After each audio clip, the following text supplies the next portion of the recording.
The final side of the parade being marched on now. Final unarmed detachment making up the left half of the parade is the Barbados Ex-Cadets Association, and they're being led on by Daron King. When they start talking, we shall.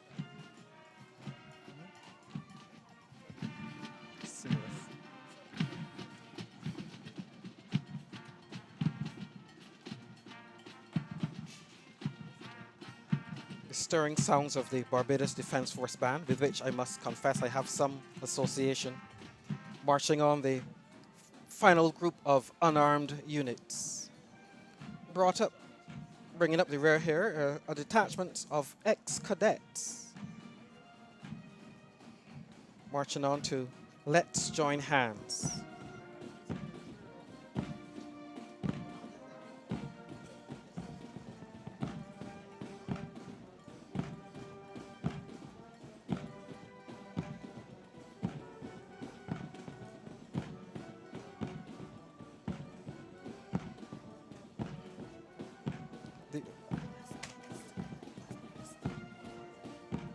The reality of being on show is probably sinking into everybody on parade. It is one thing to rehearse. It is quite another to realize this is the moment. And given the high standards expected, everybody will be laser focused to make sure they do their very best.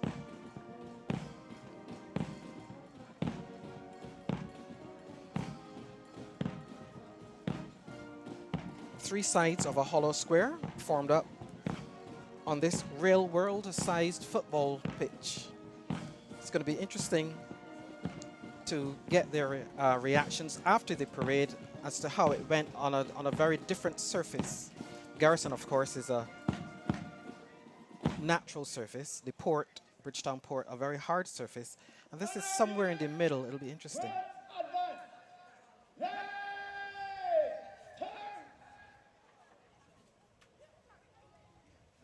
Parade Adjutant,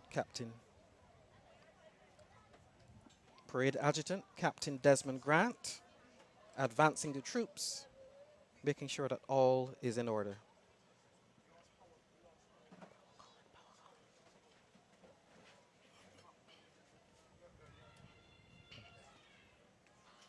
This one you can't plan for.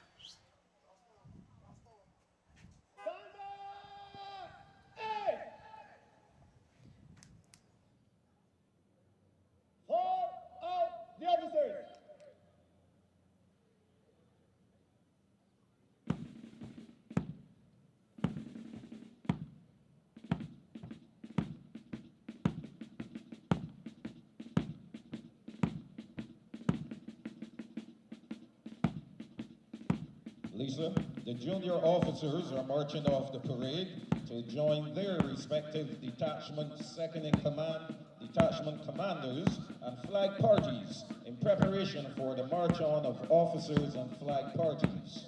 While this is going on, let us get to know the parade adjutant a little better. Certainly. Captain Desmond Grant joined the Barbados Defence Force in 1983. In 1987, he was promoted to the rank of sergeant, and in 2001, he became an officer and was posted to the Barbados Cadet Corps. Captain Grant completing his officer training at Trenton Air Force Base in Canada. He is currently the officer commanding the No. 2 Cadet Company, the Lodge School, where he is also employed as a physical education teacher. And until recently, he served as officer in charge of the Cadet Medical Unit. Captain Grant holds a bachelor's degree in psychology from the University of the West Indies Cave Hill campus and a diploma in sports medicine. He is a qualified emergency medical technician and a certified strength and condition specialist. He is also a member of the International Fitness Professionals Association.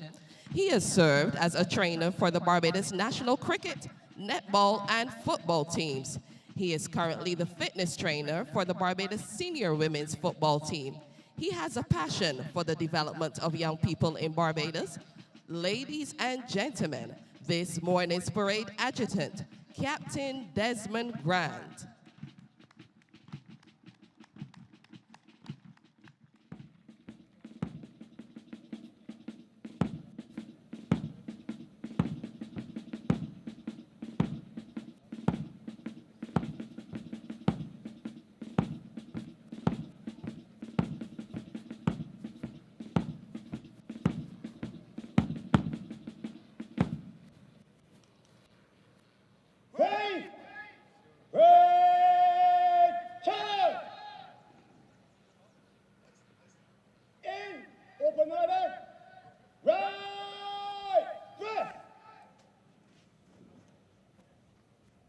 command in open order right dress is given. The front ranks and the rear ranks take 1 pace forward and backward respectively, while the center rank remains steady.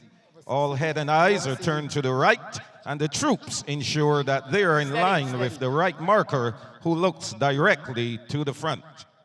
Stand still! The front rank of the right half! In August this year, Warrant Officer Class 1 Colin Marshall celebrated 29 years of distinguished service to the Barbados Defense Force, having enlisted in 1994. Steady, steady. Stand still! The front rank of the left half! During his tenure in the force, he attended and completed several military courses with distinction. He was the most outstanding student on the Junior Leadership course in 1998, on the Junior Non-Commissioned Officers Cadre in Jamaica in 2000, and on the Warrant Officers course in Jamaica in 2015. Up the second man, up the second man, steady. Stand still! The center rank of the right half! He has been awarded 3 Defense Board commendations, 2 Chief of Staff commendations, and is the proud recipient of the Services Medal of Honor, the General Service Medal, and the Regional Security System Medal. Stand still! The center rank of the left half!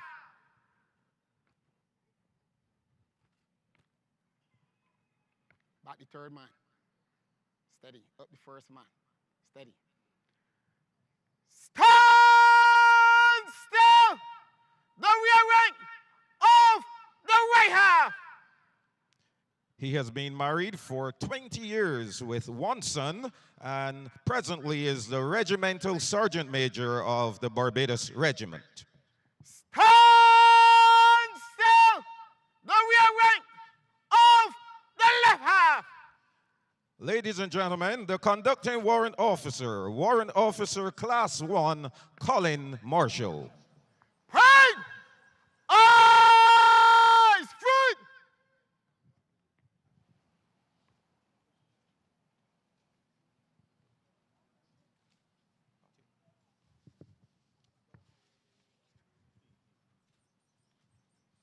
Armed units will fix bayonets. Fix!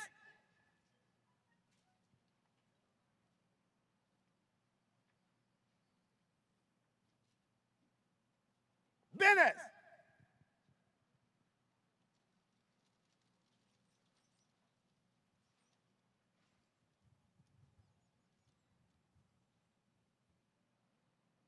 Turn! Three! Stand up! Ace! The Corps of Drums will now promenade along the passing line to alert the officers that they are to assemble.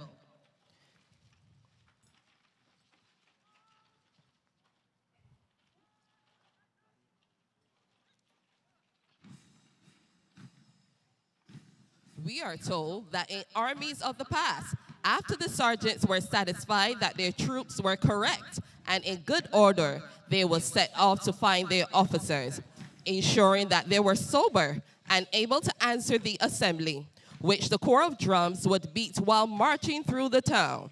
The sergeants then guided their officers to their guards before the commanding officer arrived. This aspect is reenacted on the parade in the assembly, which you will shortly witness.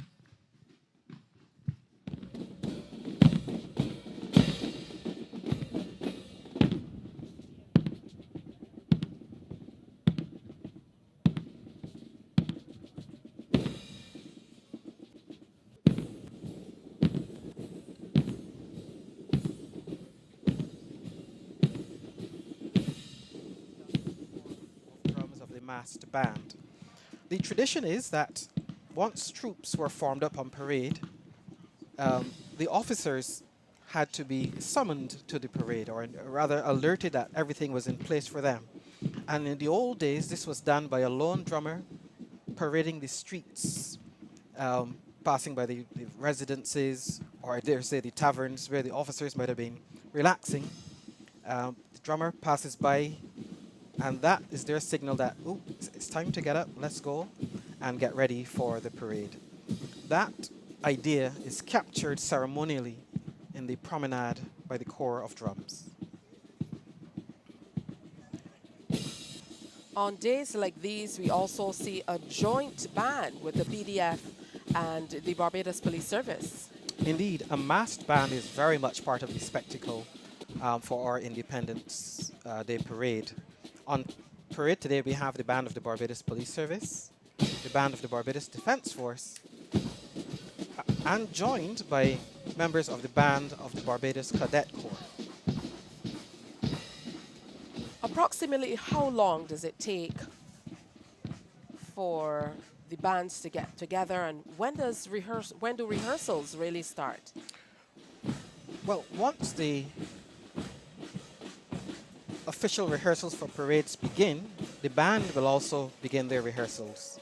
Given that we have bands from 3 different organizations all playing the same music, they will have to be rehearsed together. The Director of Music today, Mr. Andrew Lynch, Senior Superintendent of Police, will select the program of music that will be generally agreed among the band directors and with the authorities at the Defence Force, and the rehearsals will begin. This year, the program of music is actually quite interesting in that almost all of it by local composers. The promenade completed, the drummers back in their position at the head of the mass band. We now have what is called the assembly. Officers rounded up, they're on the passing line, and the assembly gets the officers on parade.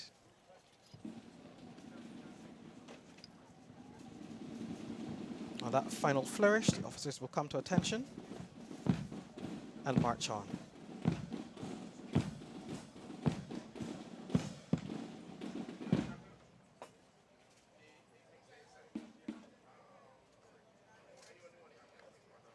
Still under the watchful eye of the parade adjutant, Captain Desmond Grant of the Barbados Cadet Corps.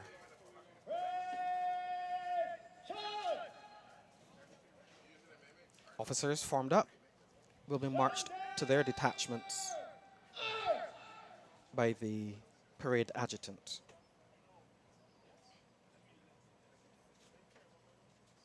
Adjutant will now report the state of the parade and hand over to Senior Superintendent Acting Adrian Brooms of the Barbados Police Service, the second in command of this morning's parade.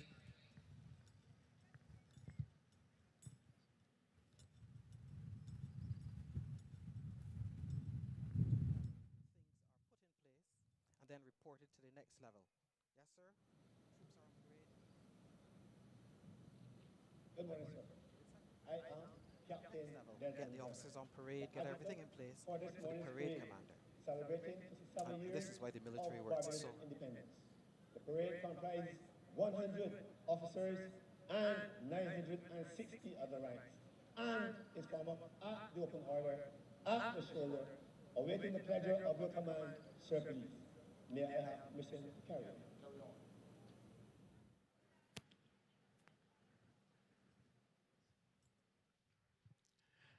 Senior Superintendent Acting Adrian Brooms celebrates 33 years of distinguished service to the Barbados Police Service, having enlisted in 1990.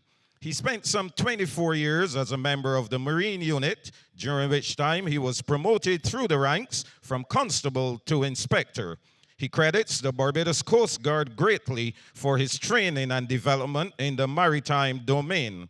Mr. Brooms has held various appointments in the force, such as Inspector in Charge of Operations, Northern Division, Second in Command of Operations Support Division, and Divisional Commander of the Bridgetown Division, which is his current posting. He holds an associate degree in science from the Barbados Community College, a certificate in criminal justice education from the prestigious FBI National Academy, Quantico, Virginia, USA. He also holds an Executive Development Training Certificate from the Sagicor Cavehill School of Business and Management at the University of the West Indies. He's the recipient of the Barbados Services Medal of Honor and the Humanitarian Medal. Ladies and gentlemen, the parade second in command, Senior Superintendent Acting, Adrian Brooms. Parade! Order! Arms!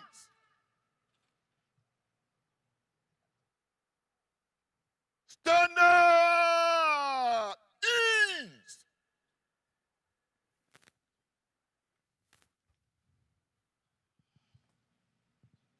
Parade! Parade! Chant!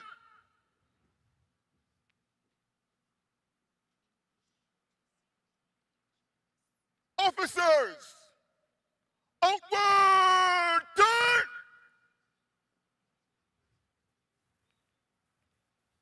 Take post in front of your detachment. Quick march!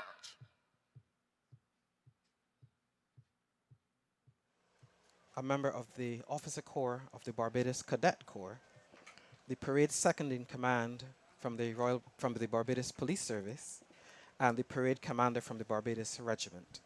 This was a decision taken some years ago to make it much more inclusive. Officers, to your detachments, quick march! Troops on parade, officers summoned, and now marched to their detachments by the parade second in command, to the old favorite, patchy back.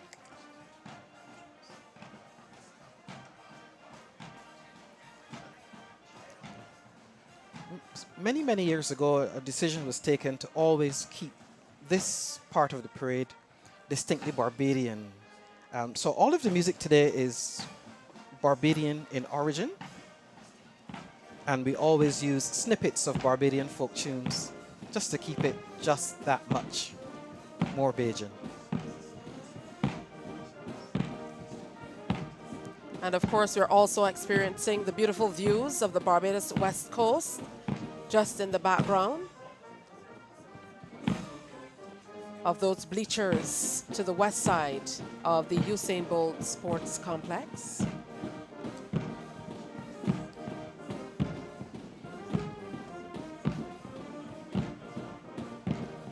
We're also going to have a number of firsts for today's parade. We're going to see some not so familiar faces leading various detachments as well.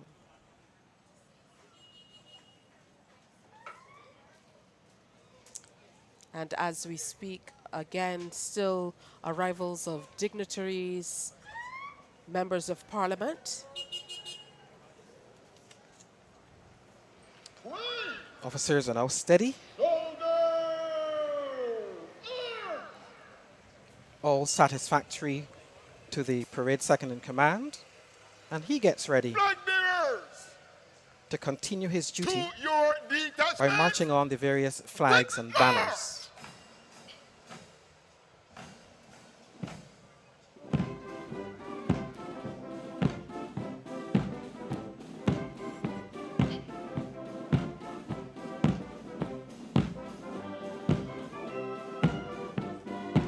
Again, another Barbadian favorite, and I'm sure you'd note all of the patriotism on display in color, even in the stands here at the Usain Bolt Sports Complex. And although the Barbados flag is simple at first glance, it harbors plenty of meaning. In fact, it represents the nation's heritage and freedom. The royal blue blocks represent the sea and the sky, while the golden yellow block symbolizes the beautiful sand. All on display from this particular complex this morning. A first for this venue. And it's a very mild morning, temperature-wise, which the troops, I am sure, will be very happy about. Some cloud cover is also always welcome when you have these long sessions to go. Much pomp and pageantry, but we also look forward to all of the other elements that will make up today's presentation.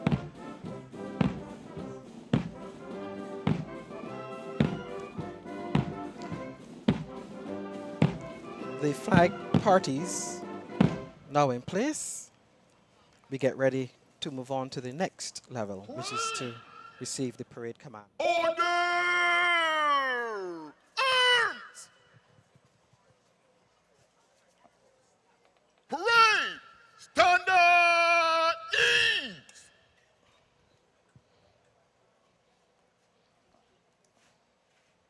Parade!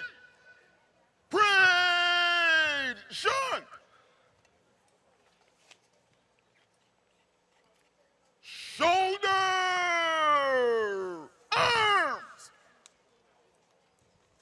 The parade second in command will now report the state of the parade and hand over command to the parade commander, Major Pedro Drakes, after which he will take up his position to the right of the armed detachments.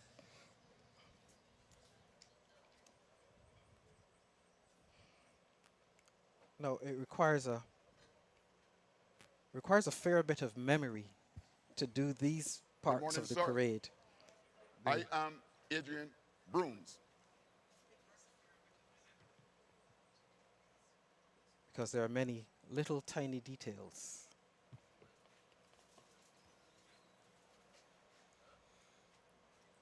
Good morning, sir. I am Adrian Brooms, Senior Superintendent Acting of the Barbados Police Service, second in command of this morning's parade to commemorate the 57th anniversary of Barbados' independence. The parade comprises of 100 officers, 960 other ranks. The parade is formed up in 3 ranks, at the shoulder, in open order, awaiting the pleasure of your command, sir, please.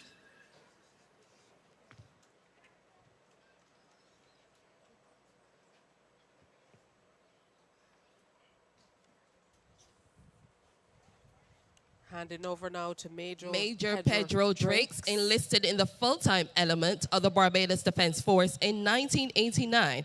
During his early military career, he held several positions, such as section commander, recruit training instructor, information technology administrator, and systems network administrator.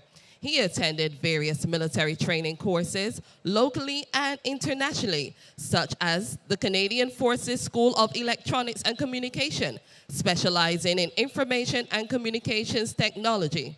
Throughout his military career, Major Drakes has held several notable appointments within the force.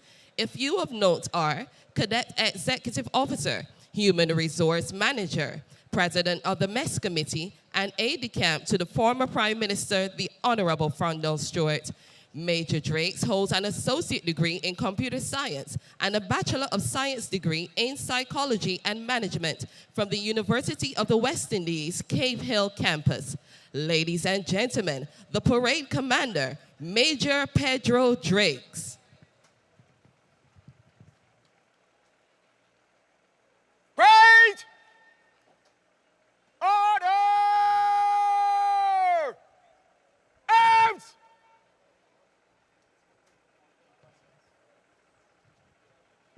Standard!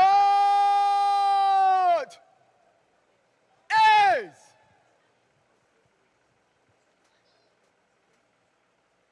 Parade! Parade! Turn!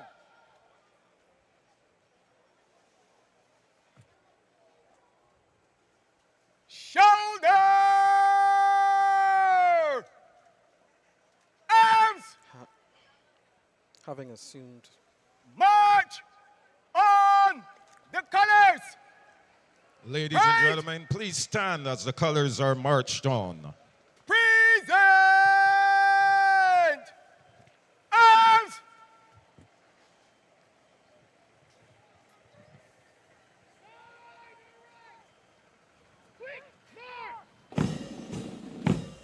having assumed command of the parade, his first duty is to march on the colors.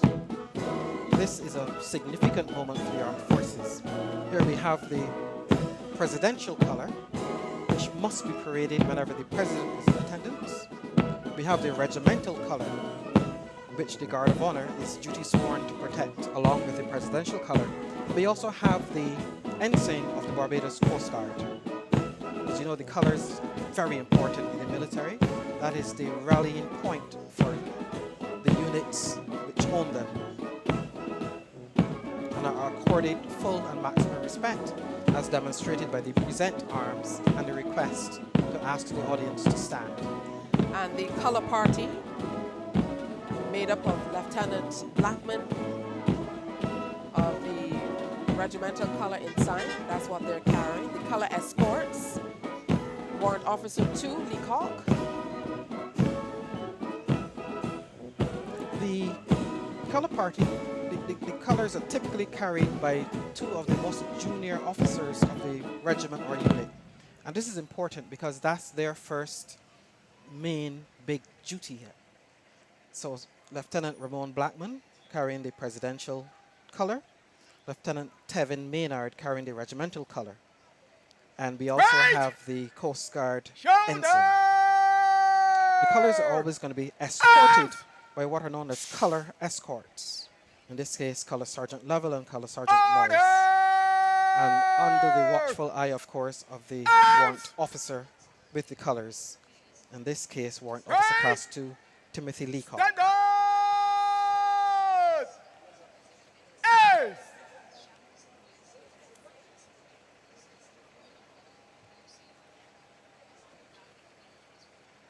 All detachments are now steady on parade, awaiting the arrival of the dignitaries, which will usher in the next phase of the parade. You may be seated. Even though we've been parading for some time, this is now the official start of the parade. This is the arrival of the dignitaries.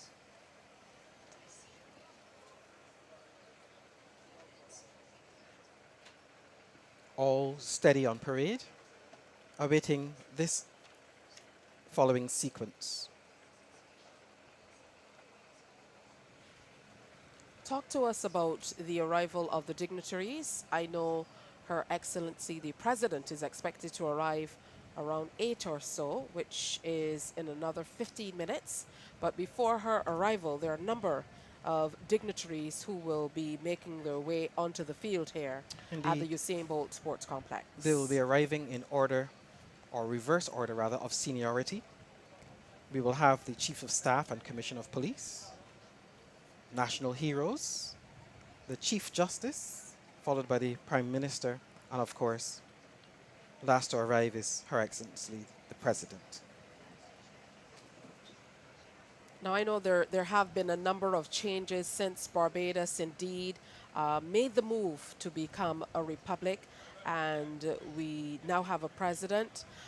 What are some of the changes that had to be made with you? I know there's been a name change, for example, with the Barbados Police Service, and we all make the slip from time to time because we're so accustomed to the Royal Barbados Police Service. Now, if you're hearing vehicles in the background, it's because we're just on the outskirts of the grounds here at the complex, and this is where many of the arrivals are happening of the dignitaries, members of the diplomatic corps, specially invited guests, cabinet, and so on. So many coaches and vehicles are making their way into the complex on this area of the square. A lot of activity and excitement going on here today. But for the troops on parade, they are focused and ready to do their duty, which is to execute an excellent parade. Now, we are going to be expecting much today. I know that you can't wait to hear all about the national awards and insignia. And usually those people who get that information early are not allowed to share it, in particular the media, until it is announced here at the parade. I have No idea, because I follow the rules. I wait to be surprised. It's a nice cool day, so the troops are fairly comfortable, which makes being steady on parade a little easier. And later this morning, you can also expect a wonderful cultural presentation that features quite a large number of, as we mentioned, school children, as well as members of the Barbados Youth Advance Corps, paying homage to the Barbados Landship in celebration of 160 years. That will be quite significant. Now, I know the number of troops on parade, Major Taylor, is quite significant as well. And whether you switch location or not, there must be a certain amount of troops on show. Tell us all about that. Well, certainly the Guard of Honor is a fixed number, consisting of about 100 rounded up to include the various supernumerary officers, etc. We have detachments from the Barbados Coast Guard, the Corps of Women of the Barbados Defence Force, the Barbados Regiment Reserve, the Guard of Honor, of course, and we also have 3 detachments from the Barbados Cadet Corps. And from where we are, this vantage point, we can see that we are just having the first arrival of the dignitaries. The arrival of Commodore Errington Sherlin, Chief of Staff, Barbados Defence Force, and Mr. Richard Boyce, Commissioner of Police, the Barbados Police Service. Right on cue, the arrival of the Chief of Staff of the Barbados Defence Force and the Commissioner of Police. The Chief of Staff, Commodore Errington Sherlin, actually made a little history recently, and I'll tell you about that when I get a moment.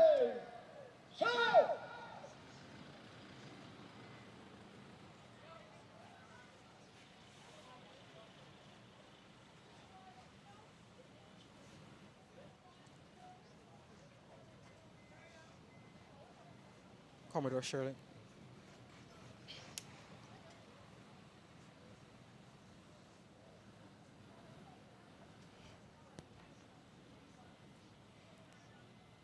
That bit of history making by our Chief of Staff, he's been inducted into the United States Command and General Staff College Hall of Fame.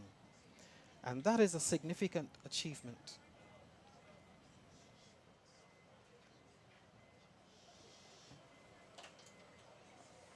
Greeted, of course, by one of the senior officers of the force, Lieutenant Colonel Carlos Lovell, and his wife, Jeanette, escorted by another senior officer of the force, Commander Mark Peterson. The Chief of Staff and the Commissioner of Police will be recognized by, acknowledged by the parade commander.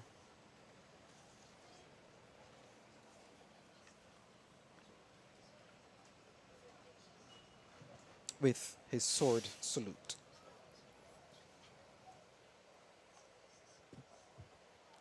Which they, of course, dutifully return.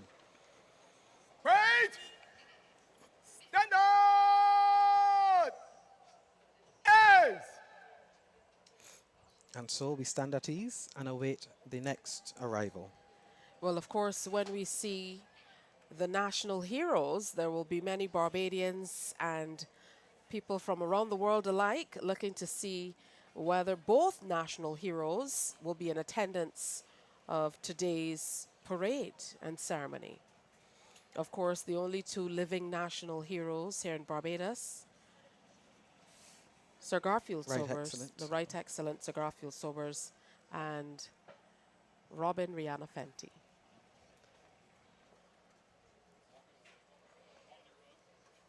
Once again, still much activity happening all around the grounds here as we continue to see scores of school children arrive to participate in this morning's presentation. And there are numerous agencies that have to come together in order for a presentation like this to take form. But this is a beautiful location, I must admit. One wishes one could lift this up and place it at the garrison. I know there was much public discourse about how the parade today would shape up at this new location, certainly seen as significantly smaller, but from where we sit, certainly our vantage point, it is certainly making the grade. I'm minded to think it'll make a very fine venue for a parade such as this. I have done several of these parades in my time, marching on the various surfaces. Please stand for the arrival of His Honor, Sir Patterson Cheltenham, Chief Justice of Barbados. Okay, so they've skipped the national heroes' arrival and moved on to the Chief Justice of Barbados. Parade brought to attention.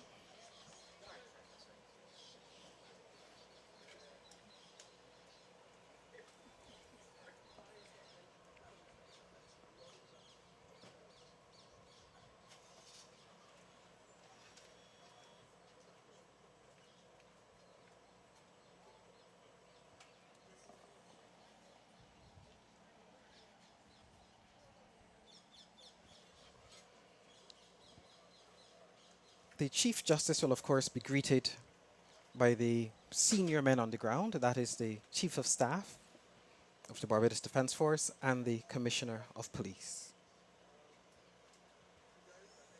Your lights with his aide-de-camp.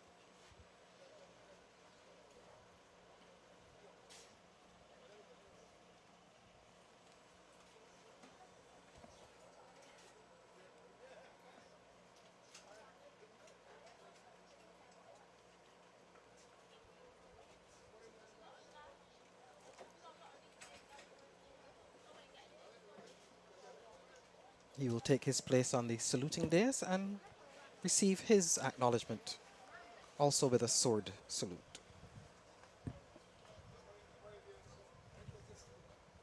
And next up, we expect Prime Minister Mia Amor-Motley. Right! Standard! As! You may be seated.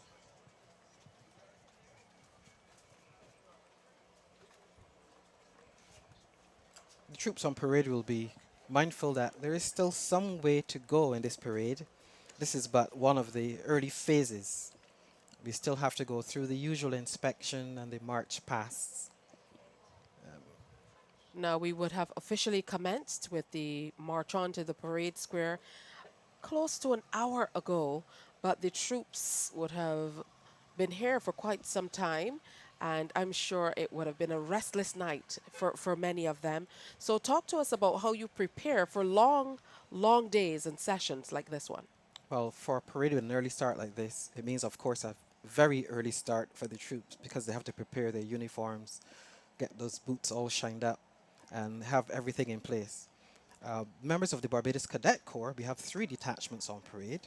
Their preparation started yesterday evening with a usual sleepover at a nearby school where they are fitted in their ceremonial uniforms and, you know, inspected and just to make sure everything is parade ready.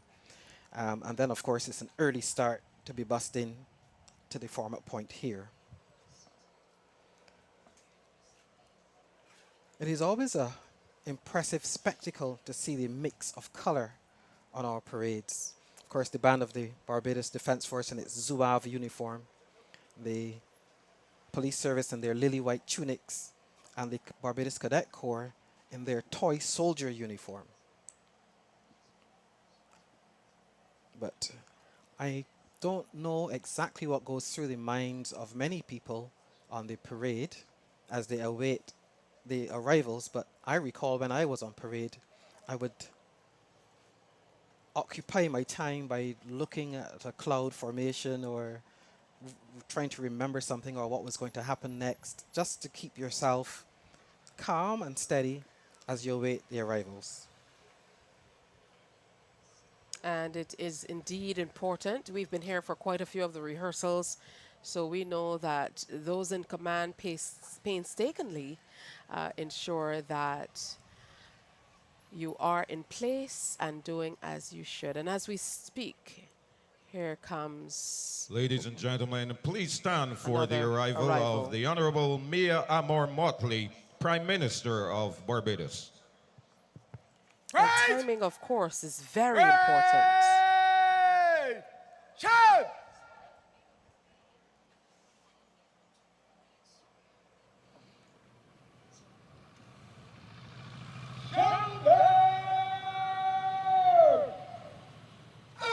Parade brought to attention, brought to the position of shoulder arms. You will, of course, expect that as we go up in precedence for the dignitaries, the level of salute accorded is also accordingly elevated.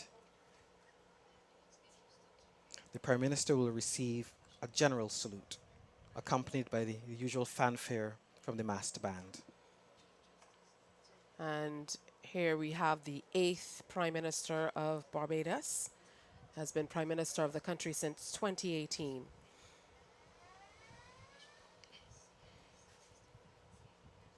She is greeted by the Chief of Staff and Commissioner of Police, and of course her trusted aide-de-camp, Lieutenant Coast Guard Karen Carvalho, ensures that she's in the right place. Right!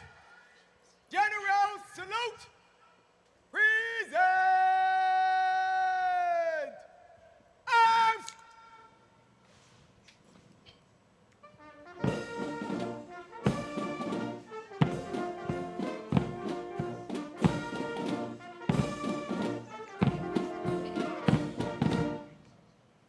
Right!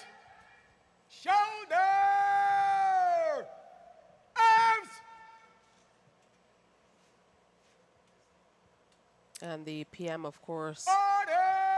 resplendent in her signature blue on a day like today, accented with whites, I would imagine, to keep back some of the heat.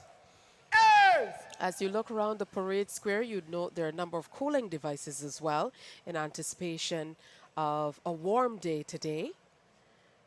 Well, you You would may be expect the seated. military to be prepared for any eventuality.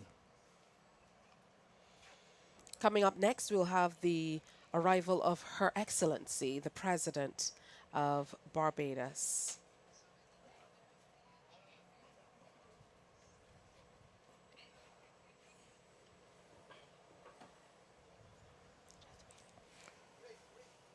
The various rehearsals for the parade obviously took on a different dimension this year because we are on brand new ground.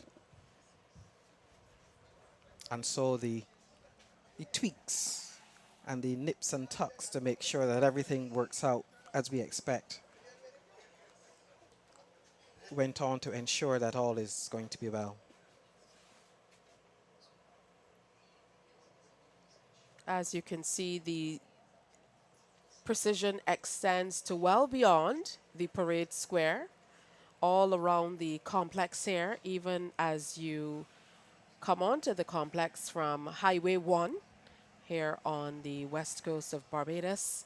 You'll be greeted by marshals and members of the Barbados Police Service to direct you to very specific areas. So months and months of planning, really just to culminate at today's presentation as we continue to celebrate Of course, or the- start the celebration on this day course, of our the 57th anniversary of independence. tried and tested script for locations like the Garrison or the Bridgetown Port go out the window. You've got to rewrite everything to fit this particular location. Ladies and gentlemen, please stand for the arrival of Her Excellency, the Most Honorable Dame Sandra Mason, President of Barbados, and kindly remain standing until the inspection commences. Right! Shout! Shoulder! Arms!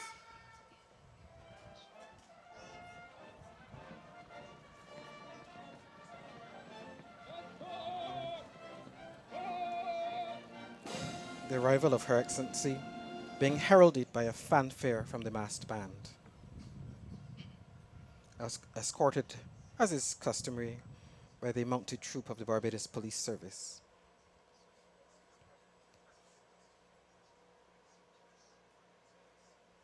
greeted and saluted by the Chief of Staff and Commissioner of Police, accompanied by her aide-de-camp, Lieutenant Coast Guard Jamal Wiggins.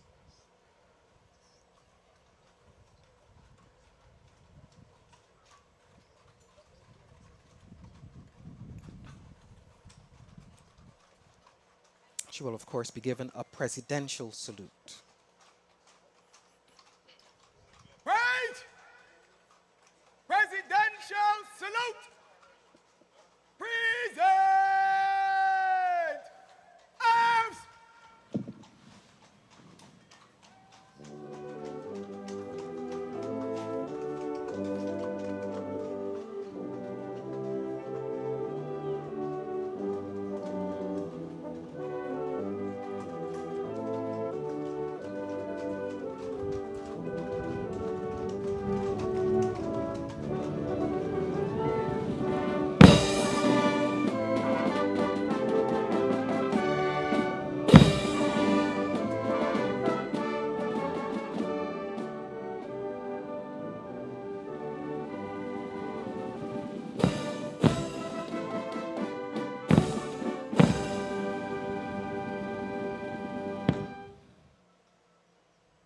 Right! Shoulder! Arms! Order! Arms! Parade commander will now march forward and report the state The of parade the parade. commander will now report the state of the parade to Her Excellency and invite her to inspect the detachments on parade. Of course, Dame Sandra was the 8th and final Governor General of Barbados. She is now serving as the first president of Barbados since 2021. Resplendent as always, beautifully adorned. Some very bright and beautiful colors this Your morning. Excellency, good morning and happy independence. I am Major Pedro Drakes, parade commander for this morning's parade to commemorate Barbados' 57th anniversary of independence. On parade are 100 officers and 960 other ranks. The armed units are drawn from the Barbados Defense Force, the Barbados Police Service, and the Barbados Cadet Corps. The unarmed units are drawn from the Barbados Boy Scouts Association, the Barbados Girl Guides Association and band, the St. John Ambulance Association of Barbados, the Barbados Fire Service, the Seventh-day Adventist Pathfinders and band, the Barbados the Barbados Prison Service, Government Security Guards, the Barbados Youth Advance Corps, the Barbados Landship Association, the National Conservation Commission, and the Ex-Cadets Association of Barbados. Also on parade are the Mounted Troop and the Mass Band of the Barbados Defense Force, the Barbados Police Service, and the Barbados Cadet Corps. The parade is formed up in 3 sides of a hollow square, in 3 ranks, at the open order, and awaits the pleasure of your inspection, Your Excellency. Please.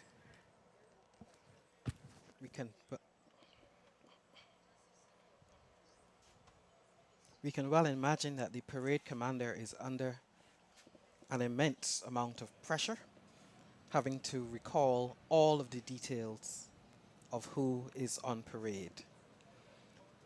The ceremonial Land Rover draws up now, used only on special occasions, of course.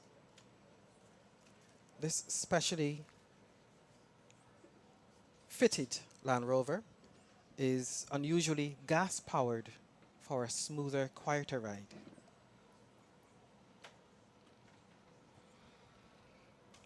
Please be seated.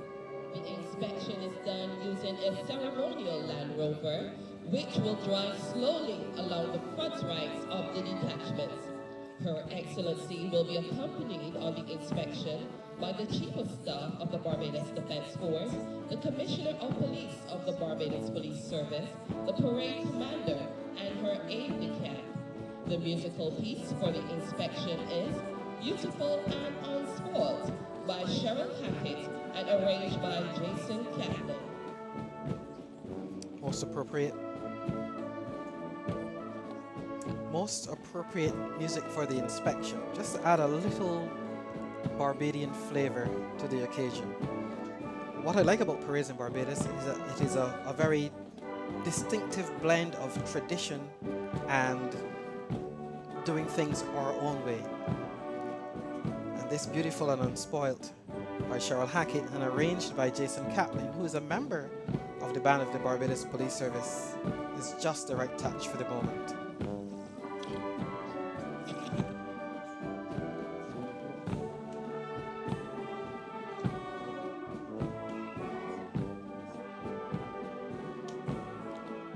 Passing by the reserve unit of the Barbados Regiment, moving on to the Guard of Honor, which of course is duty bound to protect the presidential color, regimental color, and Coast Guard ensign, which is saluted by the parade commander, Chief of Staff, and Commissioner of Police, and of course the aide-de-camp as they pass by. And once again, as we've come to know her, the President of Barbados on this most momentous occasion of Independence Day dons an exquisite and quite vibrant ensemble that truly radiates the spirit of our nation. All bedecked in a resplendent palette of brilliant hues. Her outfit really captures the essence, I think, of Barbadian pride. Indeed.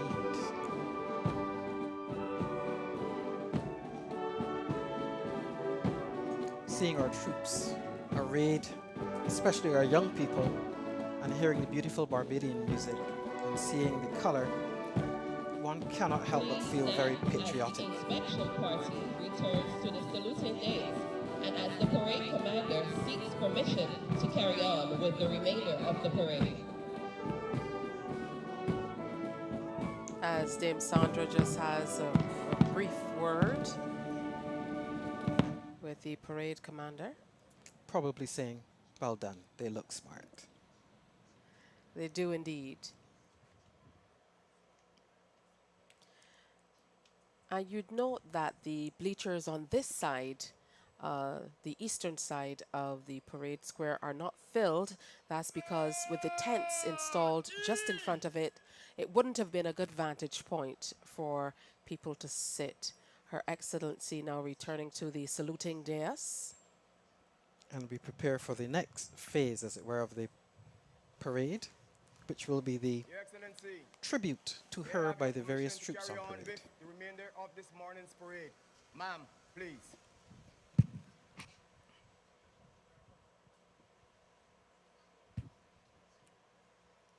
Having received permission to carry on with the parade, the first unit to give their compliments, their personal compliments to the President, will be the massed band.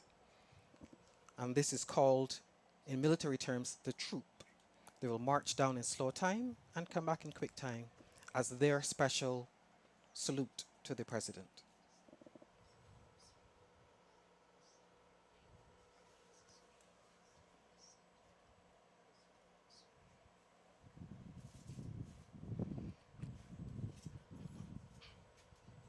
Wait! Wait! Turn! Troop!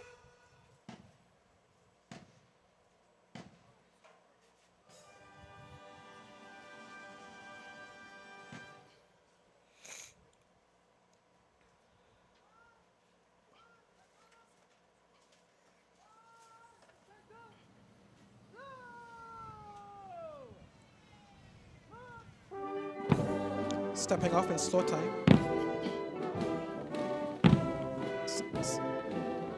The troop is the mass band salute to Her Excellency.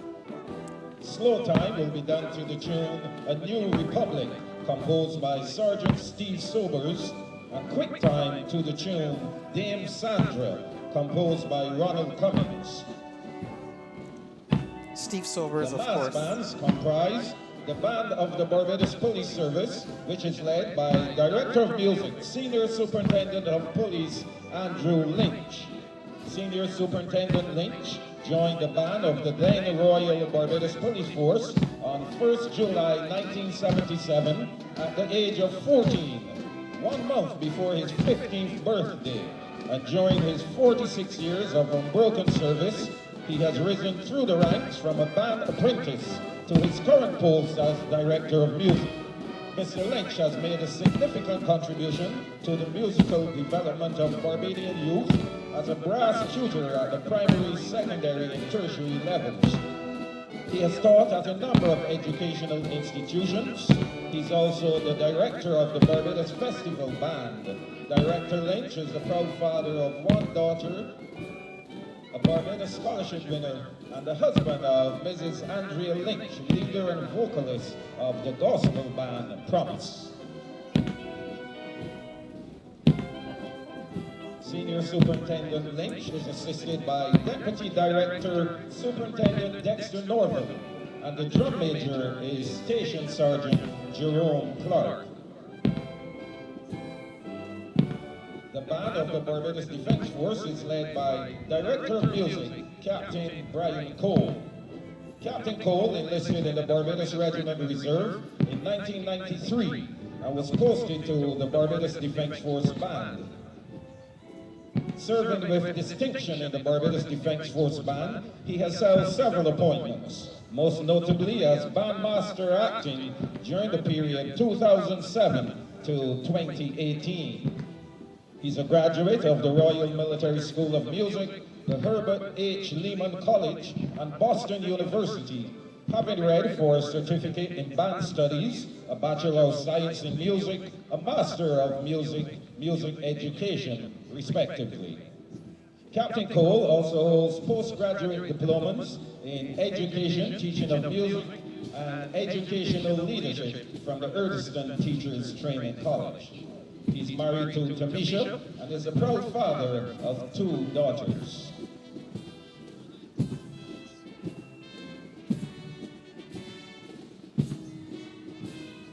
The senior drum major is Color Sergeant Charles Rouse, who will be retiring after this parade. He's been the drum major of the band for some 10 years and will be handing over to the other drum major you see on parade, Sergeant Shane Mears.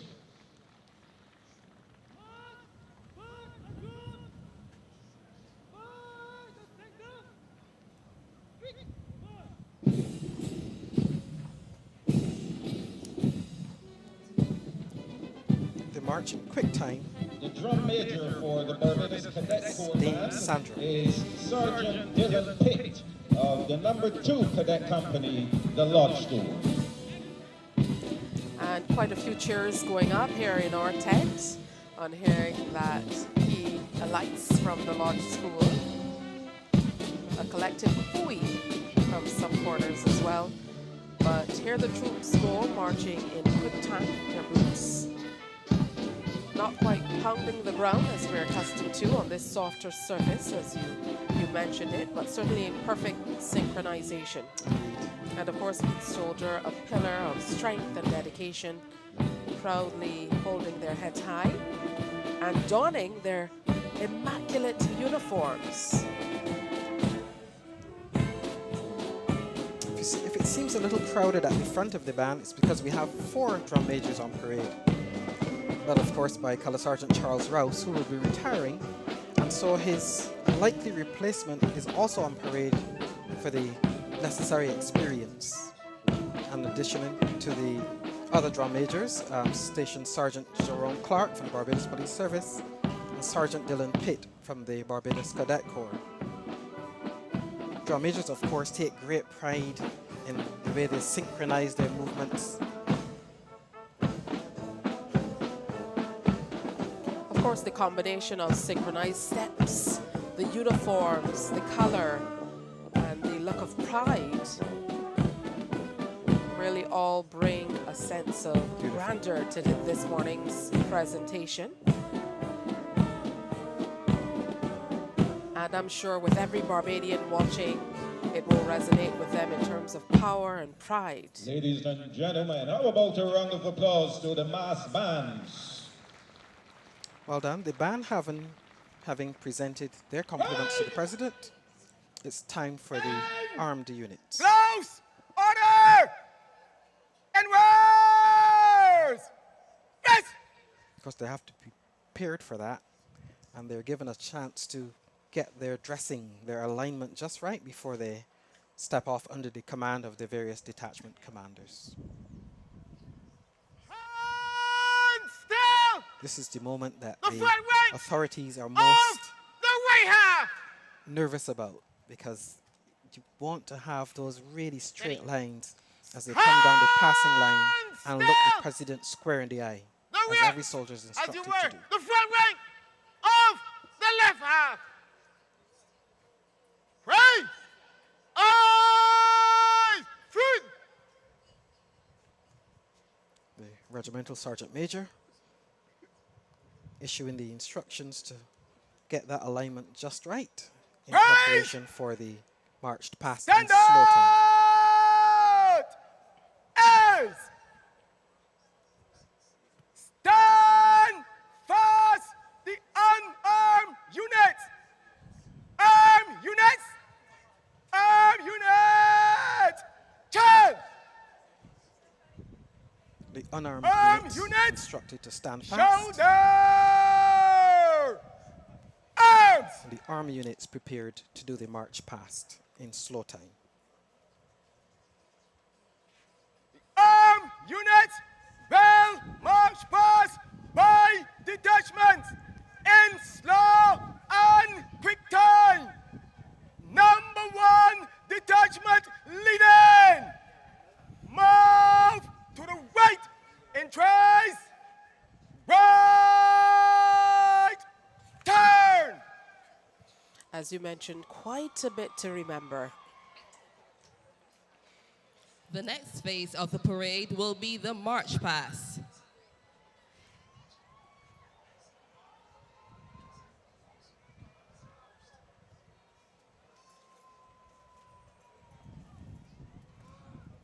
Stepping off first, the Barbados Coast This will Guard. be executed in 4 segments.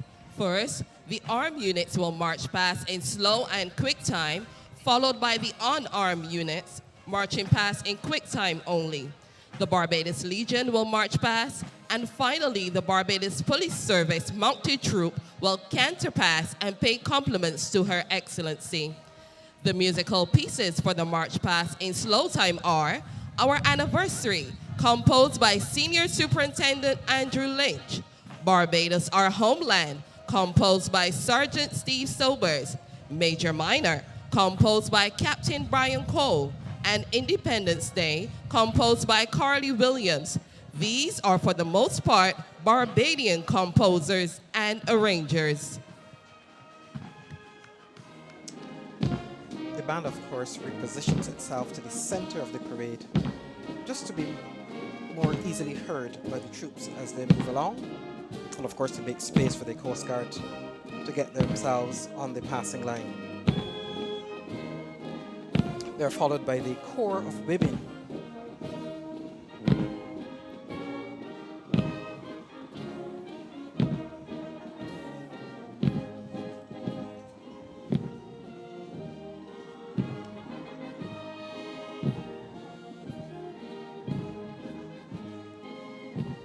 I know that all persons on parade are to wear number 1 dress with decorations and medals to which they're entitled, which is one of the other reasons. It is also impressive just seeing the various detachments wearing all of their medals. Number 1 dress, of course, is the highest form of dress for the military, or ceremonial uniform, and one of the occasions where you get to wear all your medals and things. You yourself, sir, Major Taylor, have quite a few medals on display today. And how do you determine what is the number one dress for which detachment? Is that predetermined? The You're number one adorned in your detachment, blue the and Barbados yellow Coast Guard, today. Yes, is indeed. commanded The by blue and yellow Lieutenant is the Coast ceremonial Guard uniform Sean Hazelwood. of the Barbados Cadet Corps, where I'm posted currently, as opposed to the green uniform of the Barbados Regiment, or indeed the white uniform of the Barbados Coast Guard. That's how you tell us apart ceremonially. The medals, of course, are awarded over time based on various activities, whether that's military service in a difficult situation, or perhaps service for long and faithful commitment to duty.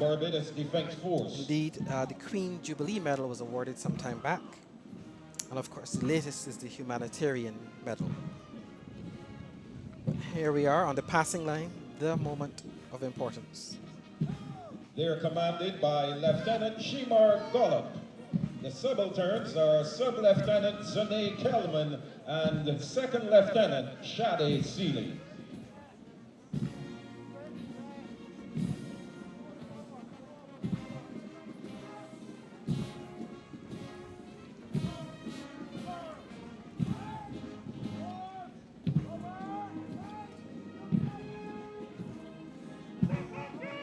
The 3rd Detachment, the Barbados Regiment Reserves, they're commanded by Captain Sean Brooms, and the subaltern is Lieutenant Roseanne Bennett.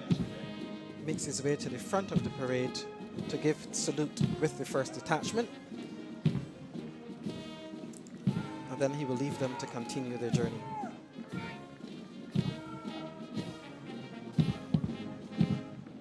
Next to pay compliments to Her Excellency is the Guard of Honor. Ladies and gentlemen, you're reminded to please stand as the colors pass your position. The Guard is divided into halves, with the right half of the Guard passing first. The Guard of Honor is commanded by Captain Shane Driggs. His second in command is Lieutenant Mark Jemmett. The color party is situated between the right and left half of the Guard of Honor, as they are charged with the responsibility of escorting and protecting the colors. The members of the color party: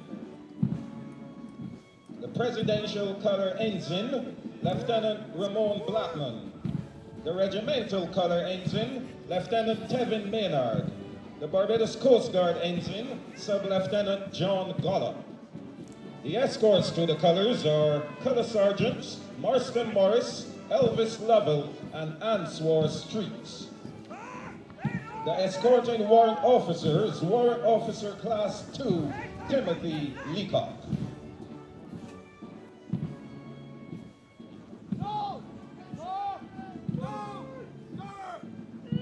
The next detachment is the Barbados Police Service, and they're led by Superintendent Stephen Herbert.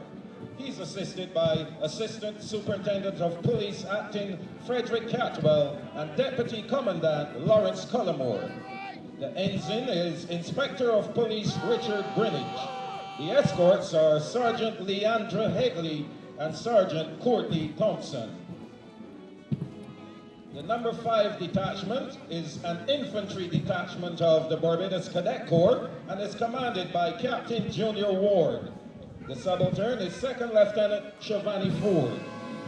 The Barbados Cadet Corps' banner party's ensign is Ensign Kimaya Walcott, and the escorts are Master Chief Petty Officer Marion Kirkendale and Chief Petty Officer Zaria Hinton.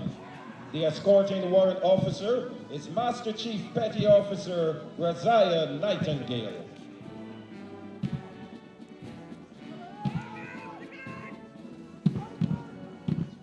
The number 6 detachment, the Barbados Cadet Corps Sea Cadet Division. They're next on the passing line, and this detachment is commanded by Sub-Lieutenant Wayne Beckles, and he's assisted by Acting Sub-Lieutenant R. Ziggy Marshall.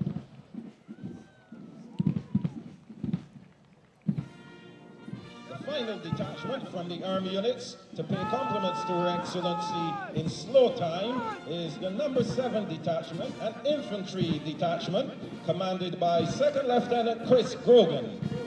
And he's assisted by Cadet Under Officer Tyrese Rice Holder.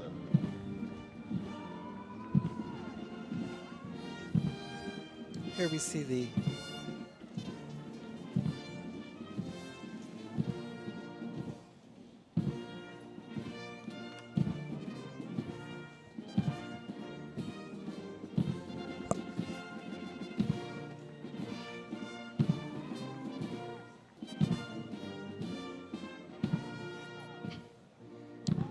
youngsters bringing up the rear of the armed units, the parade adjutant, Captain Desmond Grant.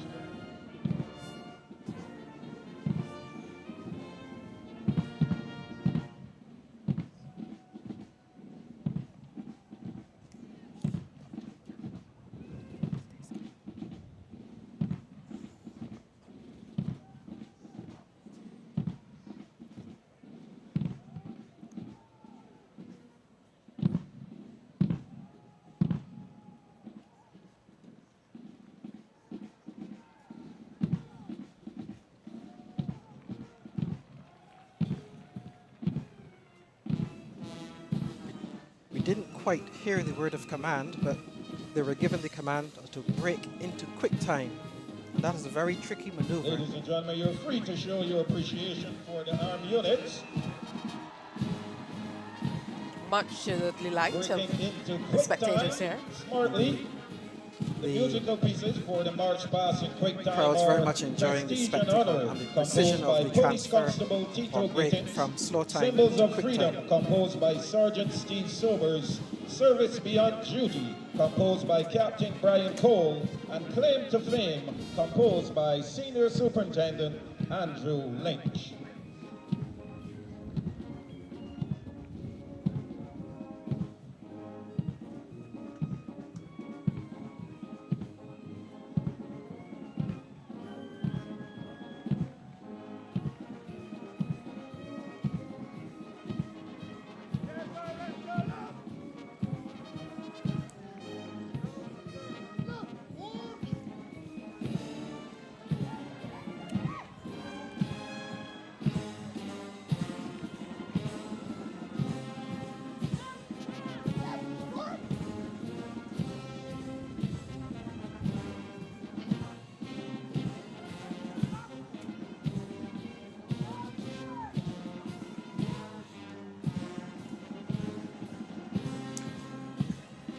Troops have to perform a rather tricky maneuver we call a form, where they change direction without changing formation. Paying compliments to Her Excellency in quick time. The Barbados Coast Guard. It takes a lot of concentration to get that particular maneuver done, and done well. The Corps of Women of the Barbados Defense Force. It is in the military that nobody escapes parades.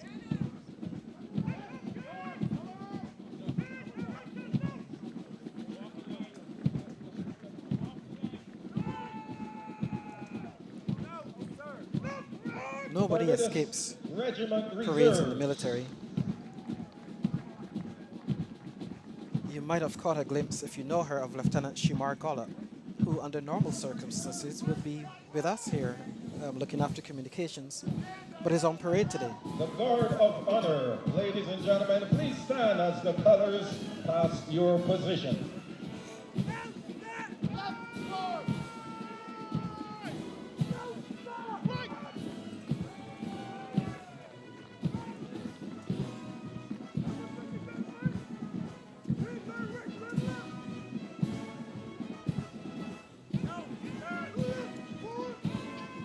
For those of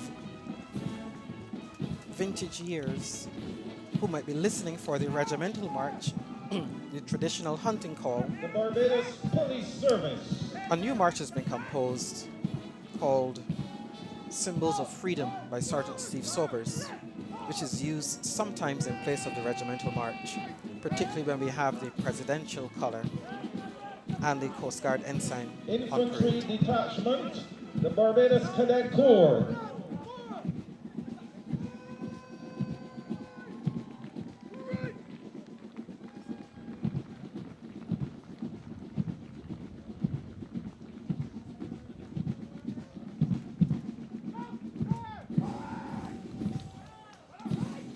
The Barbados Cadet Corps Sea Cadet Division.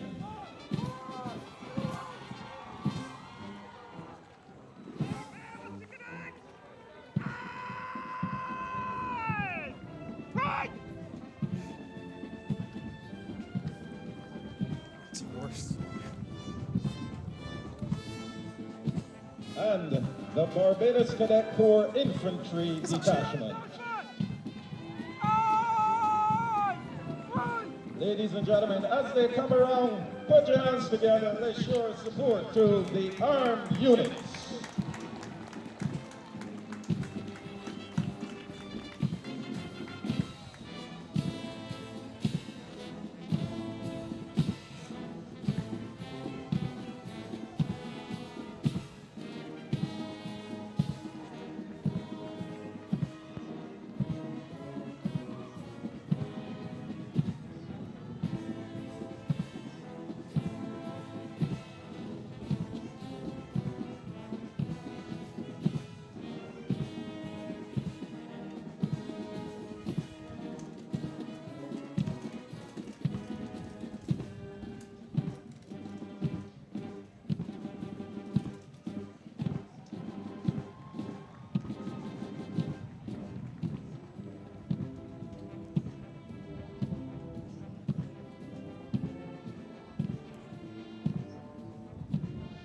To the music of Service Beyond Duty by Captain Brian Cole.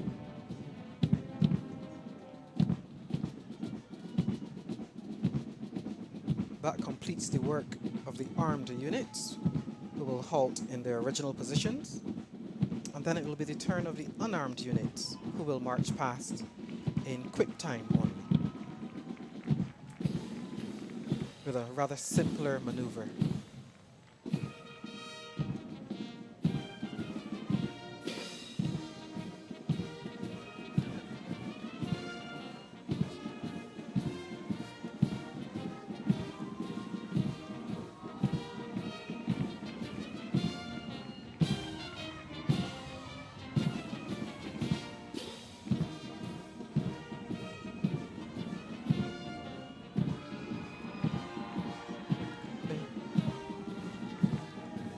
Last of the armed units halting to the music of Claim to Fame by Andrew Lynch, acknowledging the former directors of the Band of the Police Service: Cave, Lovell, Atherley, Moore, and Ellis, C-L-A-M-E.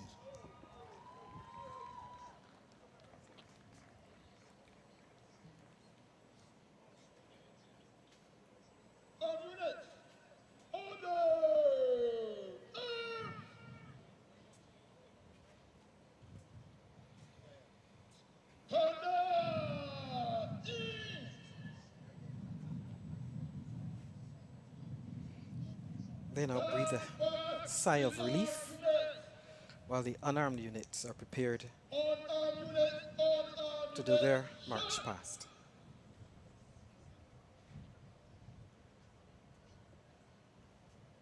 Unarmed units will march past by detachment in column of route and with die. Barbados Boy Scouts Association leaders, move to the right and column of route. Right turn. As you can tell, quite a windy morning here at the complex as the unarmed units move into place and prepare for their march past.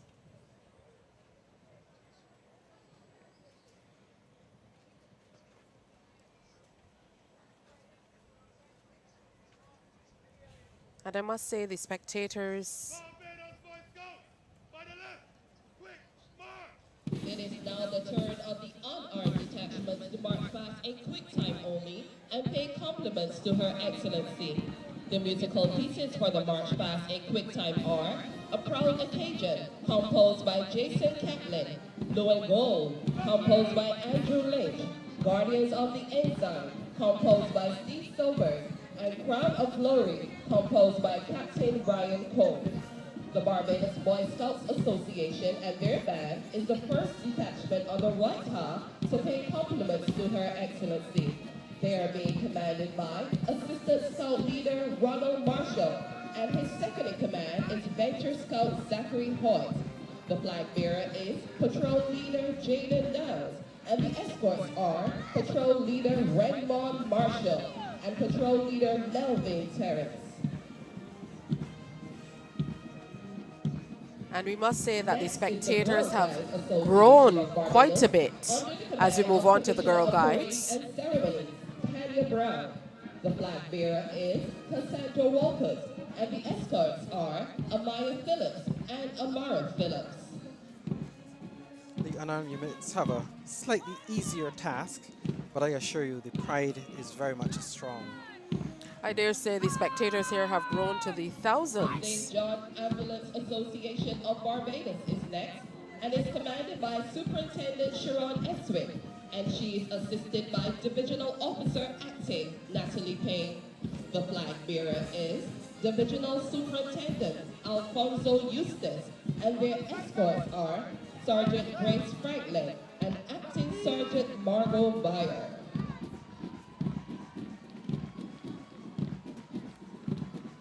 Of course, the spectators here at the Independence Parade are quite an electrifying force.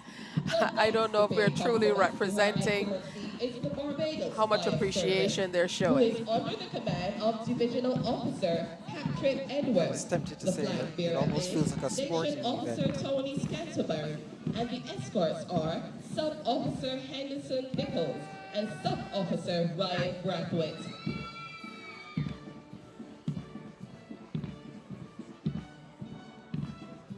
The next unarmed detachment of the right half is the Barbados Landship Association. They're being commanded by Commander Roland Jones.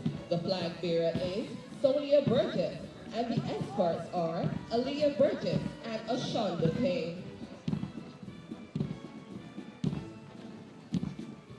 The final unarmed detachment of the right half to pay compliments to Her Excellency is the 7th-day Adventist Pathfinders and Band, commanded by Pastor Miguel Denning. He's assisted by Carlos Eichel and Andrew Gittins. The flag bearer is Dale Alicia Hines, and the escorts are Tiara Jones and Nia Bellamy.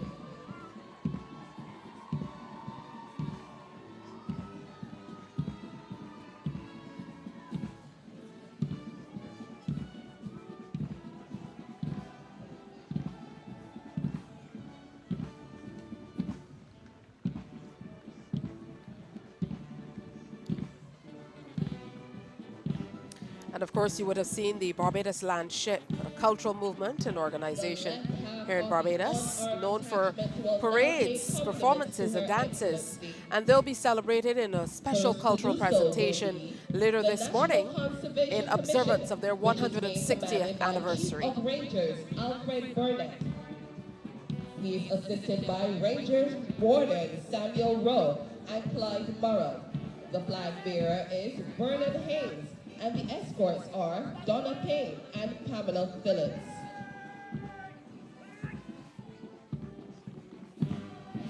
The Barbados Prison Service is next on the passing line, and they're commanded by Assistant Chief Officer Acting Dennis Callender. His second in command is Orderly Officer Acting Dwayne Howell. The flag bearer is Orderly Officer Acting Ishmael Hickson, and the escorts are Prison Officer 1 Wajima Williams and Prison Officer 1 Emil Paris. The Barbados Government Security Guards are next, and they're under the command of Security Officer Acting Alfred Holder. The second in command is Alicia Allen Webb. The flag bearer is Dexter Gibbs. The escorts are Yvette Rudder and Janine Pierre.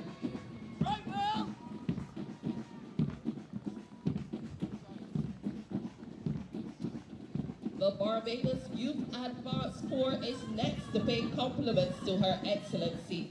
They are made up of 2 detachments, an all-male and an all-female detachment. The all-male detachment will pay compliments first. They are commanded by Domenico Wolcott, and second in command is Dameril Thorpe. The female detachment is commanded by Giovanna Brathwaite Foster, and the second in command is Relisha Bernard Franklin. The flag bearer is Tijana St. Hill, and the escorts are Keon Wong and Norman Rutt.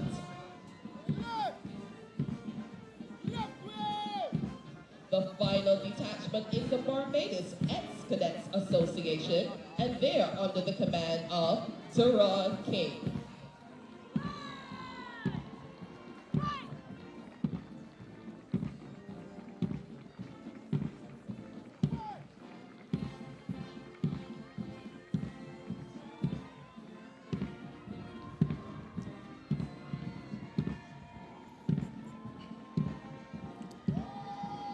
Also celebrating this year, the Girl Guides Association of Barbados, their 105th anniversary today, as a matter of fact, November 30th.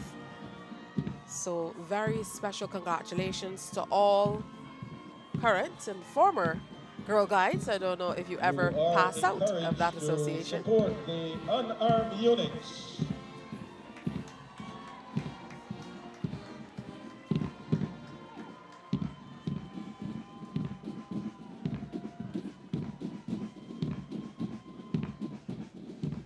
And we can just see the pride as it beams on each person's face as they do the official salutes and walk past.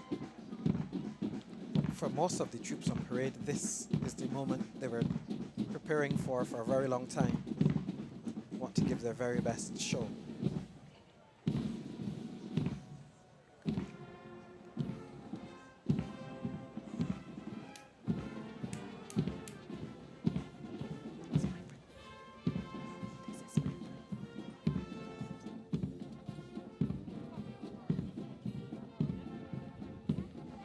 Captain Brian Cole.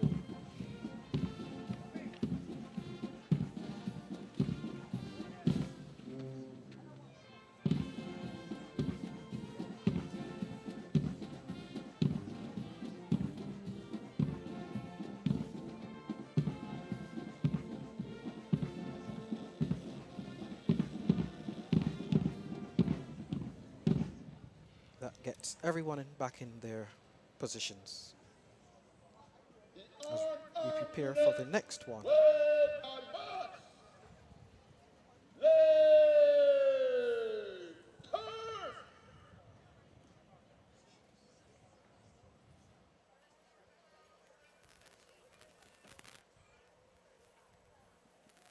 Making an appearance will be the Barbados Legion.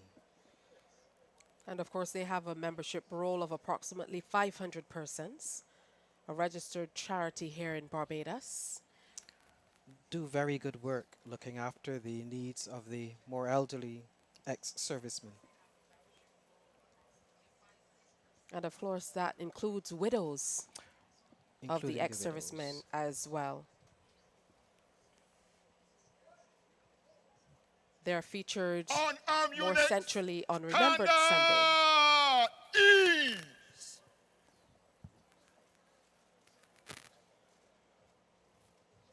The Barbados Legion and Drum Corps will now march past in quick time and pay compliments to Her Excellency. They're under the command of Michael Graves, a former senior non-commissioned officer of the Barbados Defence Force.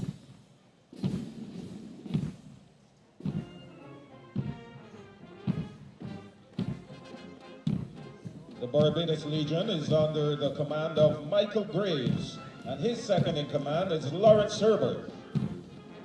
The flag bearer is Everton Jordan, and his escorts are Pedro Aline and Fillmore Lewis.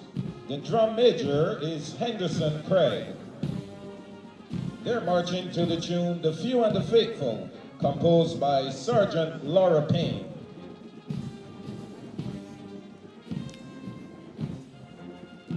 If ever you get a chance, We really need to recognize these gentlemen and ladies. They're certainly true patriots because although they're retired, they brave the weather conditions annually to show their commitment to our cherished Barbados. Let's give a round of applause to the Barbados Legion. if ever you get a chance, you should check out the Legion as they do the changing of the sentry at the main guard. You may know it as the clock tower. Maintaining those old military traditions.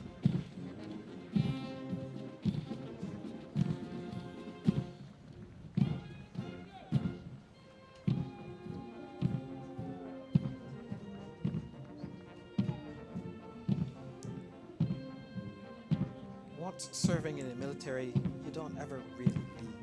It stays with you, and every opportunity you get to continue service is generally taken. And on this shot, you see just the beauty of the area that we're in today. The beautiful Caribbean Sea, just a stone's throw away from this Usain Bolt complex, a part of the University of the West Indies Cato campus here on the beautiful island of Barbados. And as we observe and celebrate our 57th anniversary of independence and second occasion, second year of celebrating ourselves as a parliamentary republic. We are here at this location with thousands of Barbadians, it seems to be, looking on the spectacle, splendor, and beauty on display. The band continuing to play as they relocate to the original position on the parade, and they will also accompany the mounted troop who will do their compliments to the president.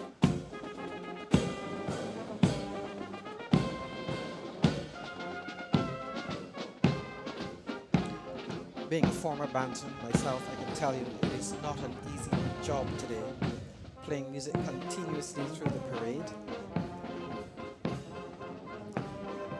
Dare I ask, what was your instrument? I used to play the clarinet.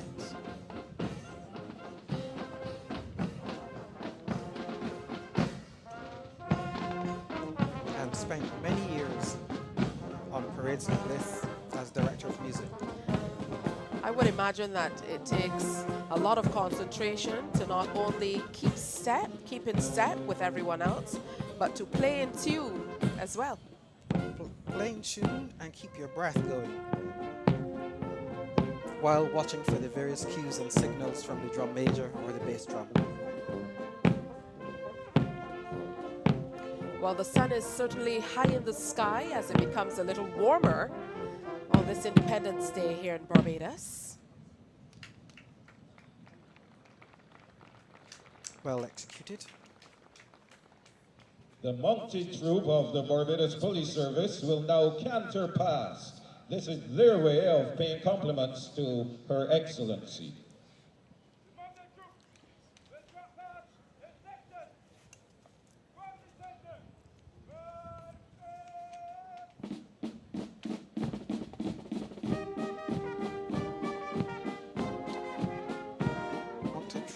The mounted troop is being commanded by Station Sergeant Richard Walsh, and the second in command is Sergeant David King. They're cantering past to the tune Matilda by Harry Belafonte.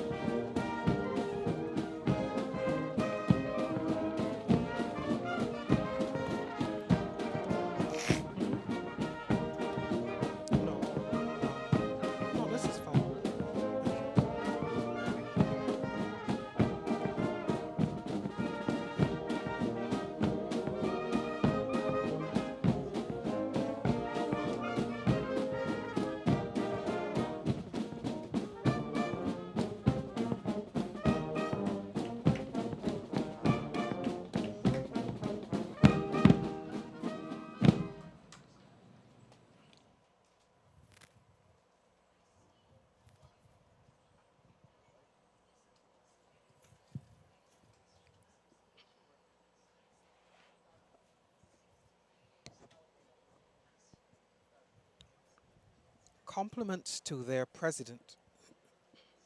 Compliments to their president having been paid by the armed units, the unarmed units, the Barbados Legion, and of course the mounted troop of the Barbados Police Service. We now move on to the next phase of the parade.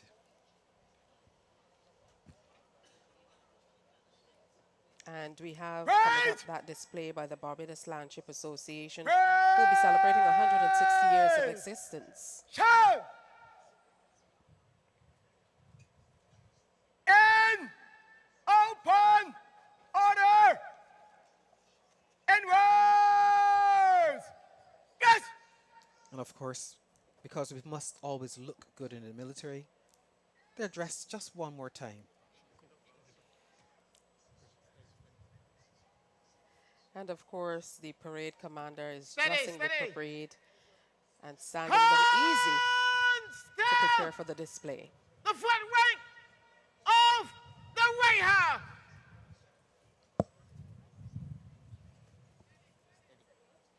Stand still the front rank of the left half. The Regimental Sergeant Major doing his Right. thing. Eyes front. Right. Stand up.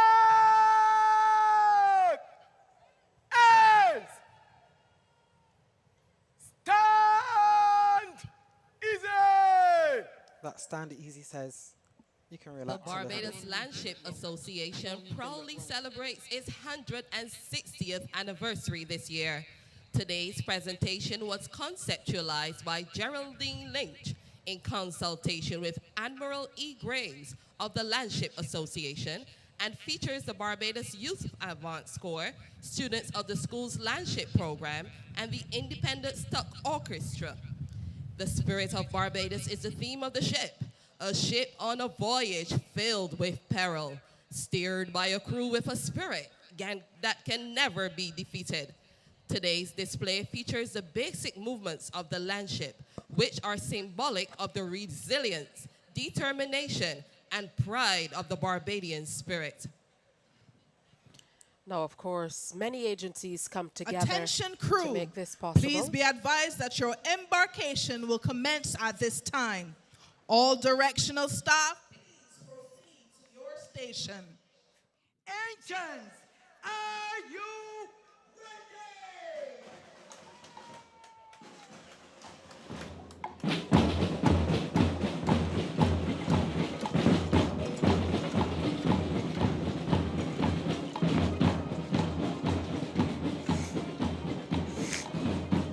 BSL, Devon March!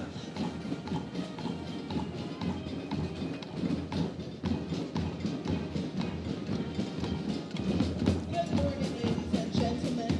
This is your onboard announcer speaking. Welcome to our beautiful ship, the Spirit of Barbados. During the next few minutes, we will be preparing and taking sail, and while at sea, conducting a mandatory drill, one with rhythm and imagination. This Bajan landship will sail in compliance with the Division of Culture.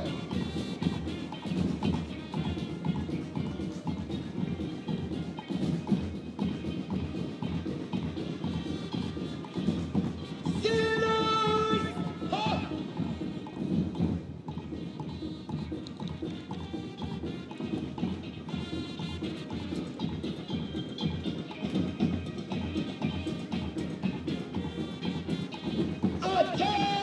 Attention!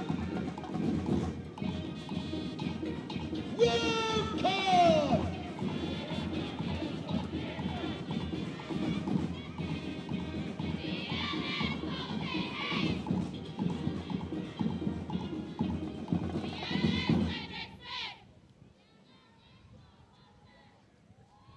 Hold on! 1 minute! I did not hear that roll call! Roll call! Oh, yes.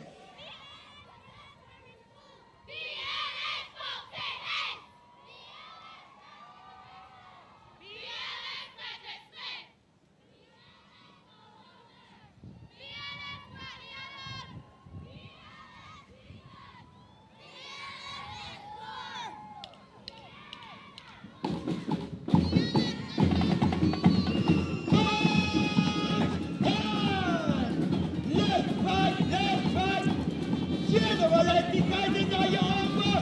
Shoulder up, shoulder forward. Now shoulder down. Shoulder up, shoulder forward. Move it. Up. The spirit of Barbados must show fitness and strength to facilitate proper onboard actions. We must take a moment for some physical training to maintain overall health and wellness. 3 times drop those dead. The spirit of Barbados must be clean inside and out. Quartermaster Lynch, make sure that ship is ready. Oh yes. Ship is looking too clean. Section 20. Oh, Get him up, Barbados get him up, must be get him up. ready. We need to get our act together. There must be no sloppiness on board. Now, this is no punishment. Lift those knees. This is for the promotion of alertness and focus. The spirit of Barbados must be a fit and shining beacon, a sparkling example for the whole world to see. Attention!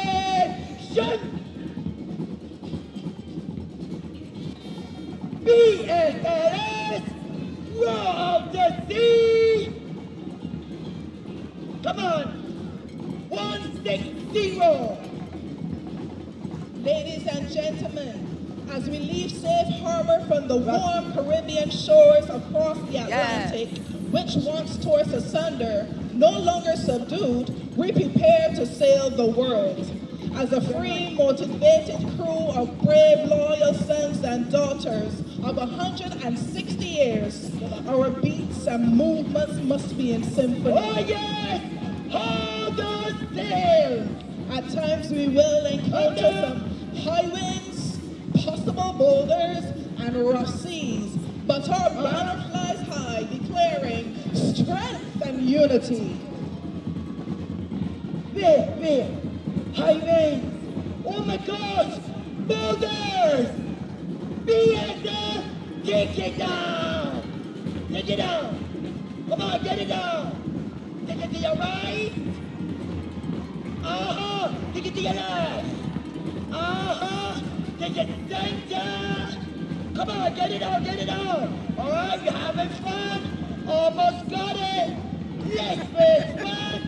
Right leg! Left leg! Hips firm! Right angle low! Dear audience, when surrounded by the depths of uncertainty, the spirit of Barbados has almost found her way. Like an African dance, we will find our natural rhythm.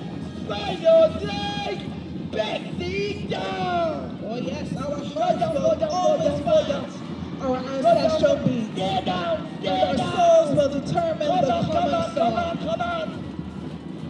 Hold it right there! Take it to your right! Come on, take it to your right! Let's take it to your right! And hold it! Come on, take it to your right! Fix me! Hold it! Take it down! Hold it! Hold it! Hold it! Hold it! Take it down! Take it down! Take it down! Take it down! Take it up! Bring it up! Bring it up! Attention! Salute! And down! Water turn to your right! Take it home! Follow me! Come on, follow me! Ladies and gentlemen, a round of applause for our nation's youth. We have arrived, and we will proceed to disembark at this time. Let this artistic expression serve as an inspiring example of not only the beauty of landscape, but also a story of resilience and triumph, our local heritage, and a gift from our ancestors to all of us. We also thank Abbott's and Company Limited for their sponsorship for outfitting the Barbados flagship.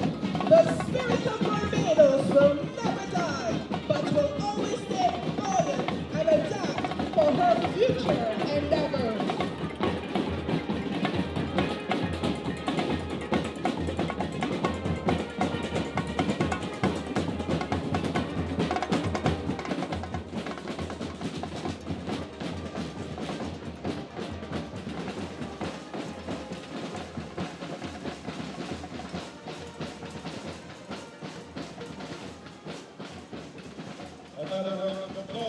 for the members of the Spirit of Barbados Ship in partnership with the Barbados Landship Association, celebrating its 160th anniversary. Today's contingent comprised members of the Barbados Youth Advanced Corps, students from the National Cultural Foundation Schools Landship Program, Deacons Primary, Grisette's Primary, Holy Innocents Primary, Mount Tabor Primary, St. Albans Primary, St. Mary's Primary, Wesley Hall Junior School, Ellerslie Secondary, Frederick Smith Secondary, Grantley Adams Memorial, and the Princess Margaret Secondary School, the Barbados Landship Ashanti Heaney, with 3 students of the Rennell Reeks Primary School being a part of their group. The 40-piece Independence Orchestra, with performers from the Israel Lovell Foundation, the Haynesville Youth Group, Isa Vibe, Phoenix Steel, Euphony Steel and Trumpet Boy Entertainment, along with students from the school's tuck band program.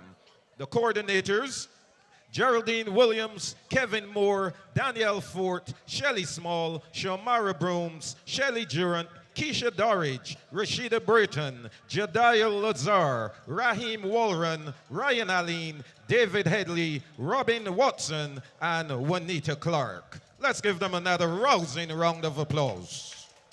Oh, what a wonderful presentation. The troops will now march off in preparation for the next phase of the parade. Absolutely. And in the background, in the middle of that zero, we saw the plaiting of the maypole. And, of course, the choreography of Landship often tells the story of the Middle Passage. So very, very significant to be passing it on to the next generation of Barbadians, 160 years on.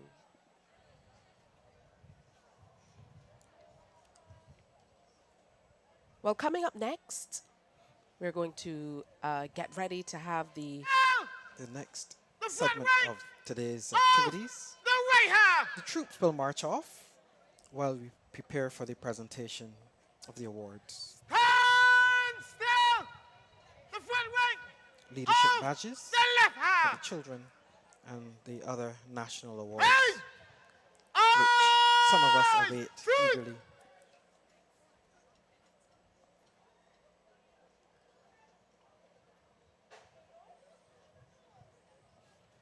And we're hoping to see representatives of all primary and secondary schools in Barbados, both public and private.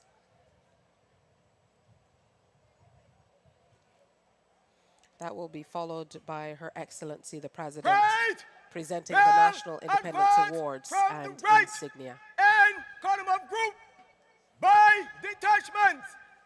Barbados Boy Scouts leading. Move to the right in column of route. Right turn.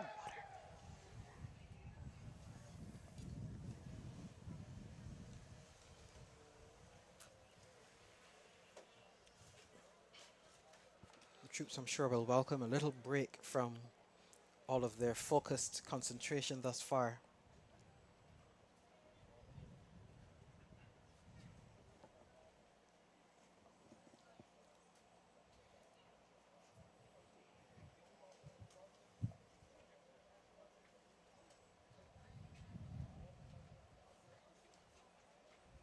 Now, the presentation of leadership badges to the head boys and head girls of the schools across Barbados was instituted a few years ago. And as you mentioned, it has come to be one of those parts of the Independence Day presentation that is very well received and much looked forward to.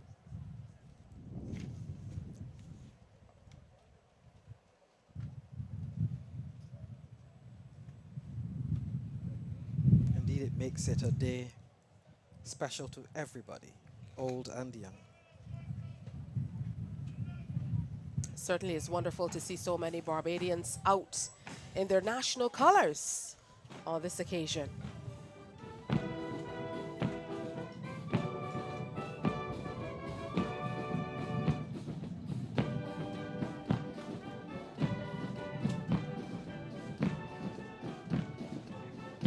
Mass band marching them off to God Bless Bim on Independence Day.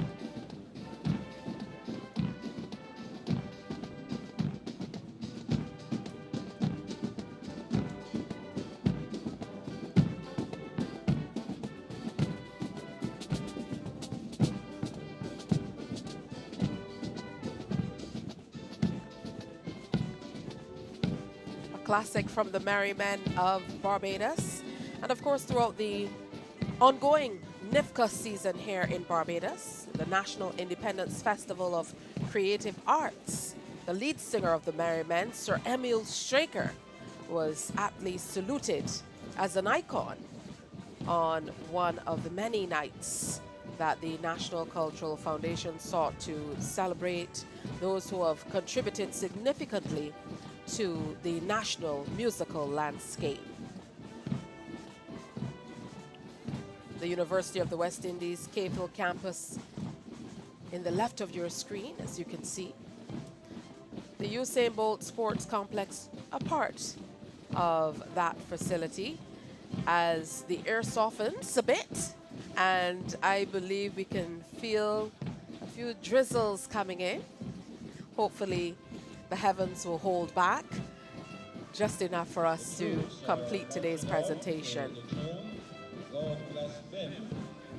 This tune composed by the Merry Men and arranged by Sergeant Steve Sobers.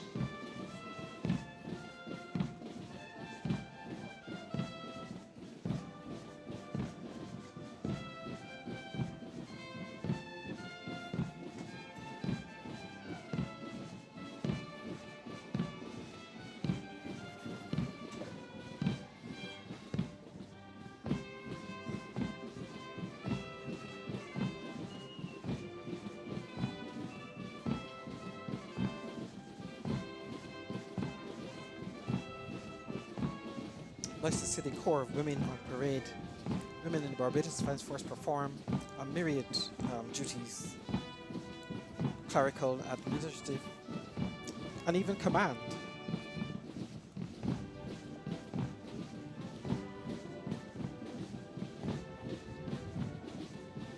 Guard of Honor, always resplendent in their green ceremonial uniforms.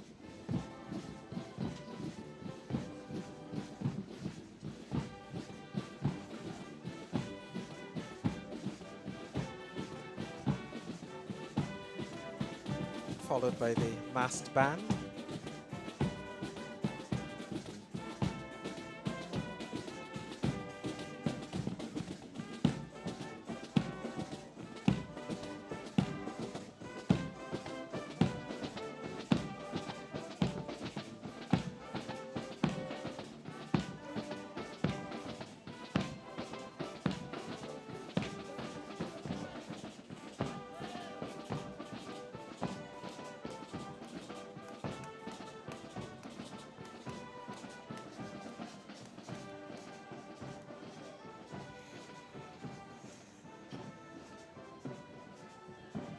Barbados Cadet Corps,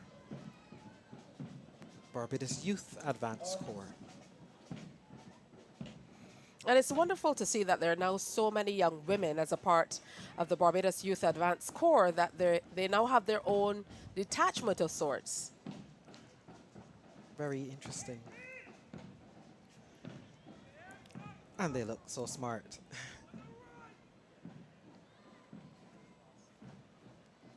Detachment of ex-cadets following, and of course the Barbados Legion behind them. Can we talk a little bit about this toy soldier outfit that the detachment from the Barbados Cadet Corps is wearing? This third detachment is wearing a uniform we've nicknamed the Nutcracker, but of course it displays Barbados colors and is used as a display uniform.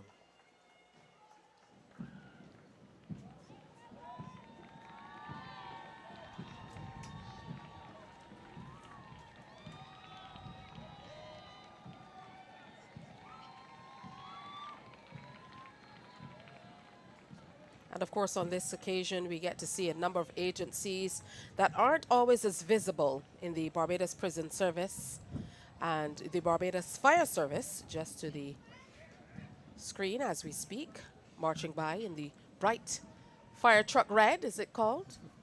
You know, when you think of independence, you think of being able to stand on your own and look after yourself.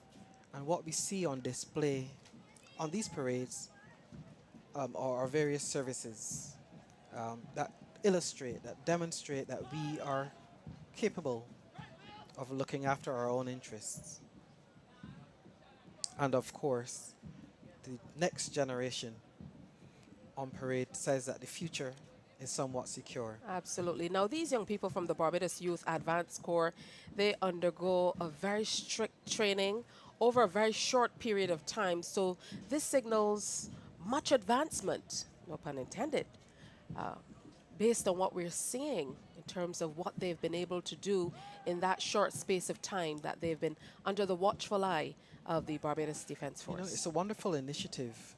Sometimes people complain about the waywardness of the youth, but rather than sit and criticize it, what we do is form them in a program that will develop them and make them viable and capable citizens for the And future. of course, it's always wonderful to see members of the Barbados Legion representing. Dwindled over the years, as is expected, but nonetheless, here they are. This is truly representative of all Barbados, from the little ones from primary school right through to the retired servicemen, all assembled to celebrate this very special day.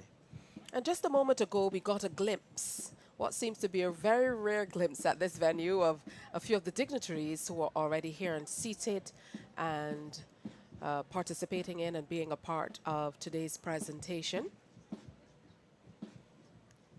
Of course, Barbadians, this has become much of a tradition for those who cannot make it out to witness the parade in person, as we would call it. They most certainly tune in to experience all that is on offer.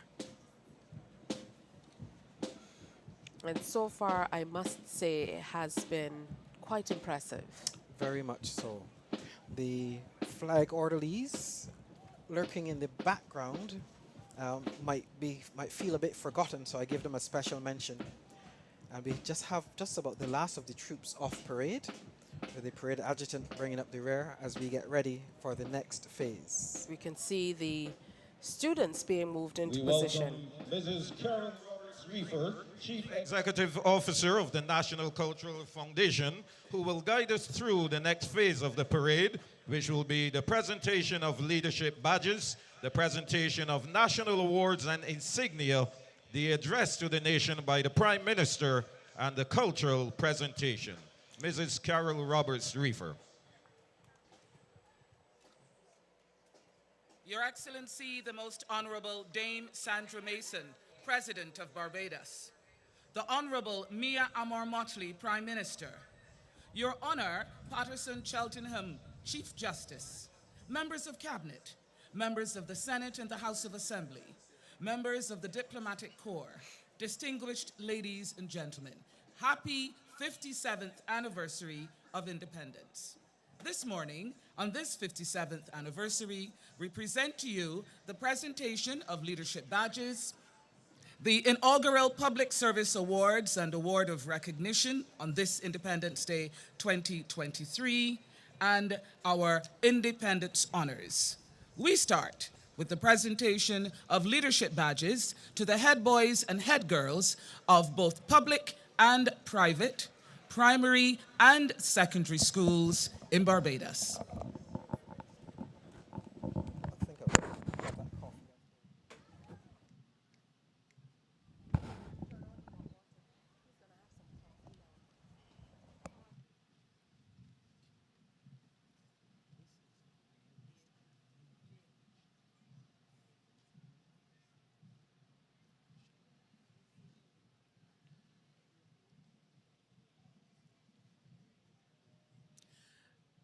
Leadership badges will be presented by heads of government associations and the private sector partnership.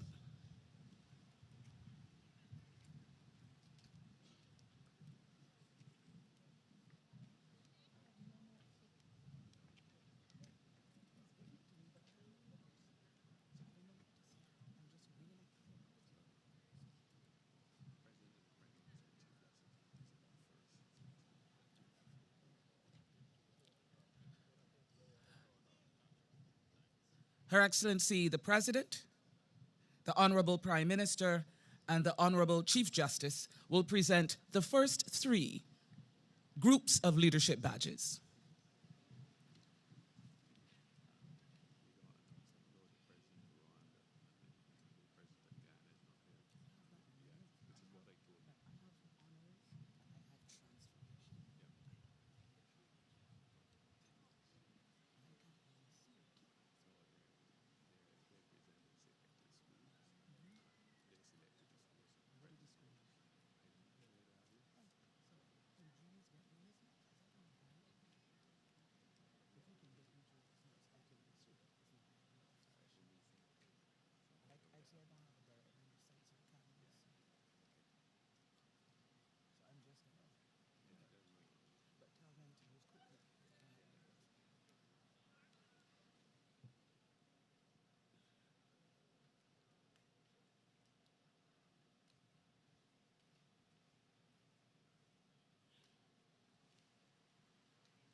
The students representing the primary and secondary schools. You can see the pride on their faces as she engages in brief conversation with each of them. And can we take a moment to acknowledge Her Excellency's hat? Of course, she's come to be known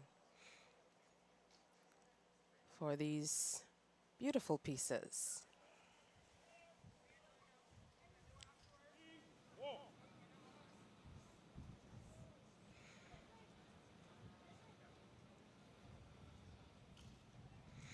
And this is a moment that these young people most certainly will never forget, or won't soon forget. Here comes Prime Minister Mia Motley to present a few more badges.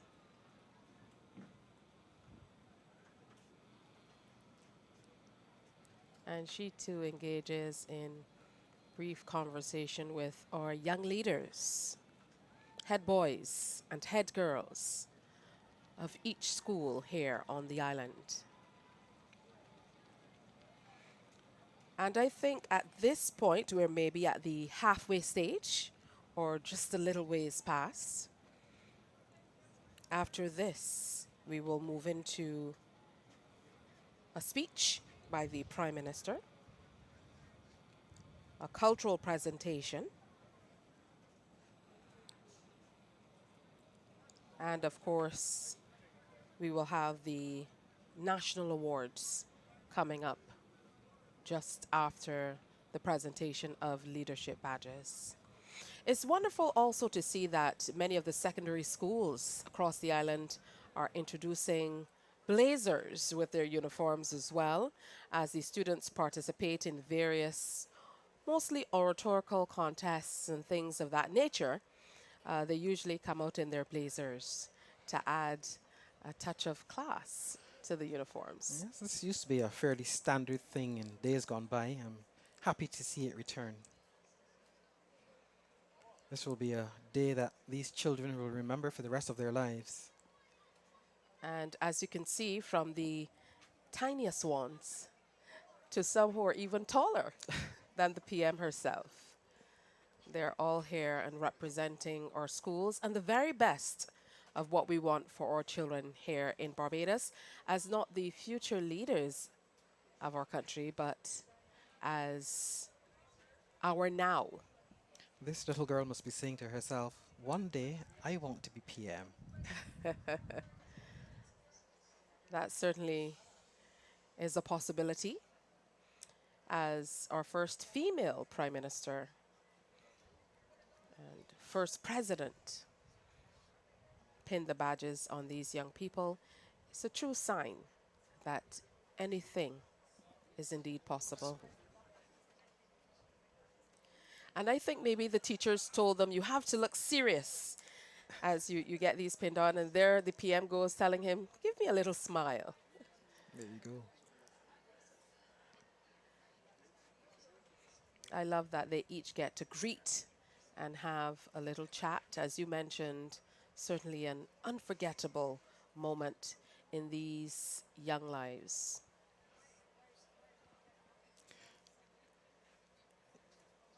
This young lady has a lot to tell the PM. There's no doubt that this is certainly a motivation for our children to stay focused, to aim high, knowing that there is likely to be a reward if you do the best you can. And I think initially there were some questions about whether it was suitable to have this done at this time before we move into the national awards and insignia. But what it does is it signals to these young people and the nation that they are of the utmost importance. We have the Chief Justice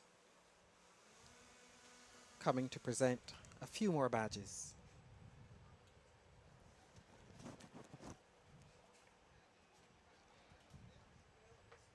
When it comes to ceremonial and having things done in an orderly fashion, you can expect to see the military guiding the process. Again, all of this is rehearsed. So no one shows up on the day without having gone through the paces. These young people are certainly not exempt and displaying their badges for the world to see as well.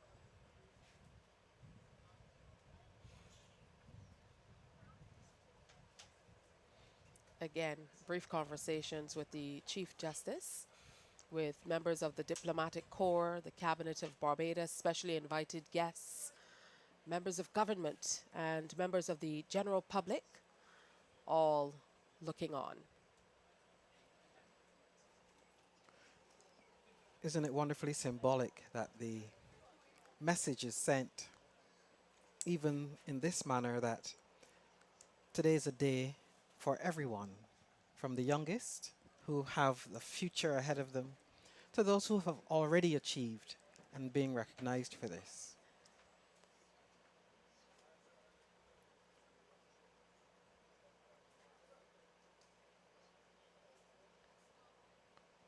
And I would imagine that some of them are quite nervous, as we can see in this young man closest to the screen, preparing himself to receive his badge. I myself would be quite nervous. Are the going Chief to be Justice, the President of Barbados, the Prime Minister. greeted by personages from the highest offices in the land. I think I would be a bit nervous. Well, I myself am proud today too, and a number of my colleagues from CBC, we all decided to wear our humanitarian badges that we were awarded for work done in 2020. Very smart indeed. So we also are happy to be a part of today's presentation in more ways than one. And as we look at the spectators looking on here at the Usain Bolt Sports Complex, many of them with their cellular devices out to memorialize this in their particular ways. And again, isn't this a wonderful illustration of the fact that as a country we can weather any storm? You mentioned 2020. During that time, there wasn't so much excitement about what was happening. People felt isolated and disconnected, but we got through it. And here we are on the other side, having our normal parades at the highest standard. It is always an interesting signal of hope. And even then, the military took center stage in assisting in coordinating things. I know you played quite a significant role in helping us through 2020, the COVID-19 pandemic, as it's often called. So for that, we as a nation really thank you. Well, we are happy to serve. This is indeed the role of the Barbados Defence Force. As a small country, our military might not be facing bombs and bullets too often, but we defend Barbados against all the other things. And here's a young man who was on show today in another way, who is also a head boy in his school, and he too is being pinned by the Chief Justice of Barbados.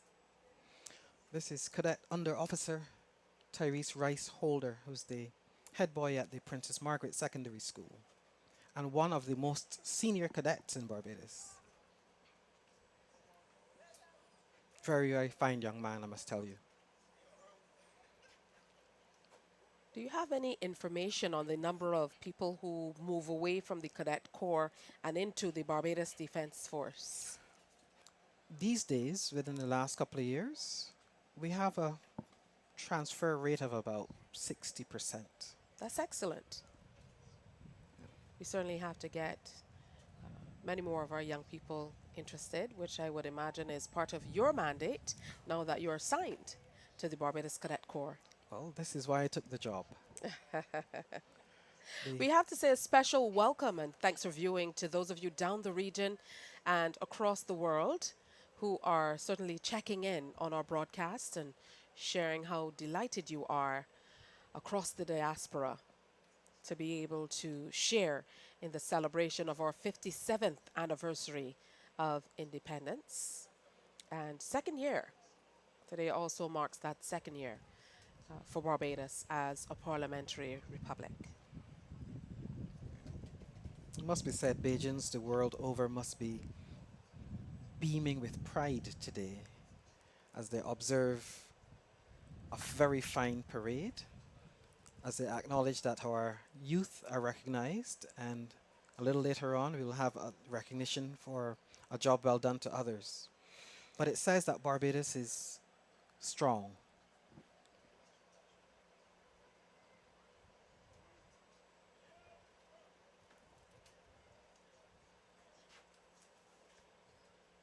Now they all return to the field for a collective applause from the guests and spectators here at the Usain Bolt Sports Complex.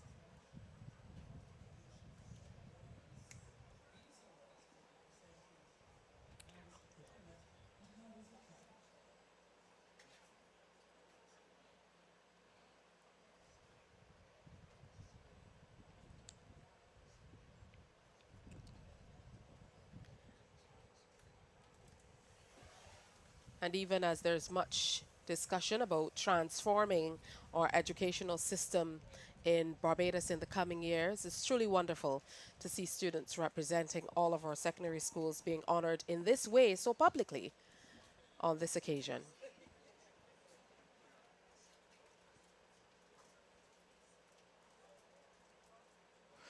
I think years from now they will look back at these old clips and think, wow, that was a really special day for me.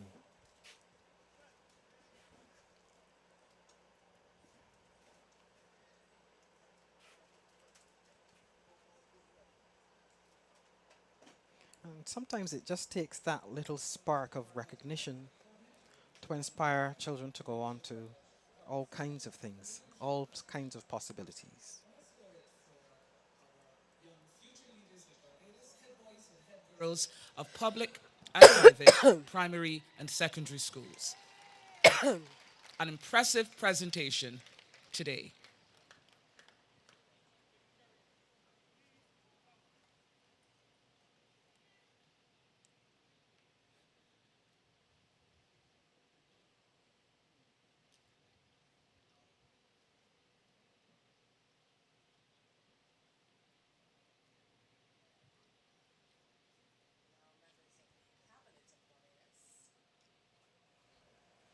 Are going to get their opportunity to meet these young boys and girls.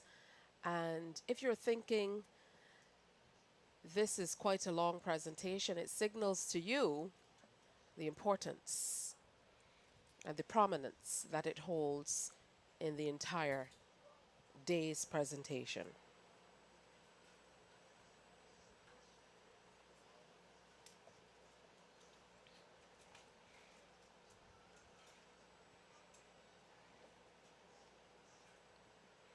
Now, we know that Major Patrick Skeet was in charge of the cadets for many years, and he recently passed away, will be buried coming up on Saturday. I know you will want to say a special word in his honor. Well, I must tell you that I knew Major Skeet personally in several capacities. First, as a schoolboy, he was my teacher. Then he was my cadet officer. And as I became an adult, he became a very good and personal friend.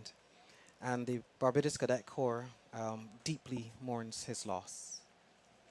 He will be buried, as you mentioned, on Saturday.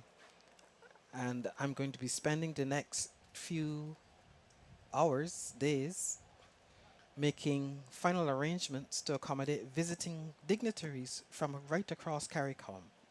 That was the extent of his reach and influence. With their badges proudly pinned, and a word of inspiration from the presenters. Row 1 returns to its original position, and we get ready for row 2.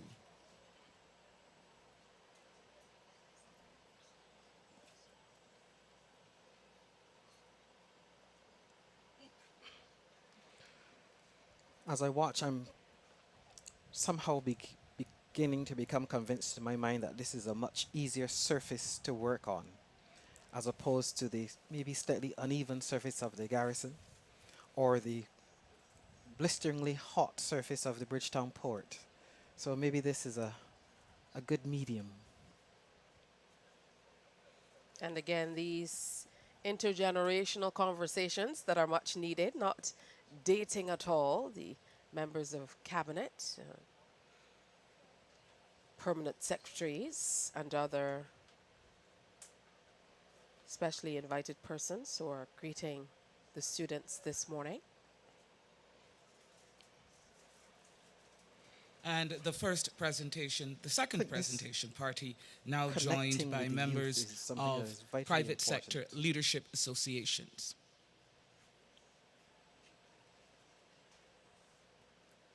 Getting in there so you can see the badges a little better. And they were very specially designed as well a few years ago, specifically for this reason. And for those who might be wondering why today, the student leadership badges are part of the National Honors System of Barbados. What a proud look. And I'm sure the members of cabinet and permanent secretaries and members of the private sector association and so on who are part of this particular presentation are equally as proud to be able to pin badges on our future, the future of Barbados, our youth. I think the pinning of the badges presents more than just an opportunity to be seen or to be engaged in an official activity, but it is a unique opportunity for these people to connect, to interact. I would suppose that on an ordinary day, it is very unlikely that the average school child in Barbados will be interacting with a member of parliament. And so this is a very neat way of keeping us all connected right across the generations.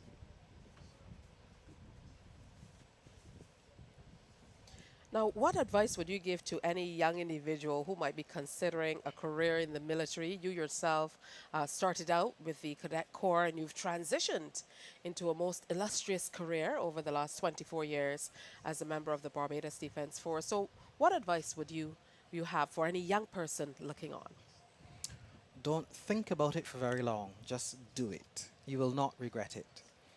Naturally, the military is not everyone's cup of tea, as it were. But it will certainly shape you and mold you and help you to find and develop your best self.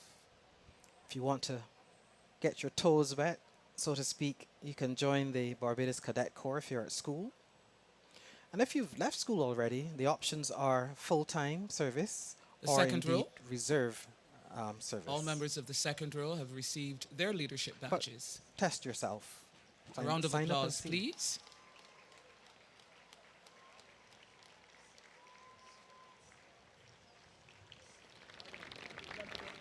And the second row walks off to tremendous applause and cheers, as well deserved. And on this occasion, they're representing their entire schools, their communities. It's important for us to remember that as well. Must be some very proud teachers and parents.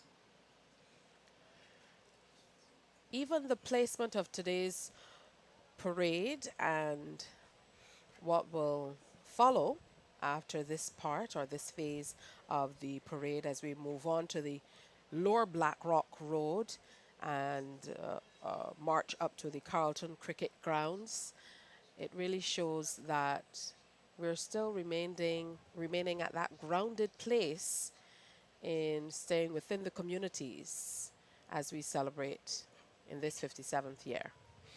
I must confess that that part of the parade was always my favorite. That march, whether it's through Bridgetown or anywhere else, when the bands get to show off their latest calypsos and the troops get to strut their stuff, is always a fine spectacle. Certainly unity and pride will shine brighter than ever as we stand tall to celebrate the magic and pride and these unforgettable moments that really define our beloved nation. Just want to return briefly to career options in the Barbados Defence Force. Just to mention that just about every job that you could think of is covered in the Barbados Defence Force. So we're not just frontline soldiers, but there are cooks and engineers and drivers and medics, and a full range of skills will be available to you with pay and training. If And that doesn't speaking of excite training, I know the Barbados Defence Force, you certainly invest in your young people where they're interested in various fields. I know that they have opportunities to study locally and abroad as well. Indeed, the Barbados Defence Force will support any program that will, of course, be benefit to the Barbados Defence Force. Our commissioned officers are trained to the highest international standards, and our artisans or technicians or service personnel in the broadest possible sense are all trained internationally or locally, but always to the highest possible standards. On occasions like these, we hear words like patriotism a great deal. How has your membership in the, first of all, the Barbados Cadet Corps and your transition to the Barbados Defence Force shaped your view of patriotism? Well, anybody who lives in Barbados A round of applause just for magically row falls 3. in love with Barbados. And any opportunity to serve Barbados in whatever capacity is an exciting thing. And I hope you've I'd noticed, like the idea as I've of noticed, national pride. that these students I are like the idea quite of adept aiming for the at highest following possible orders standards for with yourself, precision. for your country. Their march on and off has been clean and crisp. And of course, you're hearing the voice of CEO of the National Cultural Foundation, Carol Roberts, who will be your commentator for this part of the presentation. Coming up next, national awards and insignia. Did you get a sneak peek, Science? Indeed. No further answers. But I'm sure Barbadians will be very, very pleased after hearing the names of the persons who will be honored on this occasion.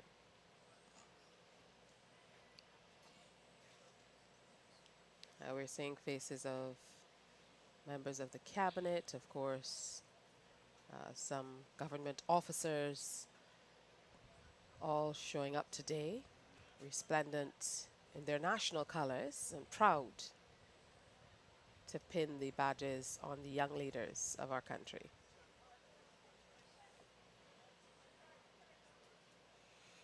And being around the military almost makes everybody seem as though they have to be a little more regimental. I guess you can see that even as they march off. And let's hear it for row 4. I'm sure they were told to be on their very best behavior. And maybe a stern look or two from the officers guiding Our them sincerest cemented thanks to our that. presenters this morning, Madam President, Madam Prime Minister, Honourable Chief Justice, members of Parliament, members of Senate, members of Cabinet, leadership of public sector associations and agencies, and the leadership of private sector associations and agencies. A round of applause for our presenters. And a huge round of applause for this year's recipients of leadership badges.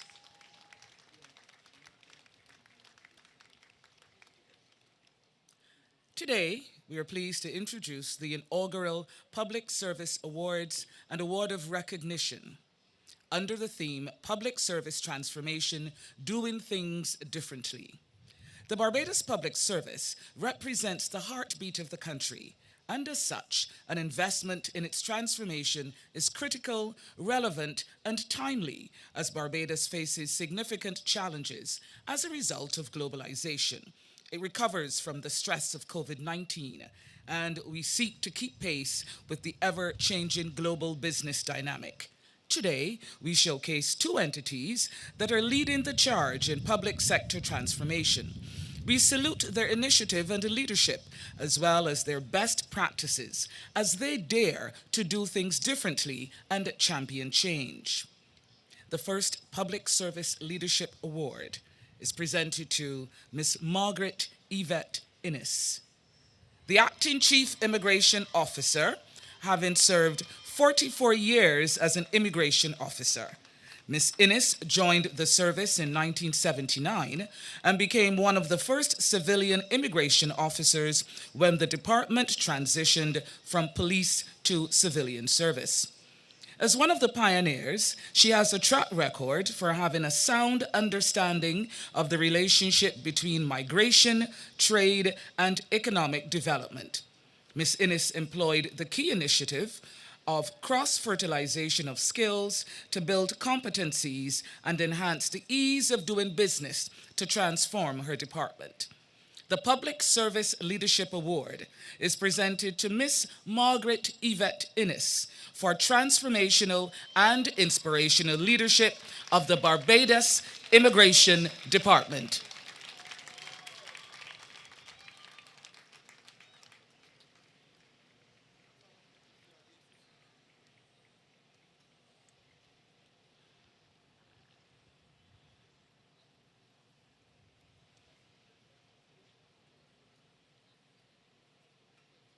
The Public Service Awards and Awards of Recognition are under the name of the Honorable Prime Minister, who will now present this year's recipients to Her Excellency, the President.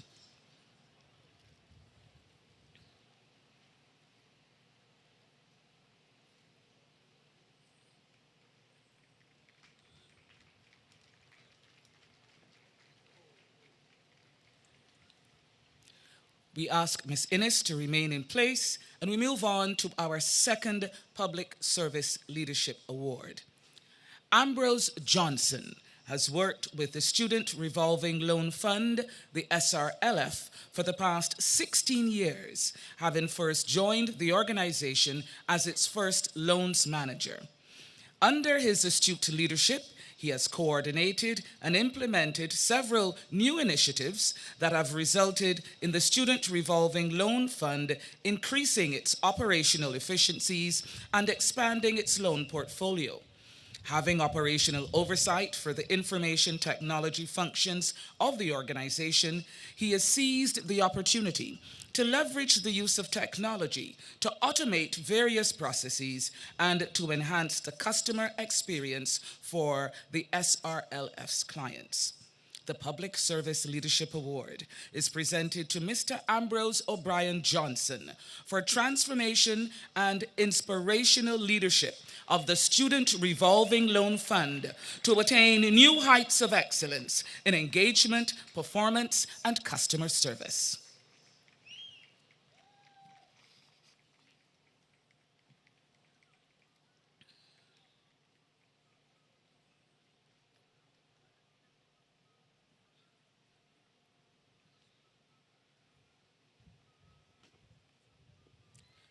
Mr. Johnson, I ask you to remain in place as well, and we now move on to the Agency Awards. And the first award is presented to the Barbados Immigration Department, a department that stands as a testament to exceptional leadership. With a resolute commitment to its mission, the organization embarked on a journey towards a new and improved image, setting the bar for excellence in the public service. The department's envisioned introduction of e-visas, online document facilitation, and the EDRMS system signifies its relentless pursuit of modernization and accessibility. These initiatives symbolize a future where technology seamlessly meets efficiency. As we honor the Barbados Immigration Department with the prestigious Public Service Excellence Award, we celebrate its transformative leadership, dedication to service excellence, and tireless pursuit of innovation. This team stands as trailblazers, reshaping the landscape of the public service and fortifying Barbados' journey towards a brighter, technologically advanced future. The Public Service Excellent Award is presented to the Barbados Immigration Department for outstanding achievements in redefining and modernizing its services, setting an exemplary standard for transformation in the public service. Accepting the award on behalf of the Immigration Department is earlier recipient, Ms. Margaret Innes, Chief Immigration Officer. But she is joined by Ms. Janice Robinson, Deputy Chief Immigration Officer, and Mr. Carlyle Murray, Senior Immigration Officer. They are joined by some of the team from the Immigration Department. I invite you to stand, Immigration team, you already are, and be acknowledged. Congratulations and well done.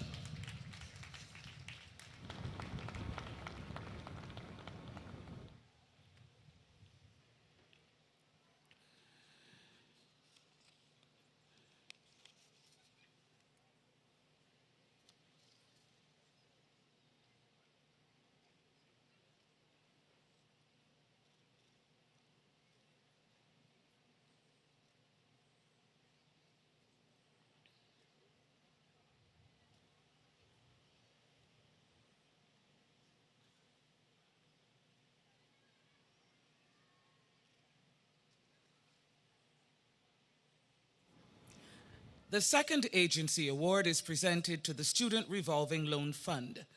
The transformation of the SRLF into an agile, sustainable, and efficient commercial state-owned enterprise has been a team effort under the guidance of the Minister of Education, Technological and Vocational Training, the Board of Directors, and the employees. They have all bought into the vision of making the fund a more customer-centric and sustainable entity. The first step in achieving this goal was making the fund the best place to work, and therefore the team ensured that its physical plant was conducive for its employees to feel safe and to produce at their optimum. The Student Revolving Loan Fund stands as a stalwart force driving societal progress through education, fostering the dreams and aspirations of countless Barbadians with unwavering commitment. For years, the SRLF has been a beacon of hope, providing empowering loans for tertiary education and igniting the flames of ambition.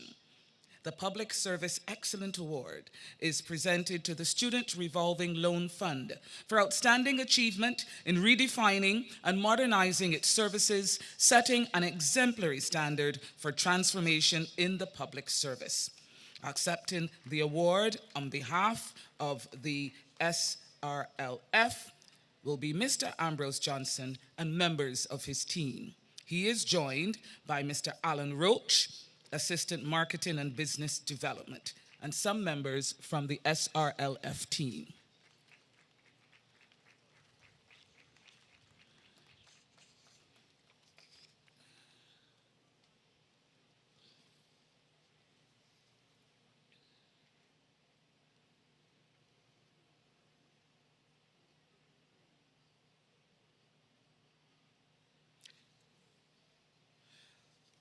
We move on now to the Award of Recognition. Founded in 1973 by Barbadian visionaries Harold Hoyt and Fred Gollop, later Sir Fred, and a team of pioneers, the Nation Publishing Company Limited stands proudly today as the leading publishing and media house in Barbados. This Black-owned business was built from humble beginnings in a modest rented softstone structure in St. Mary's Row. Here, the company began to develop and shape a product that solidified its place in this island's history. The Nation has built a reputation for the delivery of credible, accurate, and reliable news and information. In this era, when fake news abounds, it is clear that the source matters. The Nation has stood the test of time, moving from a weekly Friday newspaper, first published on November 23, 1973, to the introduction of the highly coveted family publication, The Sunday Sun, on June 3, 1979, and subsequently to daily publications as of March 1981. Today, the nation boasts of the constant delivery of news 24/7 via print and digital platforms, with a portfolio of products catering to advertisers and readers alike that include the Nation newspaper, the Daily Nation, Midweek Nation, Weekend Nation, Sunday Sun, and Saturday Sun, the Barbados Business Authority, and a collection of glossy publications such as the Better Health, Smart Homes, and Fine Cuisine magazine. The Nation pioneered local investigative journalism, breaking many stories. Through the Nation, we learned of poor and ordinary Barbadians and young high achievers, of whose successes we would not otherwise have been aware. By reading the paper's pages, we became informed and connected with Bajans in the diaspora, and they remained as informed about home as if they were still living in local communities. For that work, it has become part of the national fabric, and today we pay homage to the service of the Nation newspaper, to this nation and its nationals at home and wherever they may roam. This award of recognition is presented to the Nation newspaper in appreciation of 50 years of outstanding achievements in print and digital journalism, serving Barbados, the region, and the Barbadian diaspora. Accepting the award on behalf of the Nation Publishing Company Limited is Mr. Noel Wood, Chief Executive Officer.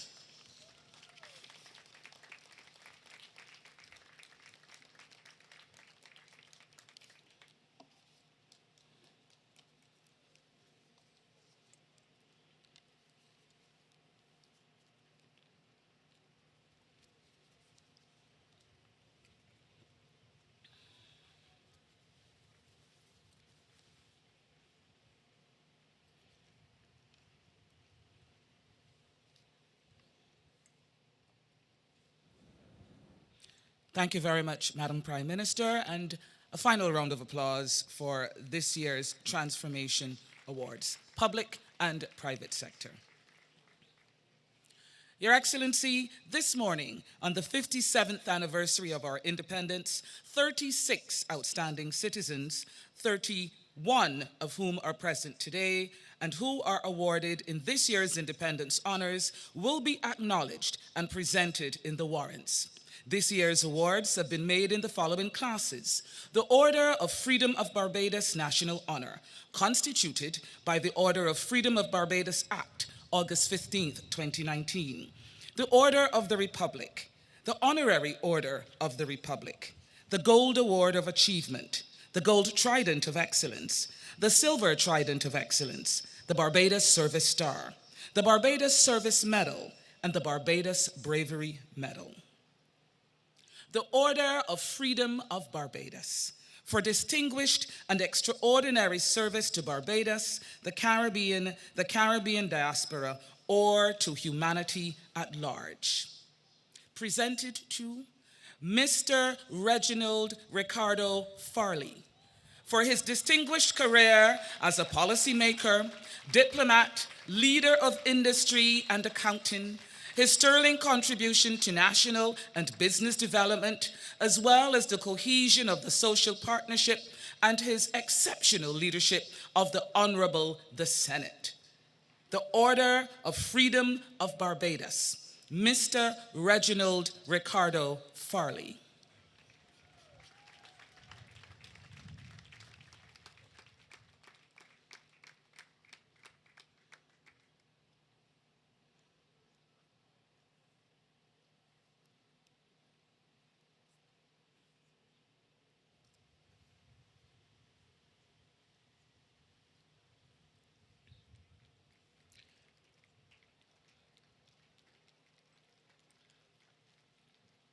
Miss Carrie-Ann Furnell Eiffel, for her distinguished service in the Honorable Senate and outstanding contribution to the enfranchisement of persons living with disabilities through education, employment, and exposure.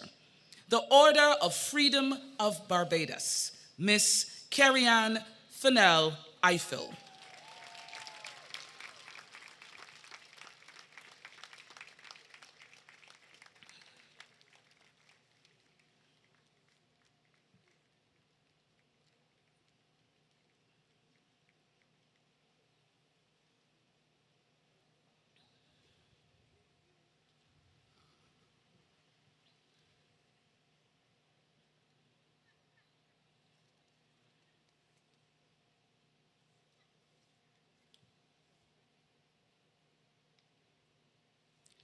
Mr. Doudridge Denton Miller, for his exceptional career in local and regional banking, Caribbean money management, and entrepreneurship, and his sterling contribution as a transformation and international financial leader. The Order of Freedom of Barbados, Mr. Doudridge Denton Miller.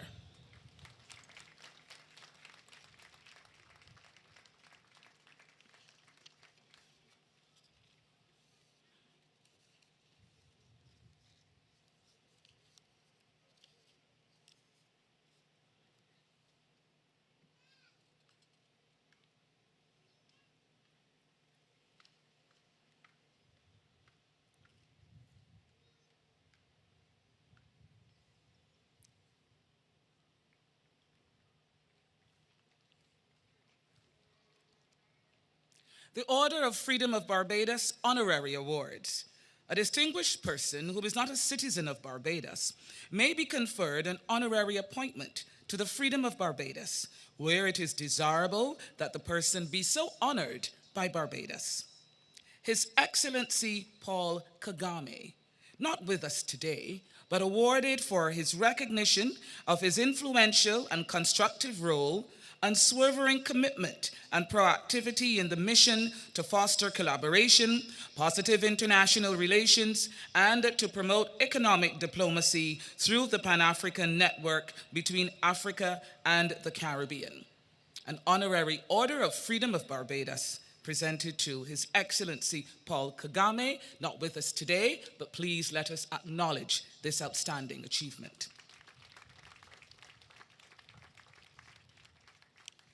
The second Honorary Order of Freedom Award is conferred on His Excellency Mohammed Irfan Ali in recognition of his strong commitment to enhance cooperation and collaboration to achieve regional integration and to foster deeper social and economic partnerships, particularly in relation to food and nutrition security, and for the upliftment of the people of Barbados and the region.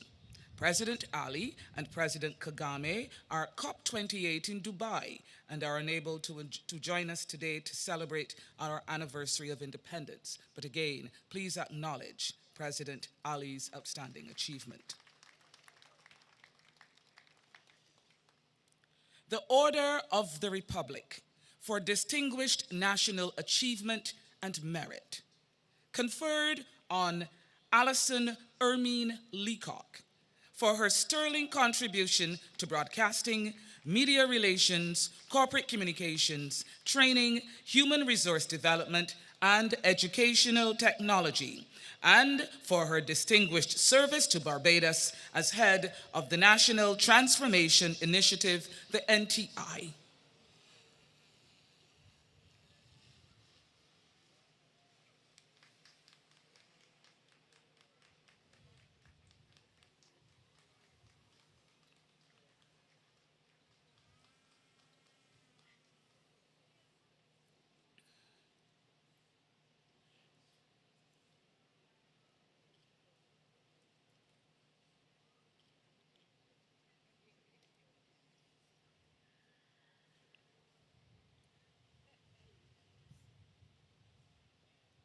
The Order of the Republic, conferred on Miss Esther Elizabeth Phillips, for her outstanding contribution to the literary arts and as Barbados's first poet laureate, and for her commitment to maintaining and strengthening Barbados's cultural identity and developing the cultural industry through her body of work as a creative writer, publisher, and educator. The Order of the Republic, Miss Esther Elizabeth Phillips.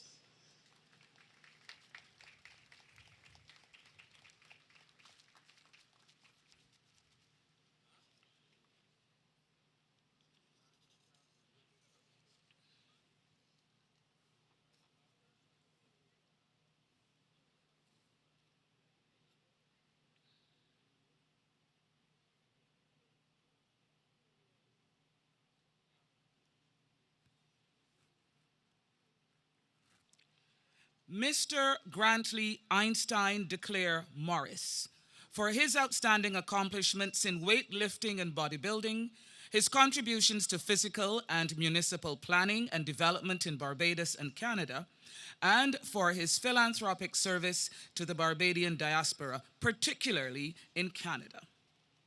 The Order of the Republic, Mr. Grantley Einstein Declare Morris.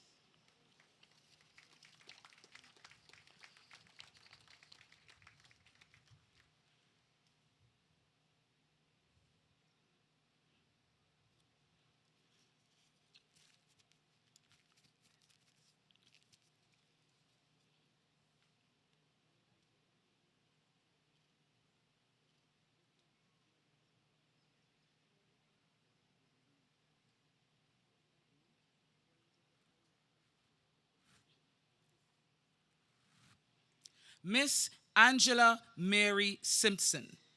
For over 3 decades, this devout member of the St. David's Anglican Church has given tireless to many individuals and causes. For her excellent and dedicated service in support of the Barbados Prison Fellowship and the Barbados Cancer Society, her work to assist the A Give Back QC charity, and her indefatigable contribution to the development of the sport of horse racing in Barbados and to the Barbados Turf Club. The Gold Award of Achievement, Miss Angela Mary Simpson.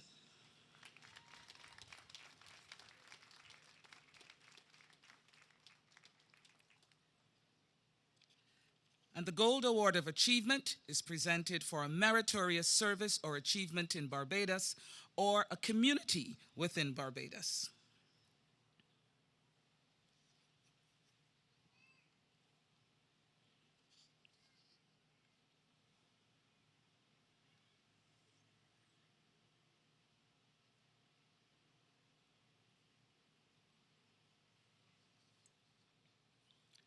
The Gold Trident of Excellence for highly meritorious service or achievement in science, the arts, literature, sport, civic duties, or any other endeavor worthy of national recognition. Mr. Winston Hudson Bailey, for his stellar service to the University of the West Indies and his commitment to improving the conditions of the Barbadian diaspora in Jamaica. The Gold Trident of Excellence, Mr. Winston Hudson Bailey.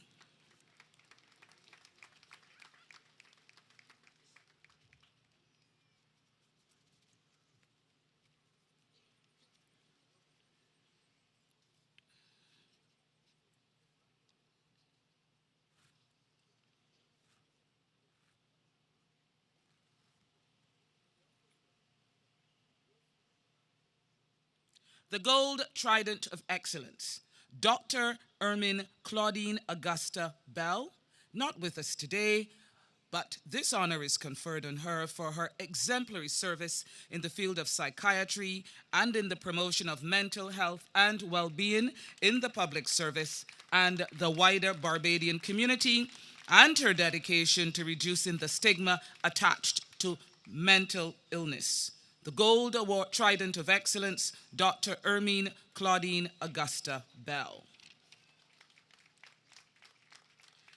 The Gold Trident of Excellence, Canon Curtis Stephen Roosevelt Goodridge, for his sterling service to the Anglican Church and Synod in Barbados, in particular the St. Lucy Parish Church, and his dedication to the spiritual development and improvement of the quality of life of persons in the northern communities of Barbados.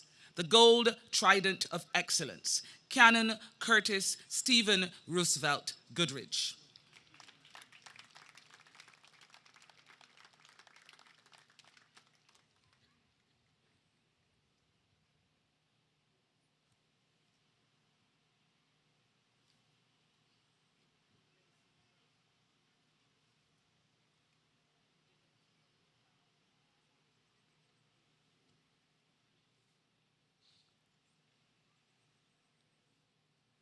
The Gold Trident of Excellence, Miss Daisy Suzanne King, For her long-standing and distinguished service in the field of education as a historian, actor, dramatist, teaching professional locally and regionally, school administrator, and transformational leader, and her commitment to volunteerism, working for the advancement of youth, in particular, marginalized young people. The Gold Trident of Excellence, Miss Daisy Suzanne King.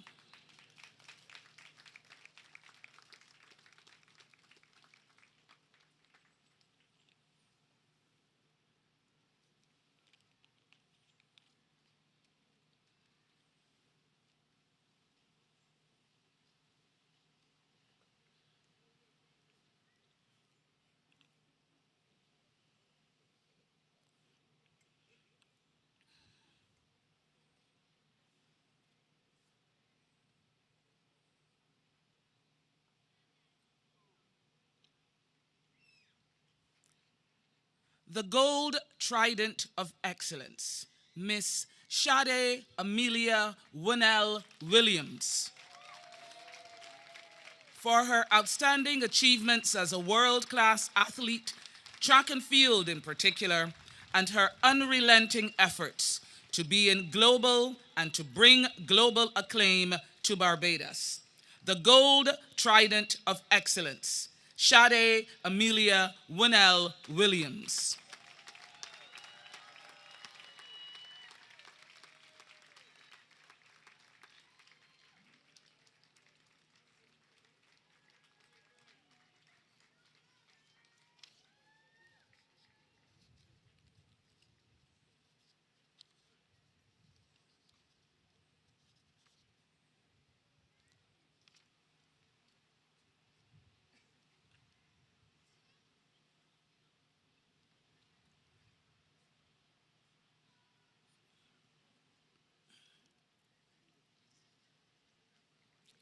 The Silver Trident of Excellence, for highly meritorious service or achievement in science, the arts, literature, sport, civic duties, or any other endeavor worthy of national recognition.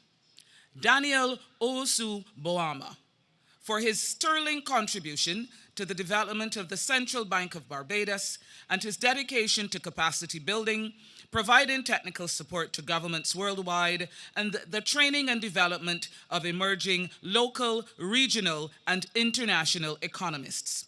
The Silver Trident of Excellence, Daniel Owusu Boama.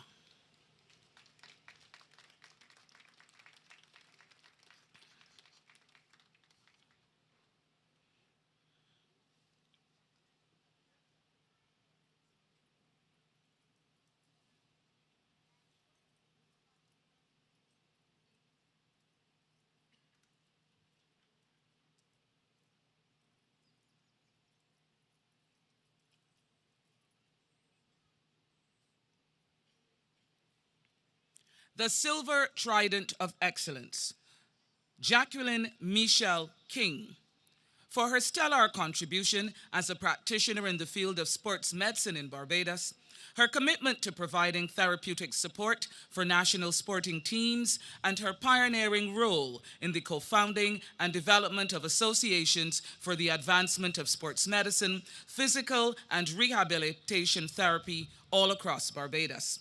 The Silver Trident of Excellence, Jacqueline Michelle King.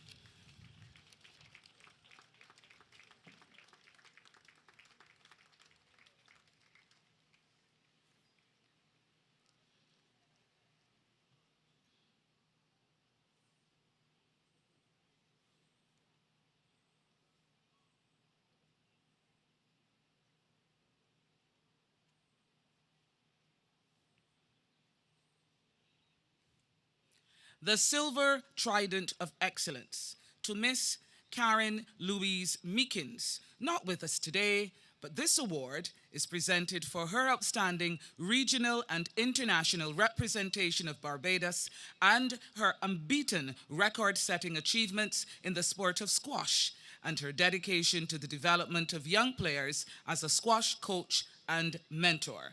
The Silver Trident of Excellence, Karen Louise Meekins.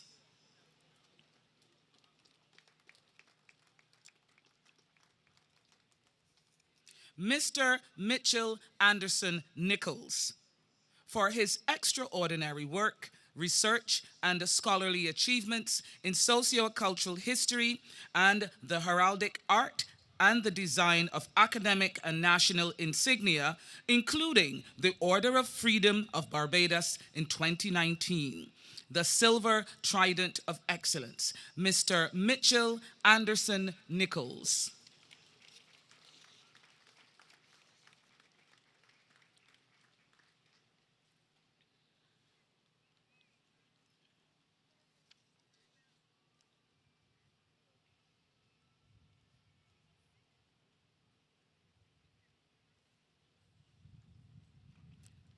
Mrs. Lana Cyriline Yard, for her dedicated and exemplary service to the government of Barbados and her unwavering commitment to lending her expertise in the provision of liaison, ushering, and protocol services to the public and private sector alike.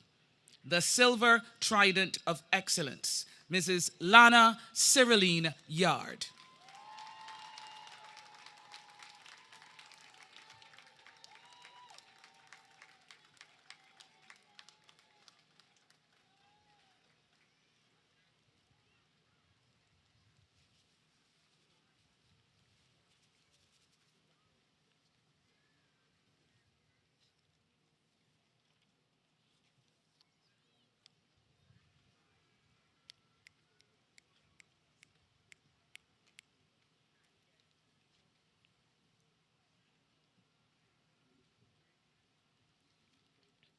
The Barbados Service Star, for meritorious work in the public, fire, military, police, prison, or other protective services, or in any other similar field of endeavor.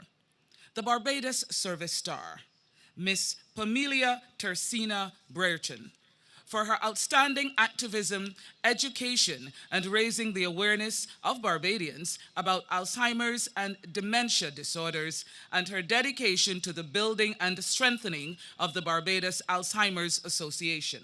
The Barbados Service Star, Pamelia Tersina Brereton.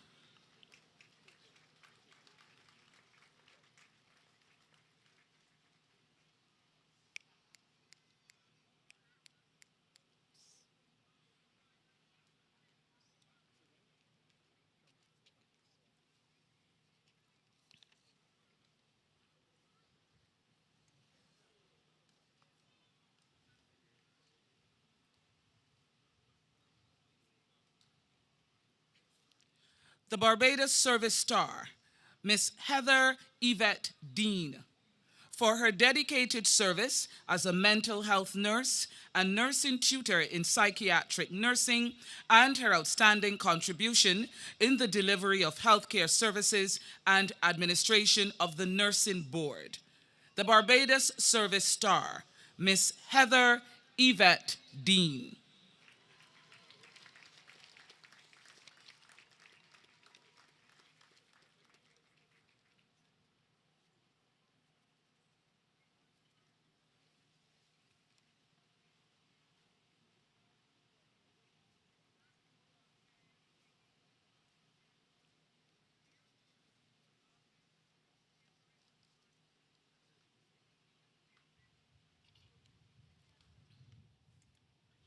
The Barbados Service Star, Lieutenant Commander Carl Alfonso Farley, for his meritorious service to the Barbados Cadet Corps and his dedication to youth and community empowerment through his work with the Sea Cadet Unit.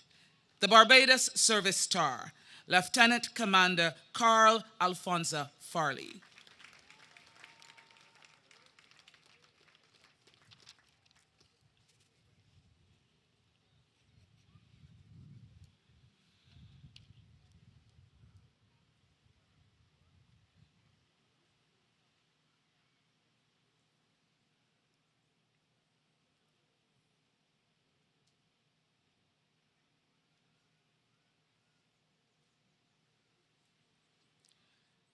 The Barbados Service Star, Mr. Maurice Wilfred Gaskin, for his outstanding contributions in the provision of environmental health services and his commitment in the delivery of public education programs.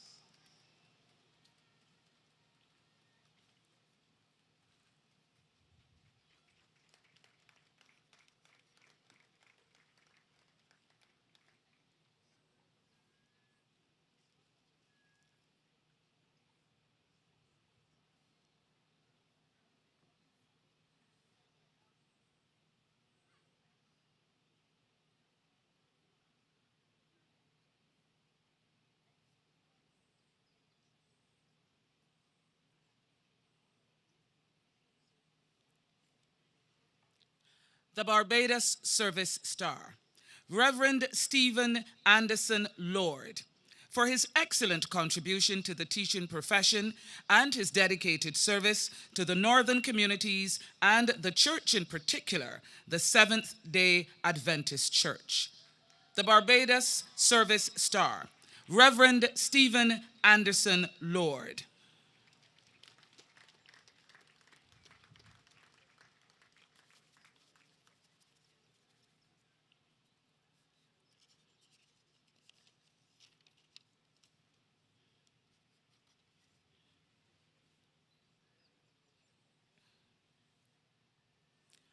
The Barbados Service Star, Miss Natalie Shermaine Murray, for her commitment to philanthropy and dedicated service to the growth and development of church and the rural communities in St. Andrew. The Barbados Service Star, Natalie Shermaine Murray.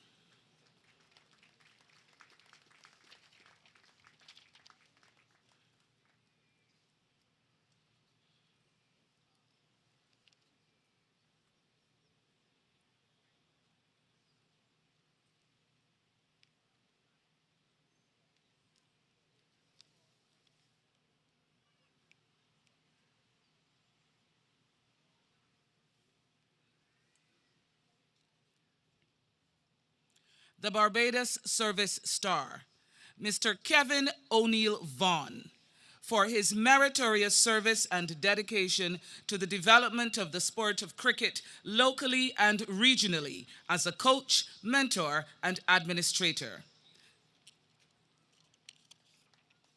The Barbados Service Star, Mr. Kevin O'Neill Vaughan.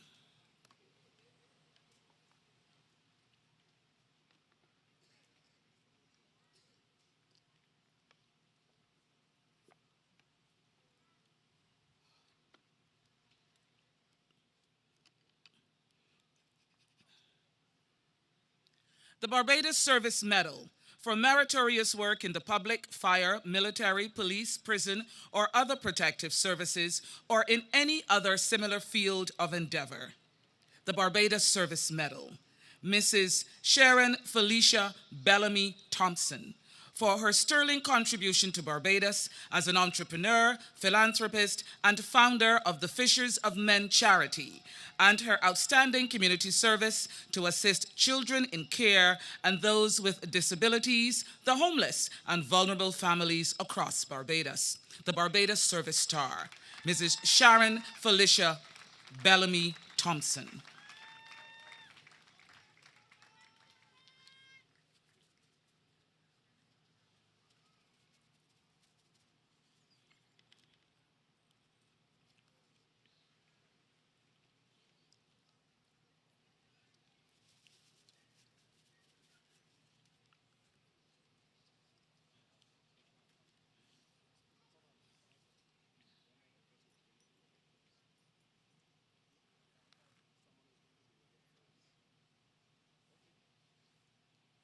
The Barbados Service Medal, Mr. Renford Mark Harper, not with us today, but an award conferred for his stellar career of service in the public sector as head of the Government Security Service, and outstanding contributions as a practitioner and administrator in the provision of national security services, Mr. Renford Mark Harper.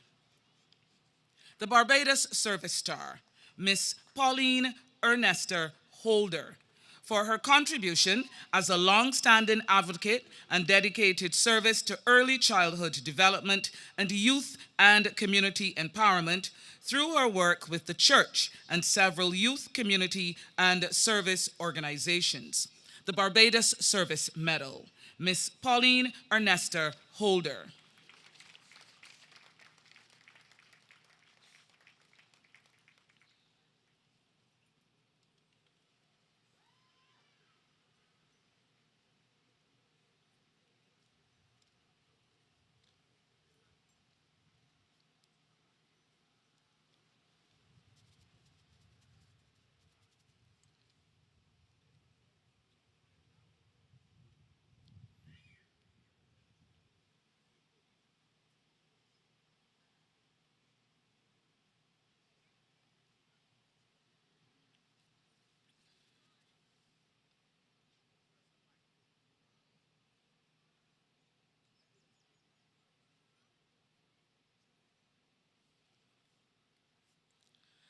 The Barbados Service Medal, Miss Betty Omega Waith, for her dedication to community services in care of children, the elderly, less fortunate persons, and those living with disabilities, and her commitment to volunteerism in support of the St. John Ambulance Brigade and the District Emergency Organization. The Barbados Service Medal, Miss Betty Omega Waith.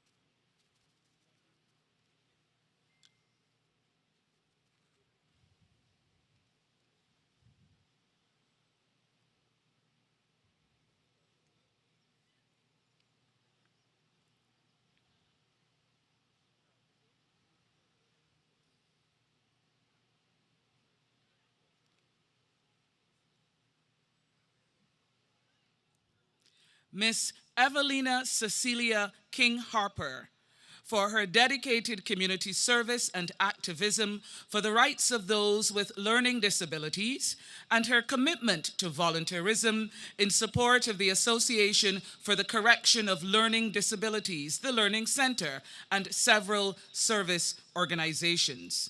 The Barbados Service Medal, Miss Evelina Cecilia King Harper.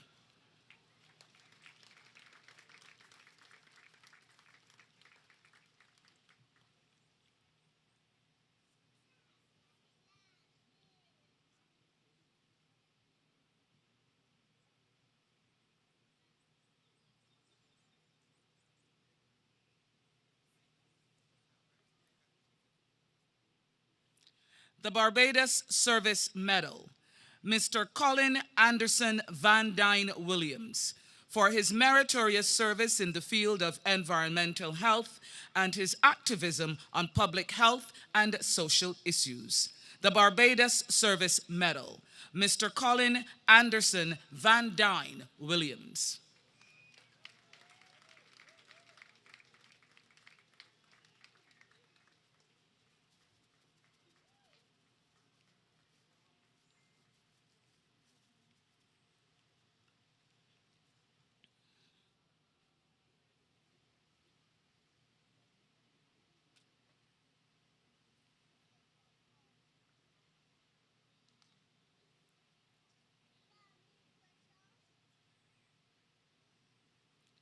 The Barbados Service Medal, Mr. Ivor Sinclair Worrell, for his meritorious service as a youth advocate and a social worker, and his sterling contributions to community empowerment and the development of the sport of bodybuilding in Barbados. The Barbados Service Medal, Mr. Ivor Sinclair Worrell.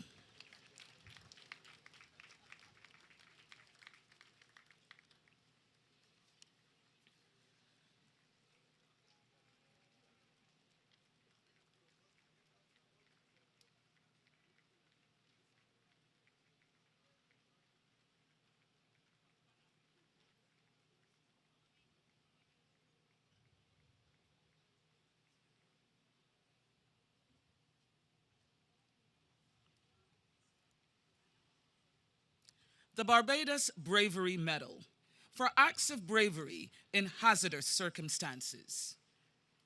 Mr. Roger Orlando Rock, not with us today, but let us applaud his efforts and award them for placing himself at risk while preventing extreme loss of property and loss of life of Mr. Antoine Alexander from a house fire at Queen Street, Nelson Street, St. Michael. The Barbados Bravery Medal, Mr. Roger Orlando Rock.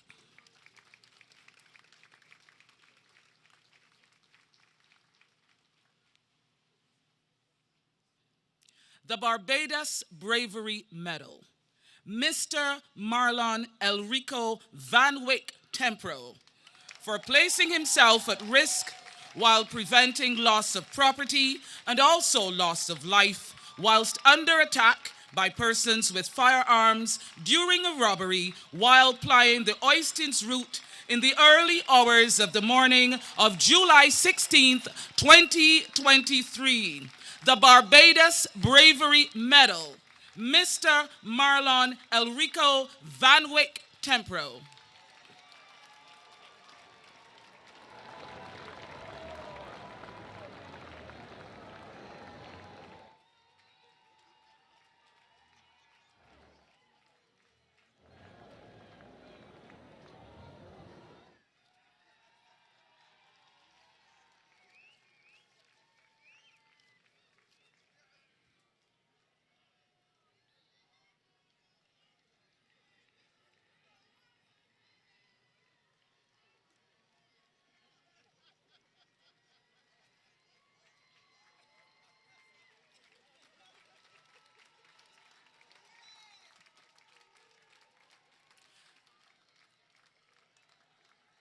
Ladies and gentlemen, under bright sunshine, on this, our 57th anniversary of independence, please let us all join in applauding this year's inaugural Public Service Awards and Award of Recognition and those who made it to the list of national honors and decorations.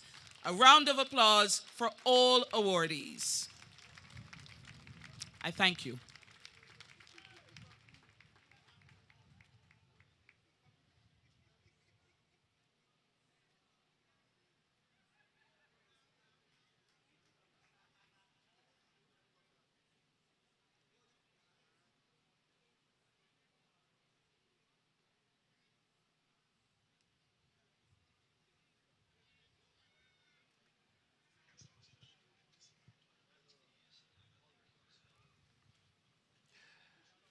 The Honorable Mia Amor Motley, Prime Minister of Barbados, will now address the nation.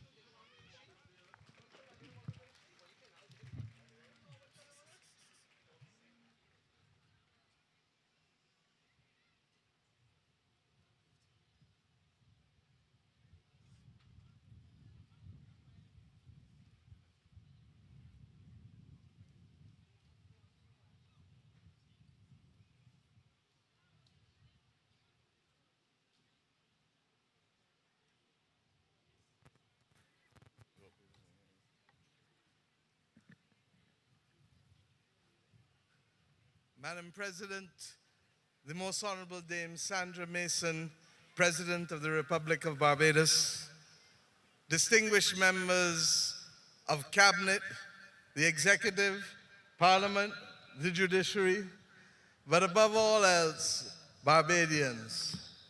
This is our day. Happy Independence.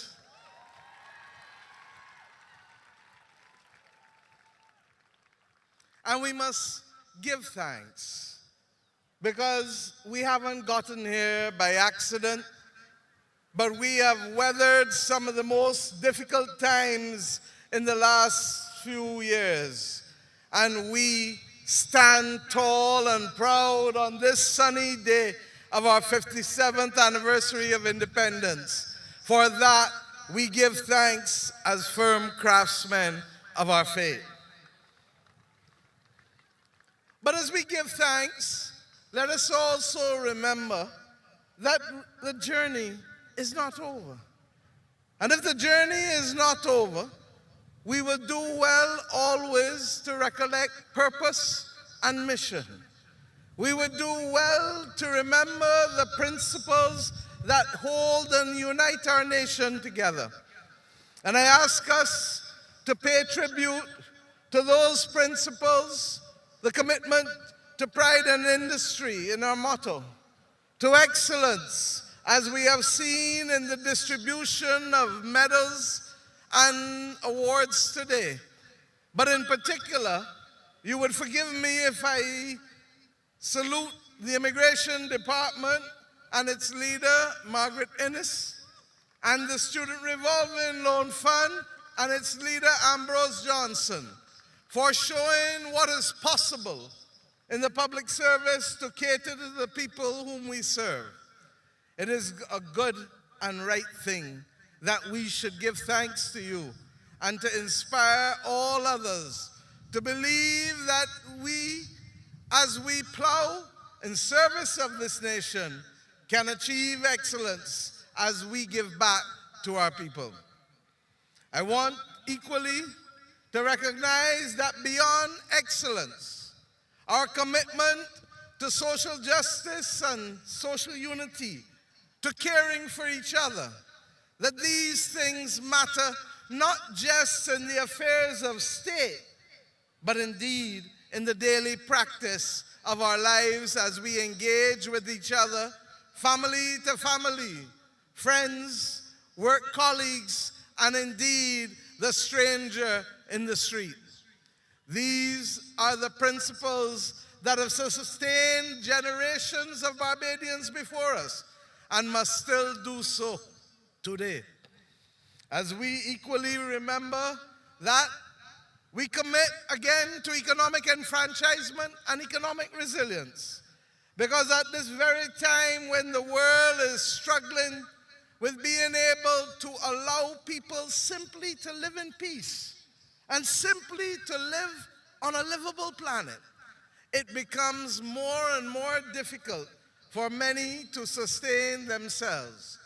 And our pledge to each other that we should lift people out of poverty, but equally commit to wealth, not just the earning of cash, but the generation of assets and wealth that can be passed from generation to generation. That we equally recall that caring for each other and economic enfranchisement and resilience cannot be done in a vacuum, and that the sustainable environment in which we live matters. And for those who don't remember that, ask the residents of Six Men's who previously lived on the coast and who were forced to become migrants in their own land purely because of the extent to which the ocean claimed the land on which they were born and they lived. Similarly, we commit to cultural preservation because who we are says everything about us. This is the country that when I say "wah wah blow kill old cow," you don't have to wonder what I'm talking about. Or when we say "we is we," you don't have to ask where that come from. This is our sanctuary, and this is the place we should always find comfort. And as we do that, we remember that we don't live in this world alone. And diplomatic engagement, brotherly and sisterly relations will always be necessary as we live on this planet as part of humanity. I ask us, even as we meet today, to recognize that Barbados, despite its size, not only can be friends of all and satellites of none, but capable of providing leadership beyond our size to ensure that the world can become a better place. Indeed, as we speak here today at this ceremony, word has come from the UAE that the world's nations have finally not only settled on the loss and damage fund, but the capitalization of it has started this morning in earnest. And we thank the people of Barbados for playing the role that we have played in ensuring that this most essential item of justice can help level the playing field for those of us who have become victims of the climate crisis. Will we today or next week see the capitalization where we want it? No. But it is the beginning. And as we have learned, step by step, we can ensure that justice is delivered. But my friends, as we commit to this as a nation, many of you may be asking, but we keep going. We're tired. We're talking about this and we're talking about that. The reality is that in spite of the beauty of the sun, in spite of the gentle, caressing nature of the breeze, in spite of the wonderful nature of our environment, we live in a world that is precariously placed. And we therefore give thanks for the journey, but recognize that the journey is not the destination. This year, Barbados has been adjudged as the 5th fastest growing economy in the entire world. That has not come by accident. That has come by dint of the sacrifice and of the hard work and the commitment to industry and the commitment to inclusive growth that we have put. We have known what it is to do things that people say shouldn't be done. We introduced the minimum wage in the middle of a pandemic when others said you can't do it and you shouldn't do it. But we saw the people who needed the helping hand and who needed the protection at the time when the environment was at its most vicious. We have known what it is to be in an IMF program and still ensure that the public servants of Barbados can receive 2 salary increases in 5 years when others would have thought that this was impossible. We have completed many of our mission critical items, and we went to mission survival during the pandemic, and during the ash fall, and during the freak storm, and during Hurricane Elsa, and during the consequences of war. My friends, whether we can stay focused for the major mission of transformation is not going to be determined by the government alone, nor the public sector, nor the private sector, nor the labor movement, nor the households, nor the firms alone. It will be determined by all of us cooperating to commit to mission transformation. And it doesn't mean that there will not be times when mission critical will have to be refocused. But our eyes must be singularly focused on transforming a nation.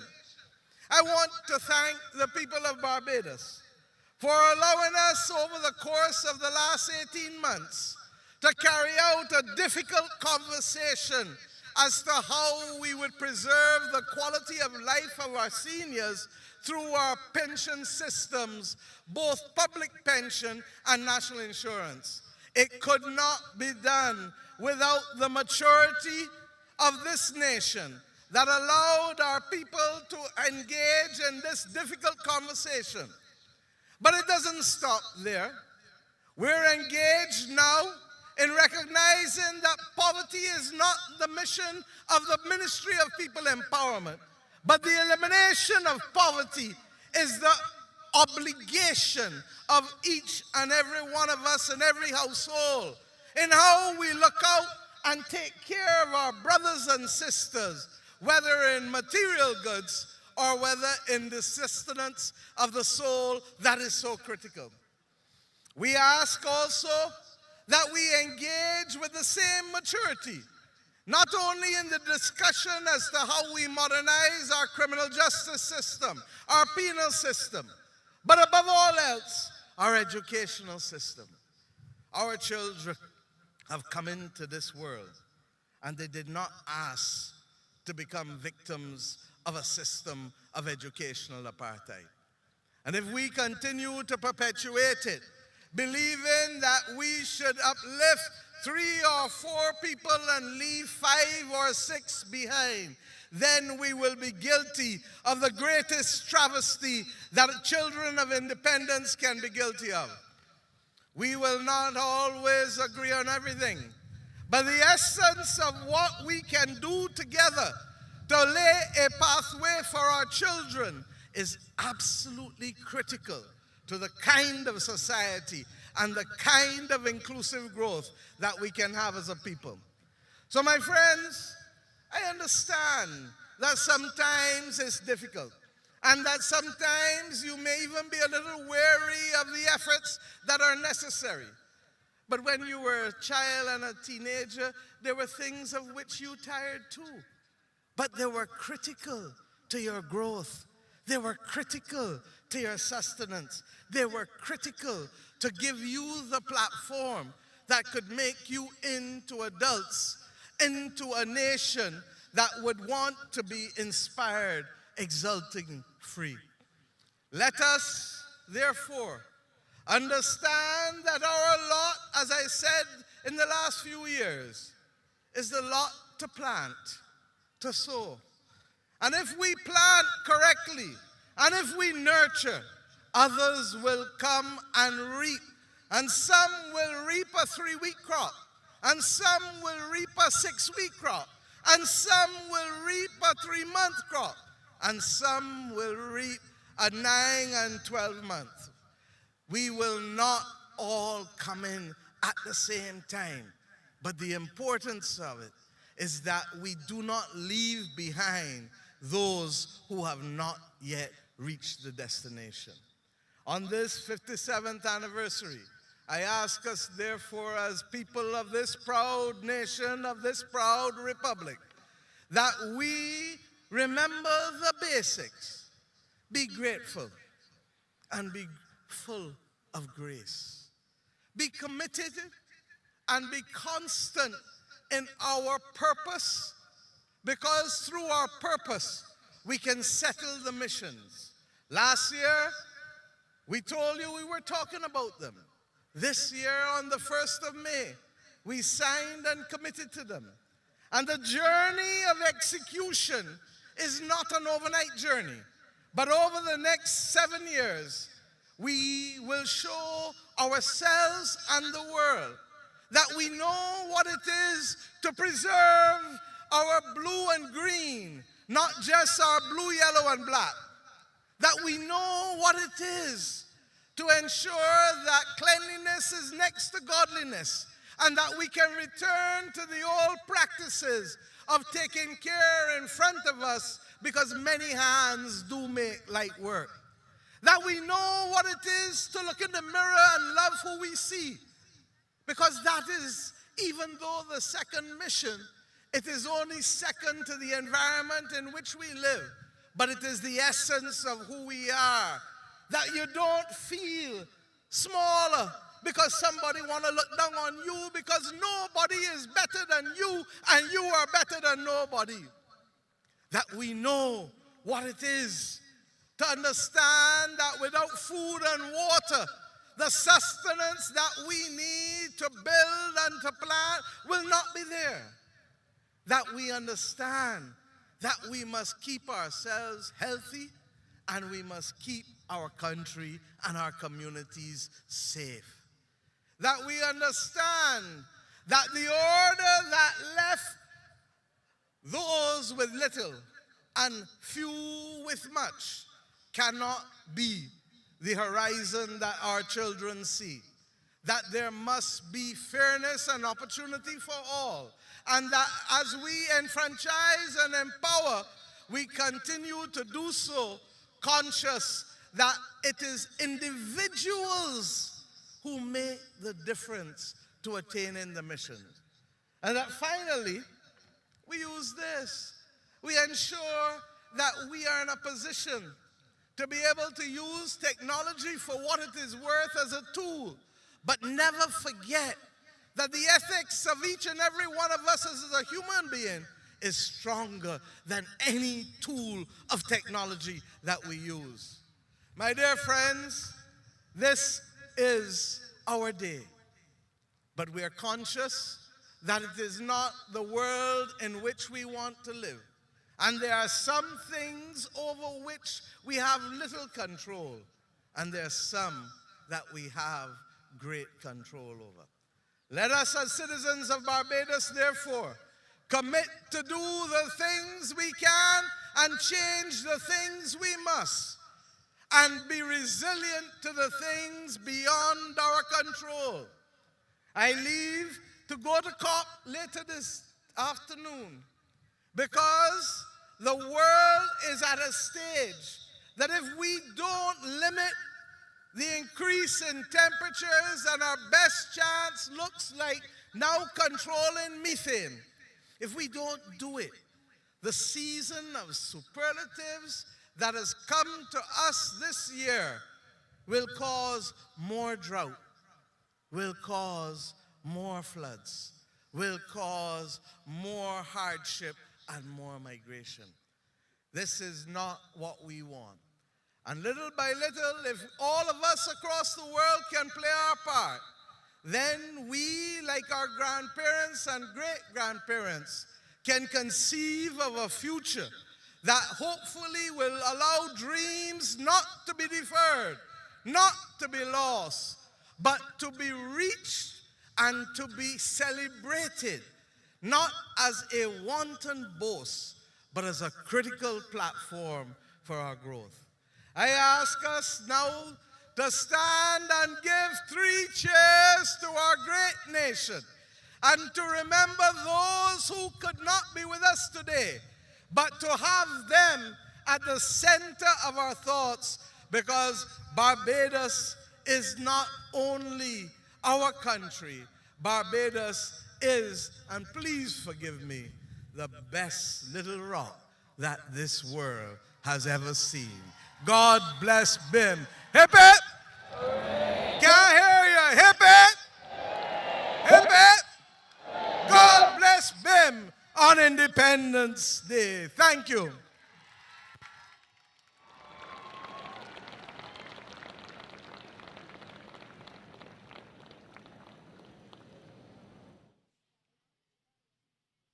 Mia Amor-Motley, of course, the Prime Minister of Barbados. Quite a stirring presentation there, Major Taylor. Yes, indeed. Stirring words. Of course, you talked much about what we're doing on the world stage and where we need to go. Ladies and gentlemen, please be seated. You will note that the armed services have already formed up again just along the car park area outside of the Let's parade welcome square. to the presentation area Hashim Durant.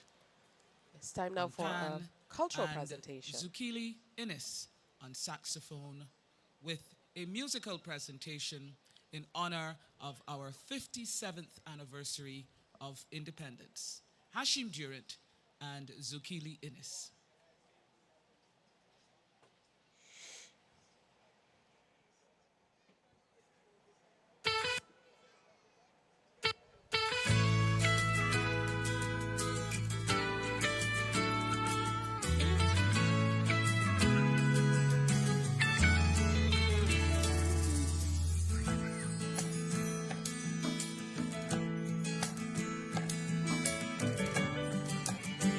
Come on, songman.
Parade commander will now march the troops back on in preparation for the next phase of the.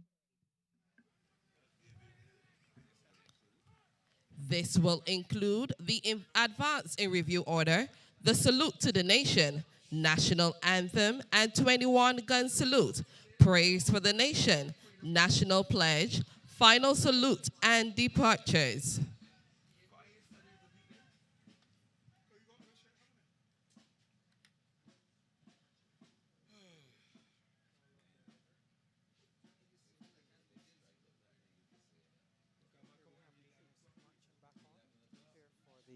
Salute to the nation.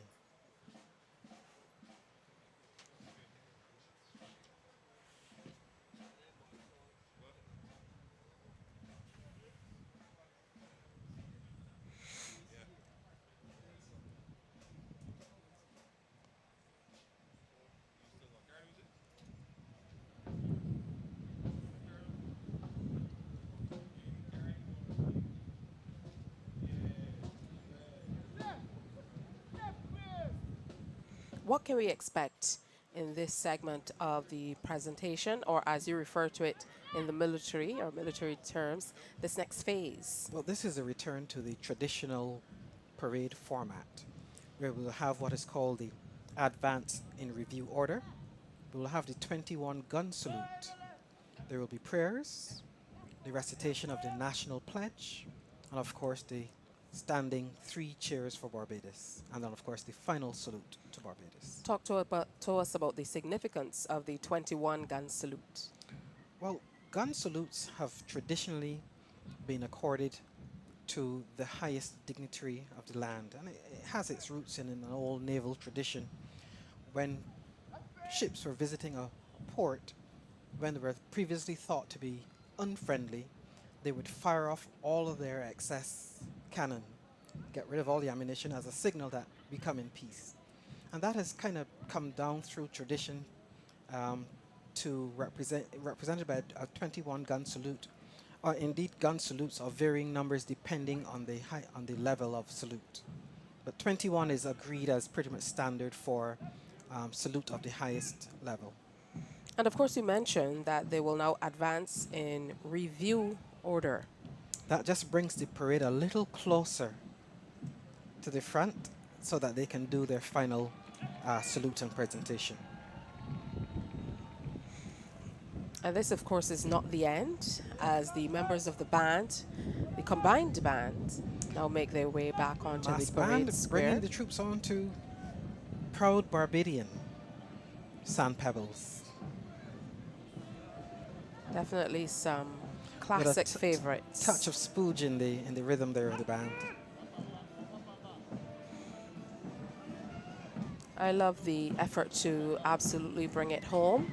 And of course, this is a showcase of who we are in many ways. It adds some of our British past, but with a true Barbadian flavor. Indeed. Traditional meets our own. And I think that's the way we'll have to approach many things in Barbados. We've had a very long colonial history. We've had now a long period of independence. And some of those traditions will of necessity be retained until we can find a way to recast them in our own image, as it were.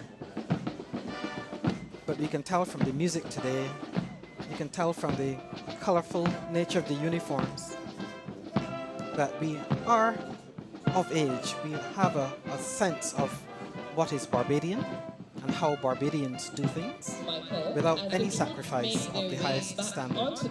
Let's enjoy some of this now as the troops make their way back onto the parade square in review order. We are coming to you live from the Usain Bolt Sports Complex. Bridgetown in the background of that shot, just to show those of you who might not be aware how close we are to the capital city. Everything in Barbados is close, but what a gorgeous shot of the Usain Bolt Sports Complex and the surrounding environs. Support to the troops as they march to Carlton.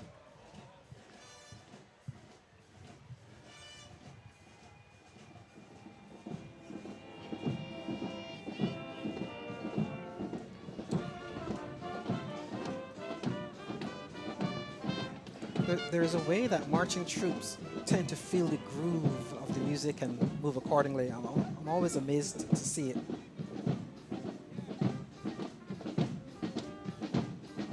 And of course, the traditional march to the fallout point, and the bands typically crank it up a notch, which the troops have always enjoyed. Our troops definitely march with a swag to the beating, the music, the drum makes all the difference.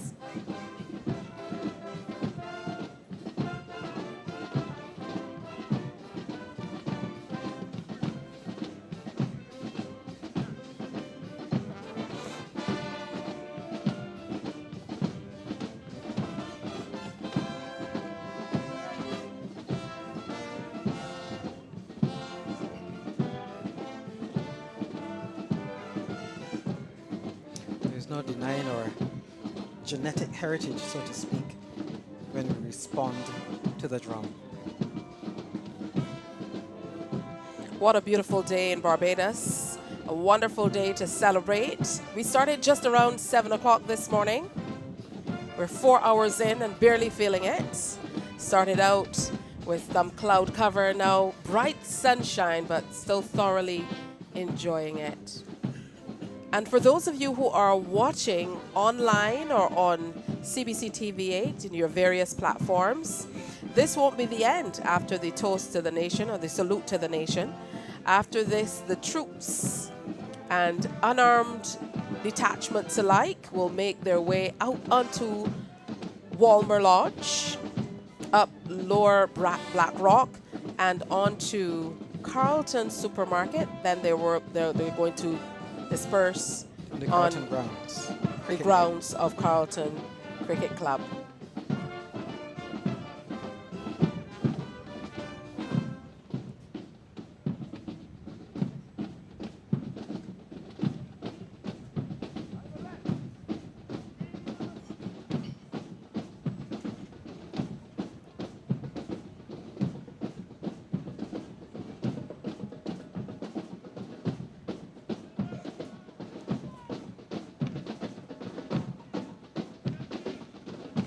Just watching it, I can almost hear the synchronized steps as you see them move together.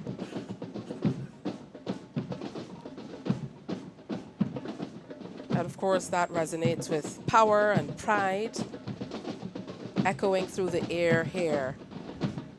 And I can see people taking up at various vantage points from their galleries, and as we would say in Bajan parlance, to be able to capture a view of something that traditionally has been closed off from the public, bar if you are at the facility. So for example, Kensington Oval and other areas, not a lot of houses or residential areas around the garrison or the Port Authority, but certainly here at this facility, it is in the midst of our community, which is what we really want. Beautiful to see, and even more amazing to listen to the sweet sounds. We take it right through Barbados, the village. Parade with advance. Right turn.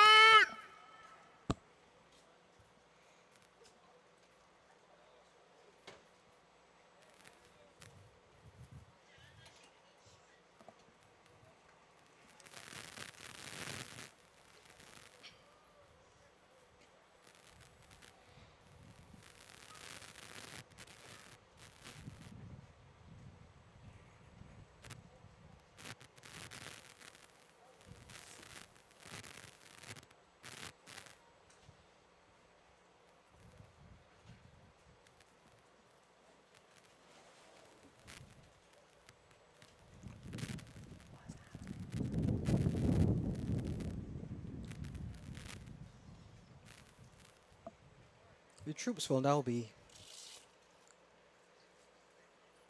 put back in their proper positions to prepare for the what we call the advance in review order.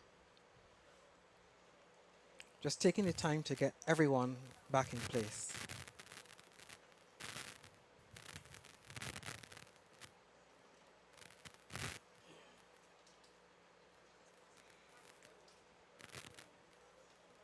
And then, of course, in all of this, we have the dressing of the troops as well, because, as you mentioned, precision is the order of the day. Those lines must be straight. Look at those faces. This is what we love to see. Pray! Order! Arms!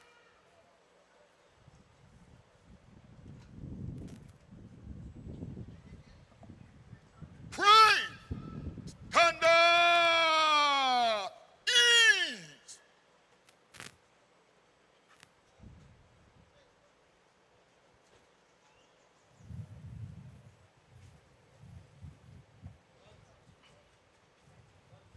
Parade second in command, getting it all ready.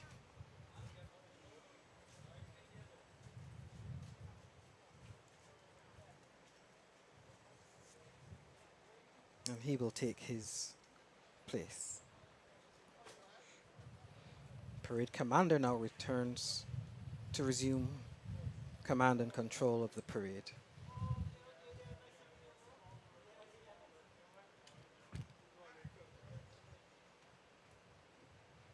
Major Drakes would have done many, many, many parades in his time, Right! coming through the ranks. Right! Turn! In! Open! Order!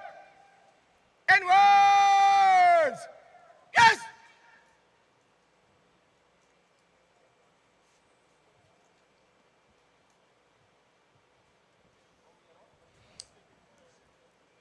You see your military knowledge improving. You did predict that they would be dressed, and here it is.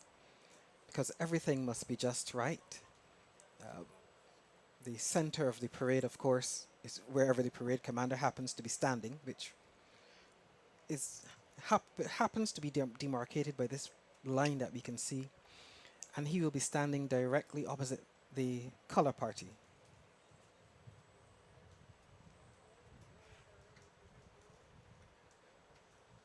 When the regimental sergeant major is satisfied that all is well, he will give the eyes front and we will carry on.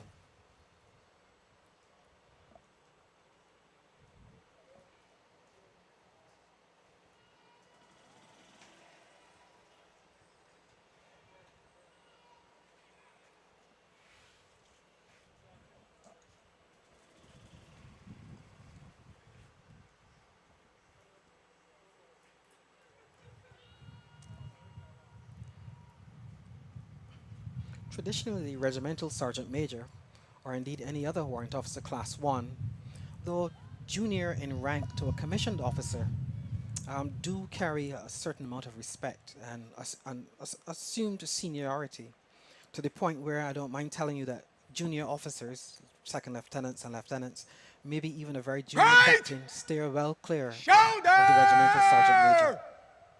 Arms!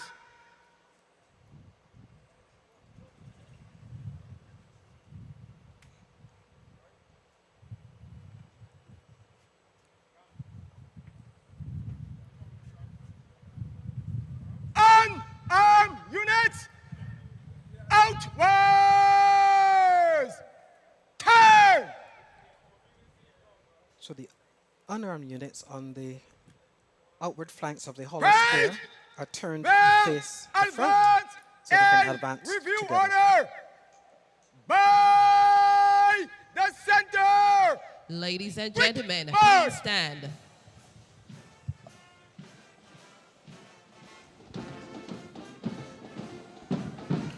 I'm bringing back memories of our childhood. And you can see my little brown girl. Which just happens to fit perfectly with the 14 paces taken in the advance in review order.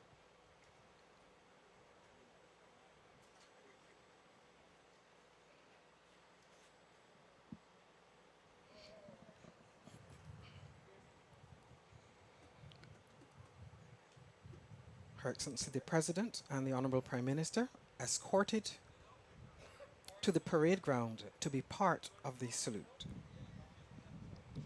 Next will be the salute to the nation, a presidential salute, the playing of the national anthem of Barbados, along with a 21-gun salute.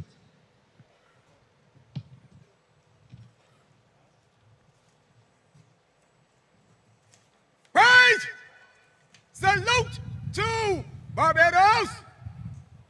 Present! Arms!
Salute to the nation of Barbados.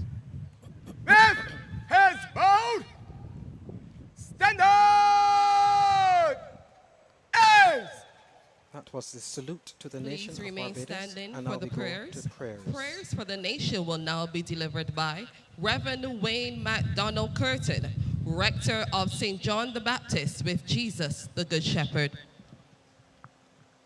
Let us bow our heads in prayer as we invite God's blessing on us as a nation.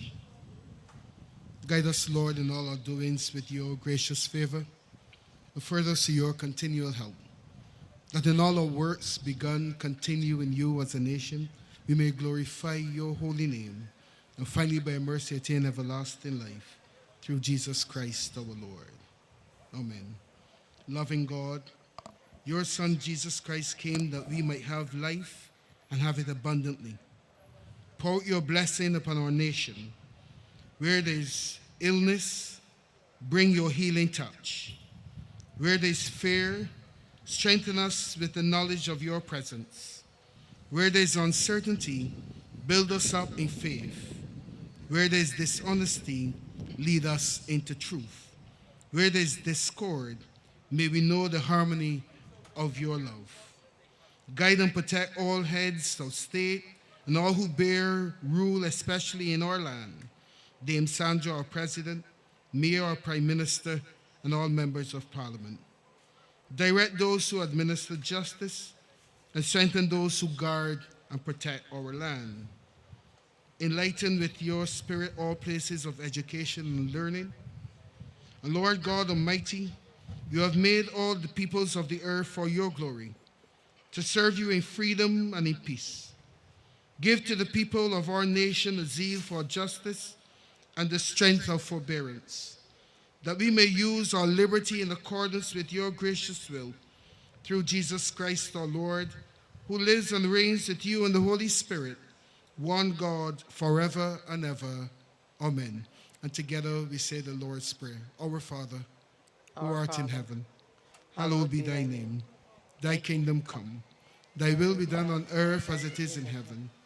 Give us this day our daily bread, And forgive us our trespasses, as we forgive those who trespass against us. And lead us not into temptation, but deliver us from evil. For thine is the kingdom, the power, and the glory, forever and ever. Amen. Thank you. The National Pledge will be guided by Dana Rose McLean and Roger Harris, head girl and head boy of the Good Shepherd Primary School. Please repeat after them. Praise! Praise! Turn!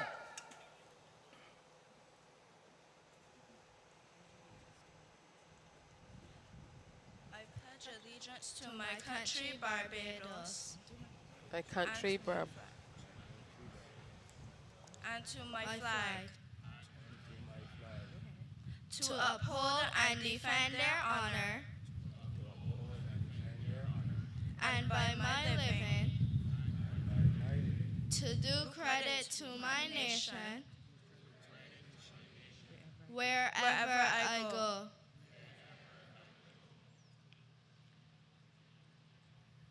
Praise!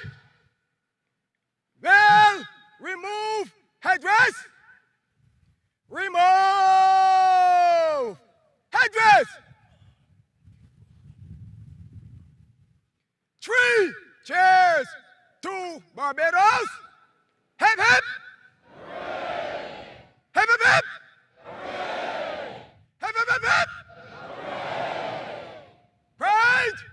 Well, replace headdress. Replace headdress.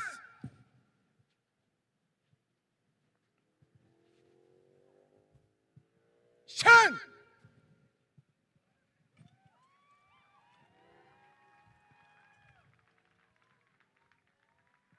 Praise. Salute to Barbados. Present arms.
Raise.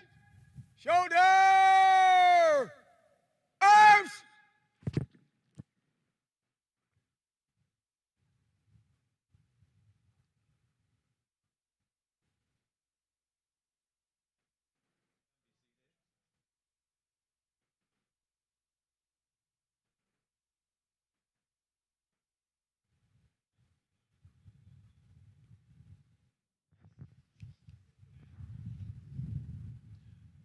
Ladies and gentlemen, kindly remain standing as we move into the final phase, the departure of dignitaries.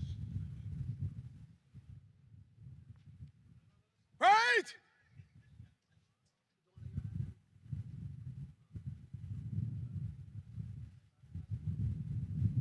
First to depart is Her Excellency, the Most Honorable Dame Sandra Mason, President of Barbados.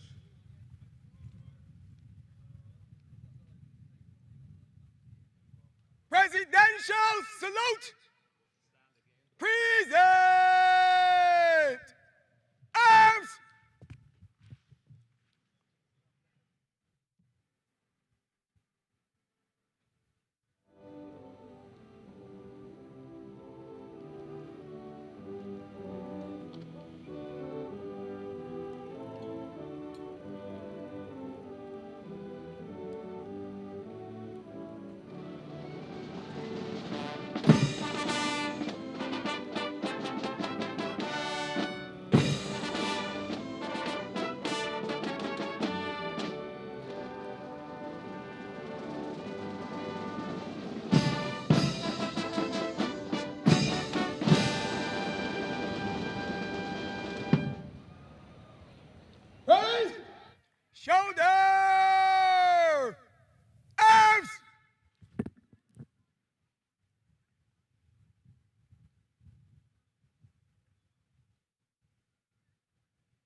please continue to stand for the departure of the Honorable Mia Amor Motley, Prime Minister of Barbados.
We ask you to remain standing for the departure of His Honor, Sir Patterson Cheltenham, Chief Justice of Barbados.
Thank you. You may be seated. The final dignitaries to depart are Commodore Errington Sherlin, Chief of Staff, Barbados Defense Force, and Mr. David Boyce, Commissioner of Police, the Barbados Police Service.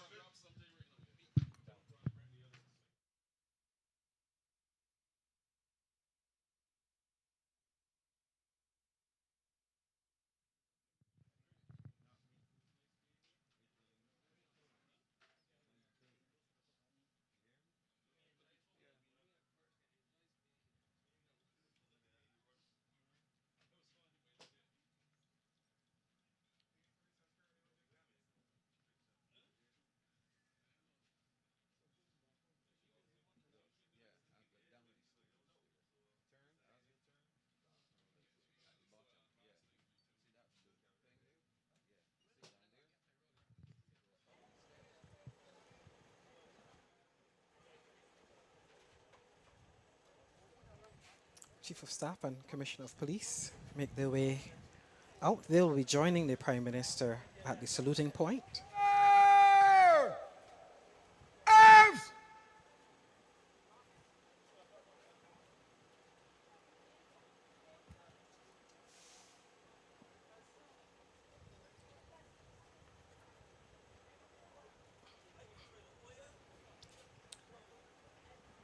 So at this point, once the dignitaries have all departed, that the various units will Inwards! Turn! group themselves by association for Rise! the march. Stand up! As! The bands will separate and The parade is being positioned for the march to Carlton Cricket Grounds. The Honorable Mia Amor Motley, Prime Minister, and her cabinet will take the salute in front of the City of Bridgetown Cooperative Credit Union in Blackrock. The parade will proceed to Carlton Cricket Ground, going south on Highway 1 along Upper Blackrock Main Road and making a right turn onto Brighton and continuing to the Carlton Cricket Grounds. Ladies and gentlemen, we have definitely enjoyed guiding you through this morning's parade as we continue this celebration of Barbados' 57th anniversary of independence. Kindly be safe, and we invite you to feel free to view the ceremonial march to Carlton Cricket Grounds anywhere along the route. On behalf of Second Lieutenant Lisa Holmes, I am Captain Michael Jules, wishing you all a very happy Independence Day. What a commendable presentation it has been today. And as the parade commentators make their way out, so too do all of the technical crew who are here positioned and getting ready for that march up Black Rock, because it doesn't all end here. It continues along the route, and I feel that there will be much energy as we move through the Black Rock community. There are lots of people already lying in wait just to get a glimpse of the passing parade. Yes, I think we've had a very successful parade. All the elements of it well executed. And this is, in my view, the fun part about to happen. And words! Yes! Now, you mentioned that for many years you were a part of parades like these, being on the field, playing your clarinet as a member of the band. What would you be feeling at this stage where the bulk of it is past you, but now you get to show off what you've been doing and really practicing for after all these months? Absolute relief that the hard part is done and the fun part is about to begin. And of course, we saw what Barbadians love to do on holidays like this just a moment ago as we took that big shot of this beautiful location. A little bit of sailing. I know lots of Barbadians will be heading out to the beach and various picnic spots and so on later on as we acknowledge the 57th anniversary of the independence of our beloved country. Lots to do and see. Some might opt to rest, but whatever you're doing, we'd of course love to thank you for tuning in and sharing with us over the last few hours. I expect the roads along Black Rock will be lined with onlookers, and some lucky people may get to view the parade from the comfort of their home. I can guarantee you they will, having grown up in the Black Rock area. Lots of amazing vantage points along the way, but I must tell you that water looks truly divine, and that is what Barbados is made of. If you're watching online, I know lots of people from across the diaspora usually tune in as well. This is what we enjoy every single day.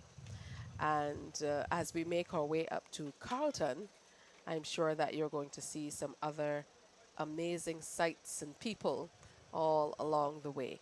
This is Barbados. The sea, the green. All of our services are representatives thereof lined up, formed up, demonstrating that we are solid. We are a good people. And there we go as the band strikes up. Usually there was a famous broadcaster who would say, strike up the band, we're going home.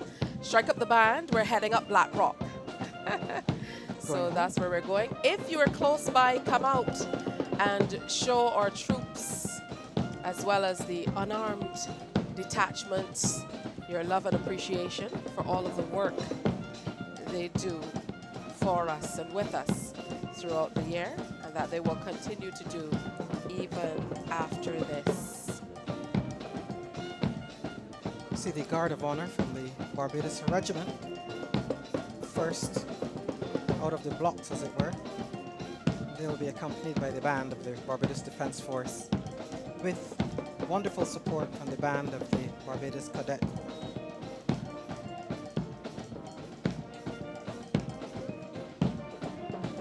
Can you now share any memorable experiences or stories from past Independence Day parades that you would have been a part of? Wow, that's a good question. Of course, I did independence parades in the band from as early as maybe 13 or 14 years old. So I remember being a young cadet and being absolutely honored to be playing in the big band under, at the time, the Director of Music, Dr. Christopher Atherley. The parades are always somehow different, but there is a consistency about them that's reassuring.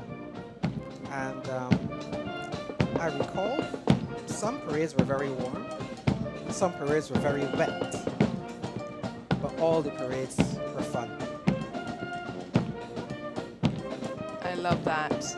And many Barbadians, maybe the older ones, will tell you that around this time of year, we usually expect some rain as we reflect on that first independence celebration. It was a wet time at the Garrison Savannah, so we usually expect some showers of blessing around this time. Very happy that these showers held back. As we mentioned, a few clouds in the sky, but smiling on us all day today. All part of the story to be told. Absolutely. And look at that engaging and gorgeous view with the University of the West Indies campus at Cave Hill in the background. Of course, the ground here at the Usain Bolt complex in the foreground, as the troops prepare to make their way onto Walmer Lodge, up past the roundabout at the bottom of University Drive and onto Blackrock Main Road for a short trek over to the Carlton complex, where the dignitaries will be waiting for them.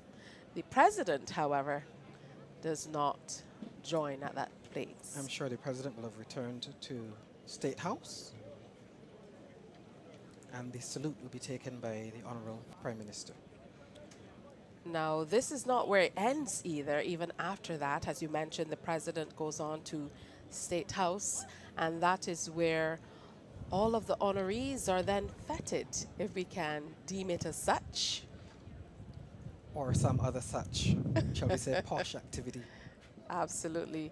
The military is not exempt. I know at your various bases, you too make merry. Well, this is the reward for a job well done. I suspect there's going to be some eats and some, or should I say plenty, drinks. All right. I may take the opportunity to invite you to come to the Barbados Coast Guard base at Pelican to have a little one with us. Well, as long as it's a little one. I accept the invitation. And I must say, this might be a surprise to you, but I've never been to the military base at Pelican before, ironically. So I look forward to looking at it. I'd like to say a special salute to our entire technical crew from the Caribbean Broadcasting Corporation and the Joint Services of Creative Junction, the service provider today. It takes a great deal to be able to put on a production like this or cover a production like this. Lots of involvement. I mean, so many rehearsals, and no matter how many times you do it, there's always something you feel like you can do better. There are many moving parts, as we like to say. Fantastic job by the crew. And here they go. So here's where we get to more or less let our hair down, so to speak. No hair from you, Major Taylor, but I absolutely can do that. And enjoy our troops and the music of Barbados as they continue to feature some of these amazing songs that truly capture who we are musically. It is traditional that the... So let's take a look back at some of the songs that were featured during the parade today. And what I particularly love is that some members of the Barbados Police Service have been able to arrange them in a different way, so you are sharing them to a new generation of Barbadians in a different way. Yes, and I must tell you that this is not at all a new thing. We've had many of our musicians compose marches and all sorts of other music. But today is the first time that I recall that just about everything on the program has been written by a member or former member of the bands, apart from the traditional folk songs. And even as they move, look at the precision Yes. with which they make their way out of the compound to join the main road, Highway 1 on Walmer Lodge. These songs truly embody who we are as a people, and in a number of instances take us back to our collective and individual childhoods. Yes, in fact, whenever I hear the folk songs like Packs Your Back and Bromley, you know, you can't help but remember childhood days. But the use of these very almost characteristically Barbadian songs really adds a touch of something special to the ceremony here. And then, of course, we have the more contemporary music written in the style of a traditional march, but of course, very much Barbadian in content. Oh, and there they go. These are your first shots of them making their way. This is the front of the Usain Bolt Sports Complex, a part of the University of the West Indies CAFL campus. And again, the spectators have set up at various vantage points on both sides, lining the road as they pass through. And what's that chant we can hear, Major Taylor? Seems to be coming from the troops. Of course, it's in the distance as we make our way along. We're going to try to bring you continuous coverage as well. But as you know, once you're on the move, then there are many possibilities. I think that chant is the troops trying to buoy themselves up, get ready for the journey. Absolutely. It's been a long time. It is quite a spectacle, and to my mind, actually part of the ceremony, that march through the streets. Another great one, struck up by the band of the Barbados Police Service. Proud Barbadian.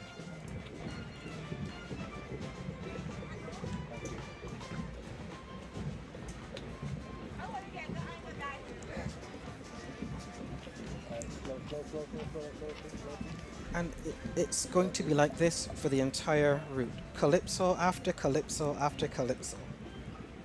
Do the troops have a hand in selecting the songs that are played? Is it out for a vote or is it decided? Well, yes and no. The director of music will generally choose the program. But if the troops don't like it, it's not played again. So, you know, you gauge the feedback of the troops. And I've heard it said, in fact said to me directly, that I didn't like that one so much, but that one really made me feel like going. So it is a real motivation for the troops, and that's one of the important duties of the band, not just on parade, but also it's the heartbeat. It's the heartbeat of the troops. Absolutely. You know what they say? They say music is the heartbeat of dance, but dance at its core is about movement. So they all tie together. Yeah, the other interesting thing is that most of the calypsos, and sometimes the very latest ones, are all arranged by members of the band or former members of the band. And it's always beautiful to get a vantage point of areas that we often drive by, whether in public or private transport, and don't take that much note of. But in instances like this, where we have cameras and people making their way along, you tend to see things that you probably wouldn't on an average day zooming by the area. As you can see, the area just outside the facility already closed off to vehicular traffic. So if you're heading out, you might want to plan an alternate route. We are taking over Black Rock Main Road. What an interesting view with the mounted troop of the Barbados Police Service out front, leading the procession, as it were. Of course, these two Coast Guard men at the front of the parade. They are there because they know the route, and the parade commander will follow them. All right. So talk to us about these guys, because we saw them for the arrival of the dignitaries as well. You know, they're usually strategically placed, seemingly to guide. Well, they function as car door openers for the dignitaries. And this is another duty that they will perform, which is actually leading the procession. They're typically members of the military police. But what an impressive spectacle, and colorful. And sometimes we forget, even in urban Barbados, how pristine, how green it is around our communities. Of course, green space is very, very important to our livelihood in more ways than one. The rather impressive looking Guard of Honor leading, followed by the band of the Barbados Defense Force and the Barbados Cadet Corps. And they'll be followed by the Barbados Coast Guard and of course the Barbados Cadet Corps. And that is representative of the three distinct elements of the Barbados Defense Force. That is the Barbados Regiment, the Land Forces, the Barbados Coast Guard, Naval Maritime Forces, and the Barbados Cadet Corps, the Youth Wing. All each with their own distinct command, falling under the overarching command of the force headquarters. And this area in and of itself bears so much significance in Barbados history, just outside the Lazaretto here in St. James. Much history tied to our past. So if you don't know the history, now's the time to go look it up. But this area is very significant for more reasons than one.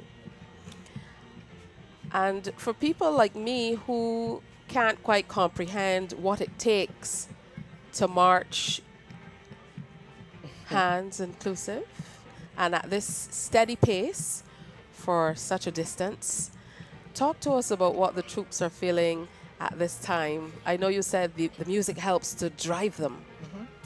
Well, but for members of the armed forces, this is a pretty easy one. This is a fairly easy march, at a pretty steady pace. But of course, these same smart-looking soldiers are the same soldiers who, when they don their combat gear, can put on a heavy backpack and run with a rifle for several miles.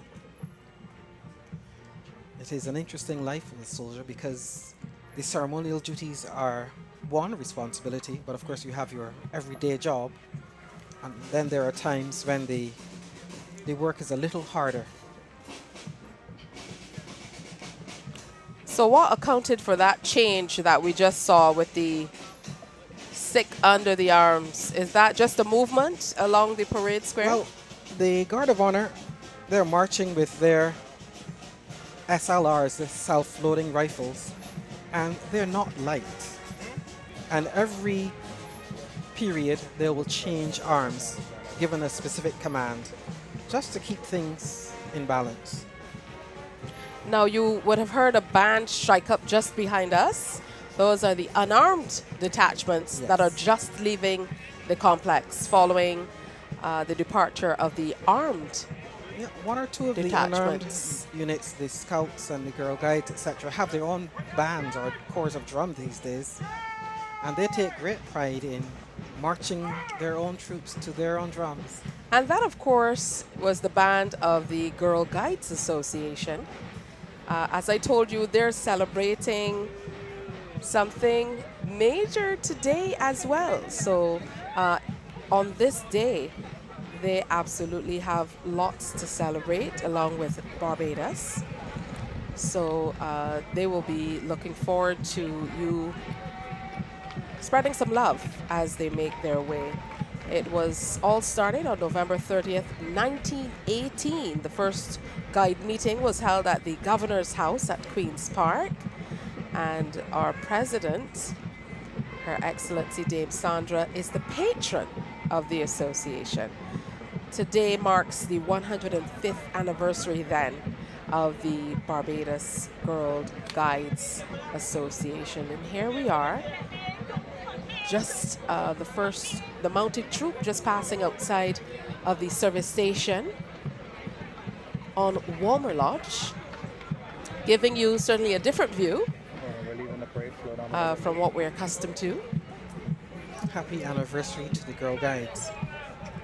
And I'm really enjoying these aerial views by the drone unit. Yet another facet of the Barbados Defence Force. Absolutely. So I know that these days, with the advent of that type of technology, you're able to look at areas, because before this area, it was determined this route would be used. Obviously, you would have scouted the area as well. Aerial surveillance certainly makes that easier. And here we go, a different view. A different view of this area, but a gorgeous view. We also have coming up shortly the 120th anniversary of the Barbados Cadet Corps. Indeed. Share a little bit more about what's planned. Came into being in 1904 and has been continuously active since then. So next year we are planning a very big celebration where we will take the opportunity to showcase various activities of the Cadet Corps. And we most certainly look forward to that. Here the troops are.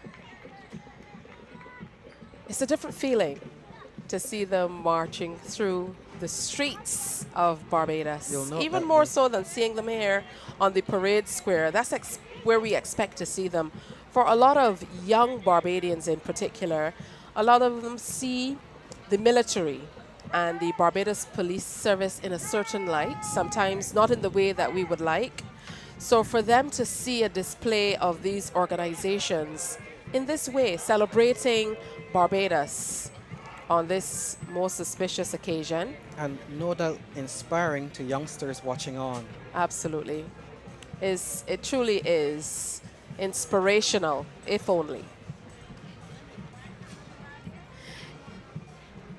And as they prepare to march past a few churches in the Black Rock area, here they go with a strike up here with a little more oil in my lamp.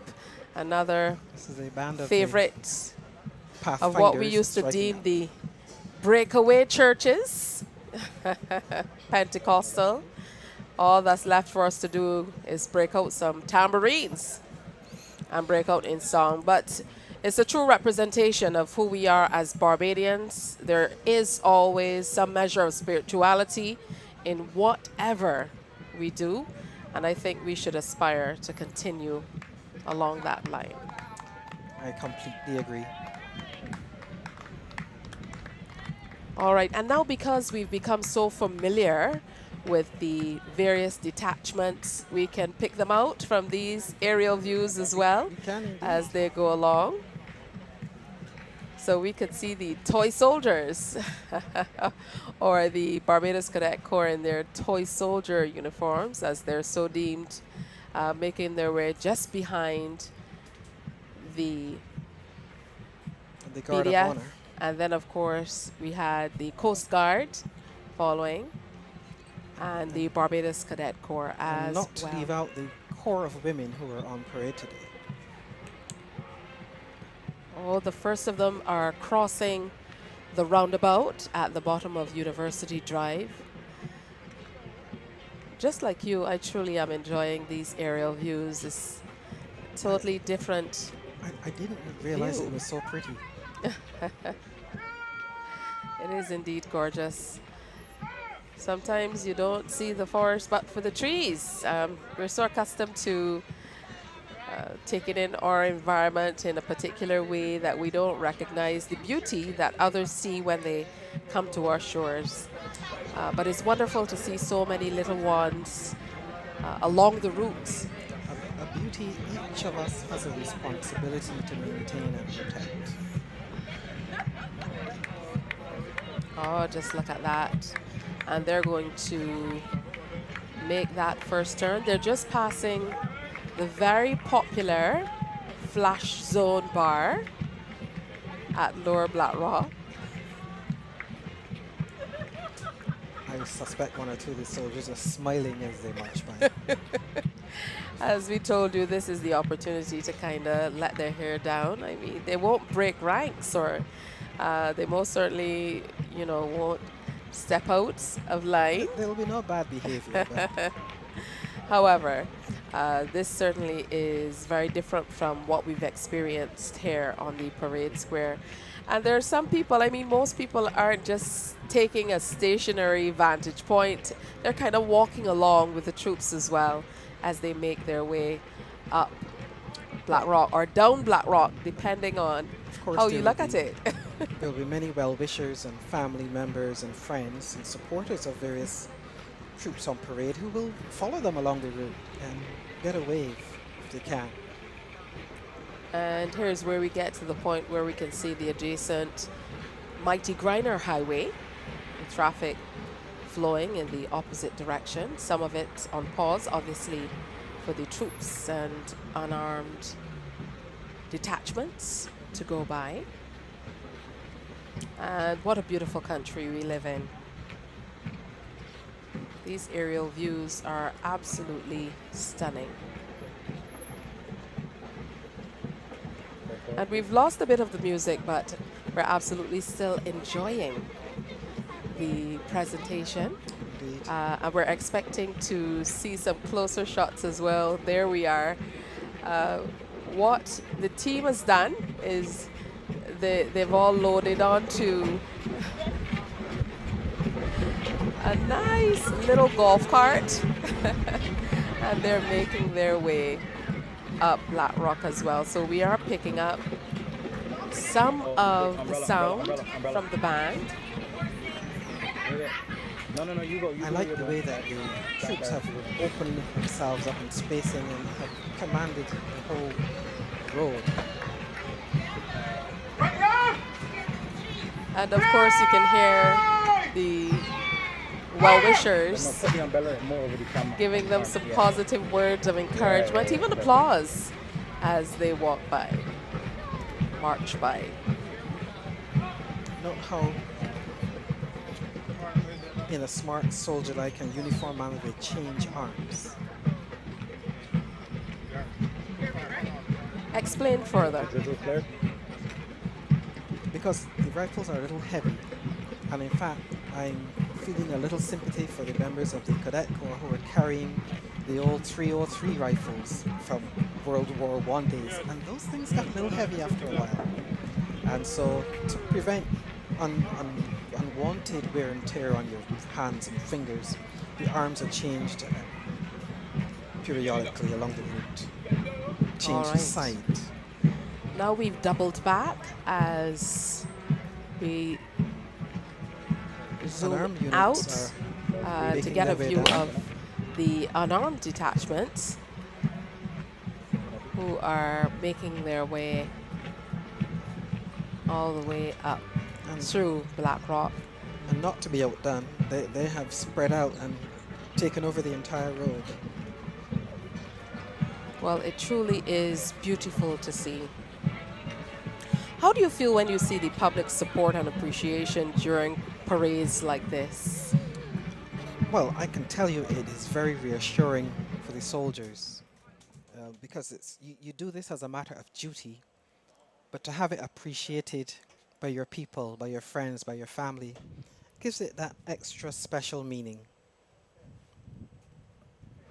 On a personal note, though, what does it mean for you to serve the nation on such a significant day? I know you're not on the parade square right now, but you most certainly have guided us through this process. Well, I have spent the vast majority of my life in uniform in the Barbados Cadet Corps, as a member of the Barbados Regiment Reserve, as a member of the Barbados Defense Force and full-time element, And I vowed that I would not be wearing any uniform after age 50. That didn't work out very well, and here I am still in uniform and having the honor to be part of the administration of the Barbados Cadet Corps, so that the next generation can have the benefit really of what I experienced and make my contribution at that point. How would you say your engagement with the Barbados Cadet Corps at this stage, having experienced such a long and illustrious career with the Barbados Defense Force? Talk to us about the subtle and stark differences. Long, I'm not sure about illustrious, but certainly working with the Cadet Corps, particularly coming out of the COVID interruption, has been very interesting because we've had to get a number of things going again. It has been very heartening to see the enthusiasm of the young first formers entering school and signing up for the Cadet Corps, and watching the ones who are already in move up the ranks and develop their skills in all kind of activities, including leadership.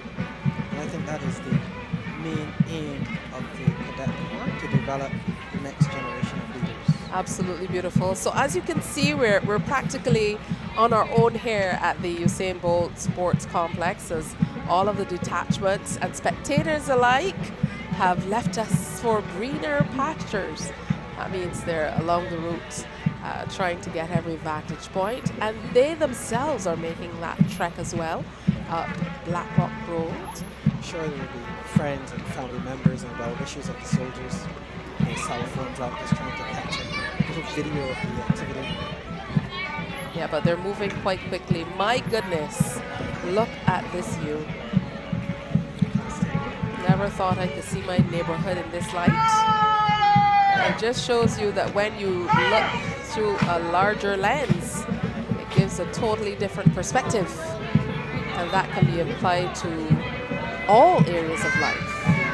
It's a very good analogy for all sorts of things. And I must confess, I had no idea that the area was so large. And this is just where I grew up, right here, opposite the Nazarene Church on Black Rock. So a special good morning to everybody in that area, Danesbury, Freehill, St. Stephen's Hill area, Retreat Terrace, everyone in that area. We absolutely love to see it. Good stuff. We lost contact there for just a moment, but I'm sure we're going to be back shortly. It certainly is beautiful to see what's happening as the troops make their way to the Carlton shopping complex, where dignitaries, members of cabinet, and of course Prime Minister Mia Amor-Mottley will be waiting for that final salute. Once they get there, though, tell us exactly what will happen. How will they form up? Are they going to keep the form that they have, and you know how they've spread out? Will they come closer? Yes, How will it occur? Give the salute pretty much in same formation that they're in. Then they will proceed to the point where they will dismiss and disperse. And I'm sure they'll be looking forward to some refreshment. Absolutely. You know, after all of this, when the troops head back to home base, and you enjoy a little refreshment and some fellowship, then are you able to go off and rest, or is it work as usual once you're finished with this? Well, traditionally on a day like today, it is a long period of refreshment. Most of the various elements of the force, whether it be the officers or the warrant officers and senior non-commissioned officers, or indeed one of the bands, they each have their own little get-togethers. Now here's Prime Minister Mottley. She is already at Carlton, and she's taken this opportunity to have along on what seems to be a meaningful conversation with a young lady who looks to be in the single digits.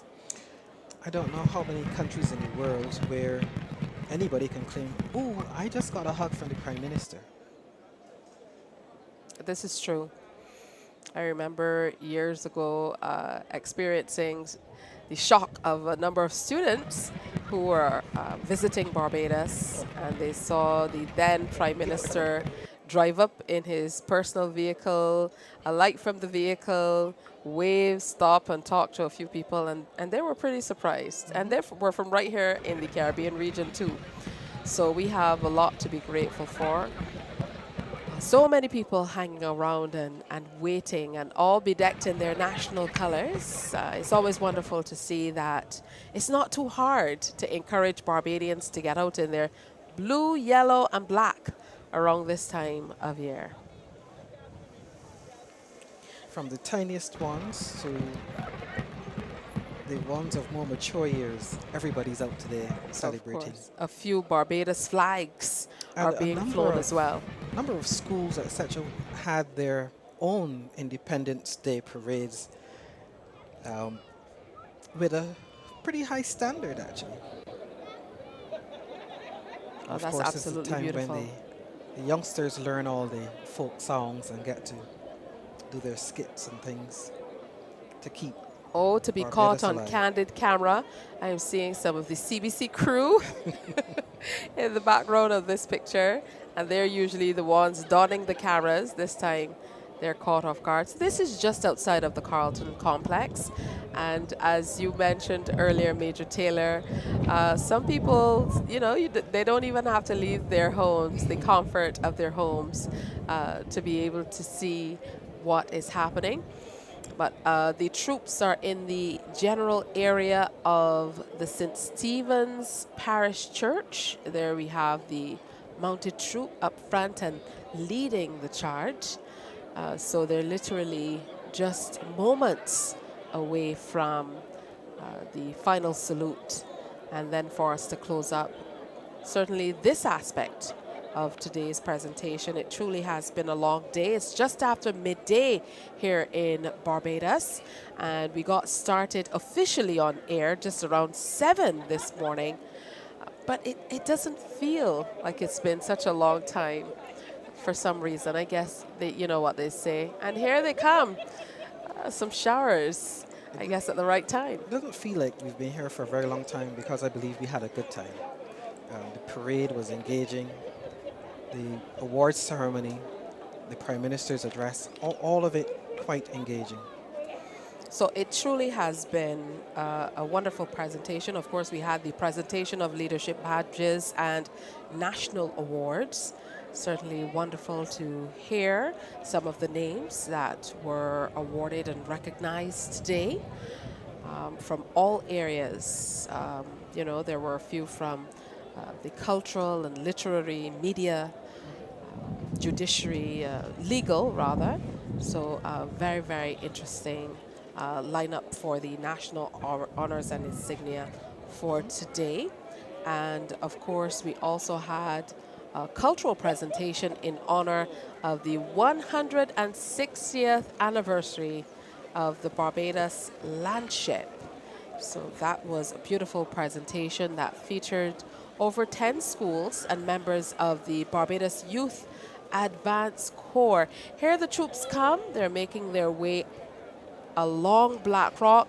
And as mentioned, you can see the old St. Stephen's School buildings over to the right of your screen as they make their way along Highway 1, heading past now the St. Stephen's Churchyard and St. Stephen's Church. With Carlton just around, literally around the corner from here, we are literally very, very close to the end of today's presentation. Rather impressive. You mentioned the Landship and their 160th anniversary. Just a few weeks ago, they put on a very impressive show, a very impressive display. And they were supported by Abeds and Company Limited, etc. But what I liked about it is that there's a real effort to keep the Barbados Landship very, very Barbadian idea and very sort of iconic about what Barbados can do for itself. So I'm very pleased, and I was really touched to see the little ones from primary schools beginning to form their Barbados Landships in various places. There was a time when there was a little concern that it might die, but I'm really pleased to see the effort revived. The troops just marching past Straker's Tenetry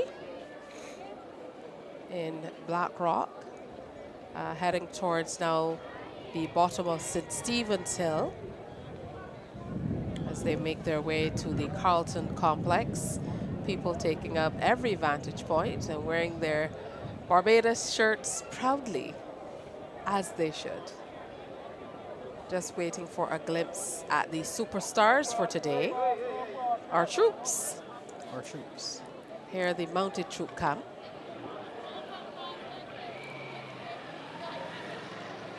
And in your experience with the mounted troop, have you had any interesting experiences? I know for me sometimes over the years, I certainly have seen a few of the four-legged members of the troop who have given quite a bit of trouble. I was hoping you wouldn't go there. I am terrified. No, not Major Taylor. And I used to be, of course, with a masked band right at the back where the horses exited the garrison. So they were passing right next to me. I held my breath all the way through it most times. And here the first part of the detachments are. First part's just making their way past the St. Stephen's Church at this point. Interesting to note that there were members of clergy in the honors today, as well as one of my colleagues from the Barbados Cadet Corps, Lieutenant Commander Carl Farley.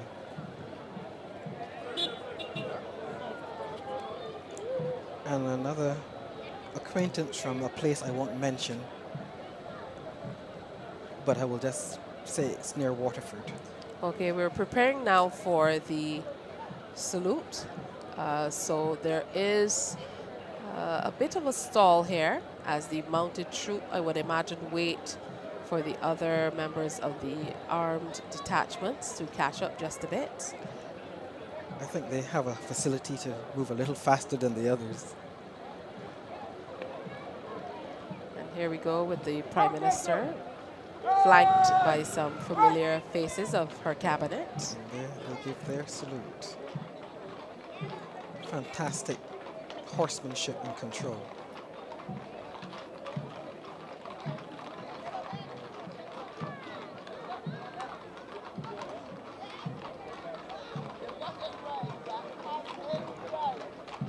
And immediately following them will be the parade commander and his guard of honor.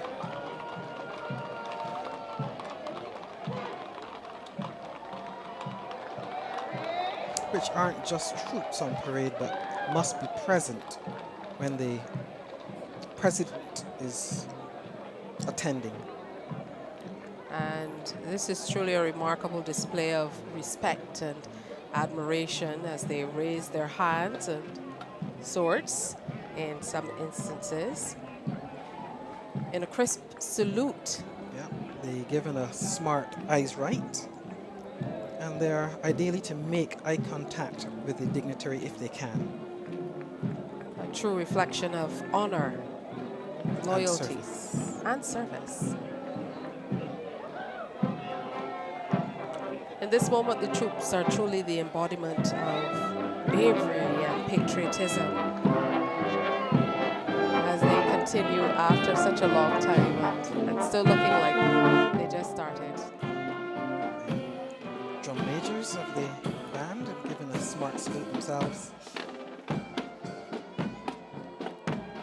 And as has come to be customary, everybody with their cell phones out so they can capture this for posterity or to share, as the case might be. Sailors of the Barbados Coast Guard led by Lieutenant Hazelwood and Company.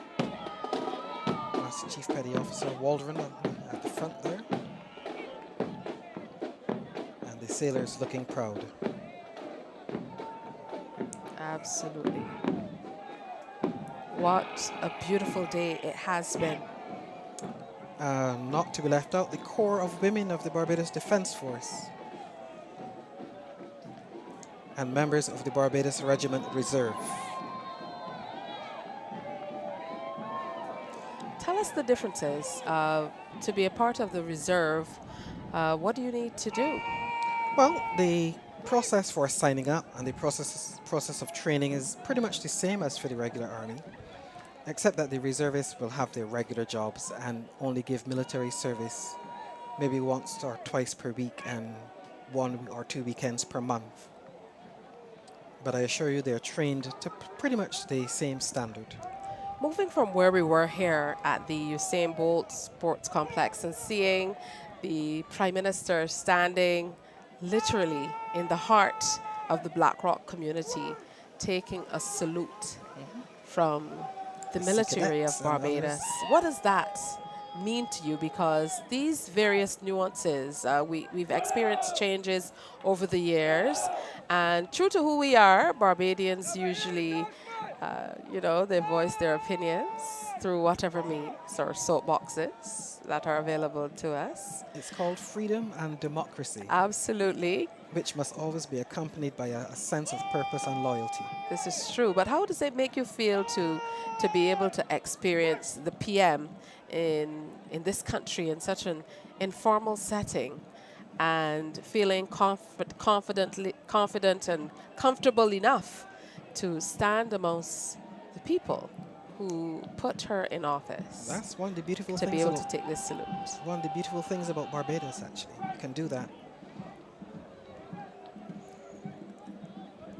And here come the members of the Barbados Police Service. The Prime Minister with her signature nod. I think that's a Bajan thing. You know, even if you don't say good day, you nod your head. Quickly followed by the Barbados Police Service Band and the Barbados Fire Service. So this part of it is going by quite quickly.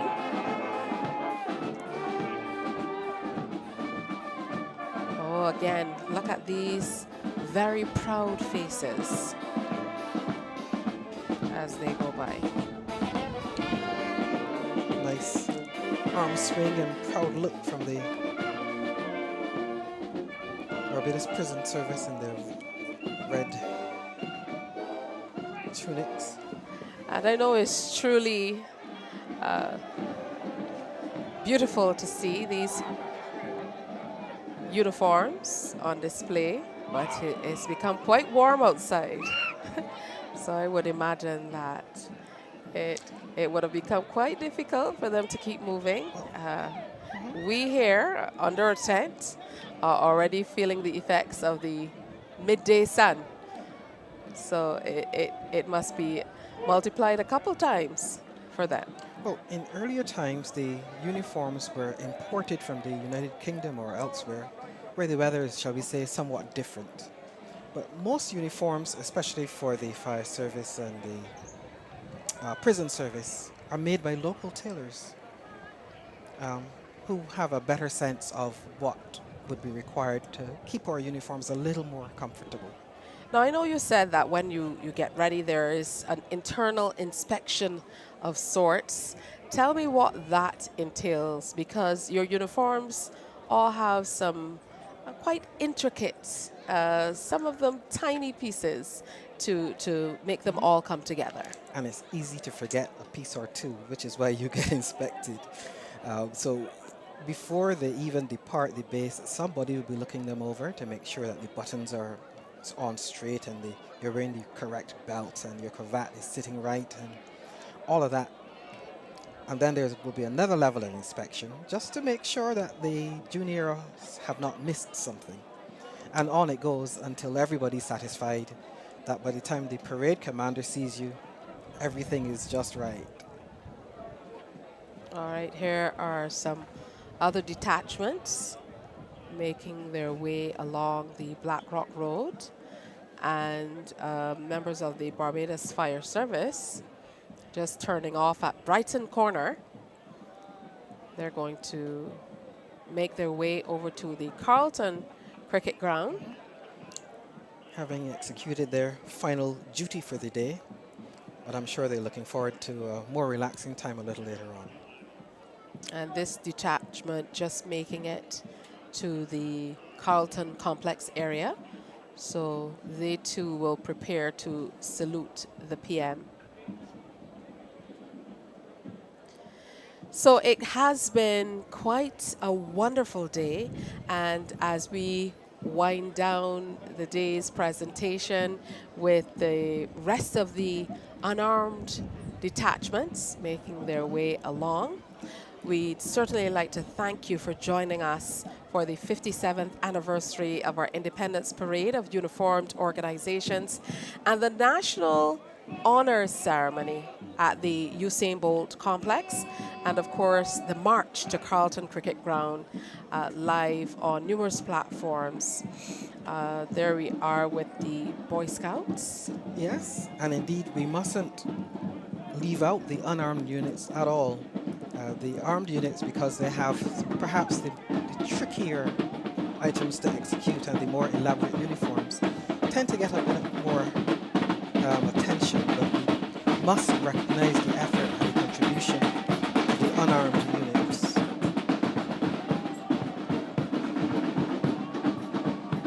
And indeed thank them very much for their participation. And there are some others marching along alongside them. I think they may have some new members. St. John Ambulance Brigade on parade. And that's a name we've been hearing for, as my mother would say, donkey years. They do very fine work across Barbados. Absolutely. And of course, the Prime Minister taking her salute. We see just behind her the Minister of Home Affairs. I believe the Minister of Labour was in close proximity as well. I also saw the representative for St. Michael Northwest, which is the area where we are. As a part of today's presentation, we also had students of the Good Shepherd School. That's just about a kilometre or so from this location, as well as the clergy who were present were from a church in the general vicinity as well. So truly heartwarming to see that we've truly embraced the community for this change, this move to the Usain Bolt Sports Complex. And here the troops are, still in form, arriving at the Carlton Cricket Ground. There seems to be a celebration of some other type planned. I don't believe the jumping tents and so on would be for those people making their way onto the field. Perhaps not. But that's to be expected on what we deem a bank holiday here in Barbados. And from this vantage point, you can see lots of people looking on. Now here we go with the Girl Guides Association of Barbados making their march past. In years gone by, we could have as many as 100 Girl Guides on parade.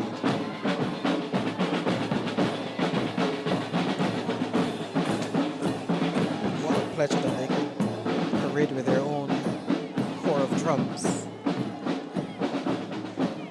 Well, you learn something new every day. I certainly did not know that the Barbados Girl Guides Association had a band as well.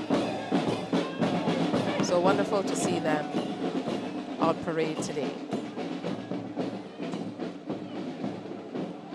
And we just have a few more to pass by.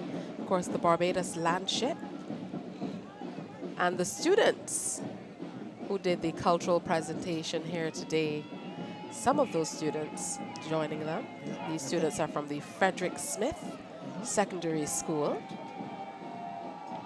where there is a land ship growing. And following closely behind them are those members of the government security guards. I believe I saw them coming up next. Yes, indeed. Marching proud.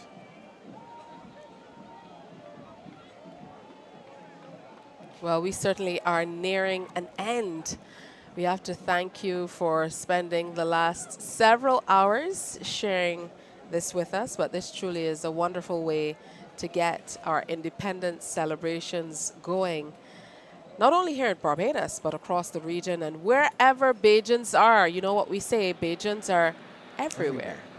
So wonderful to be able to share with you in this manner.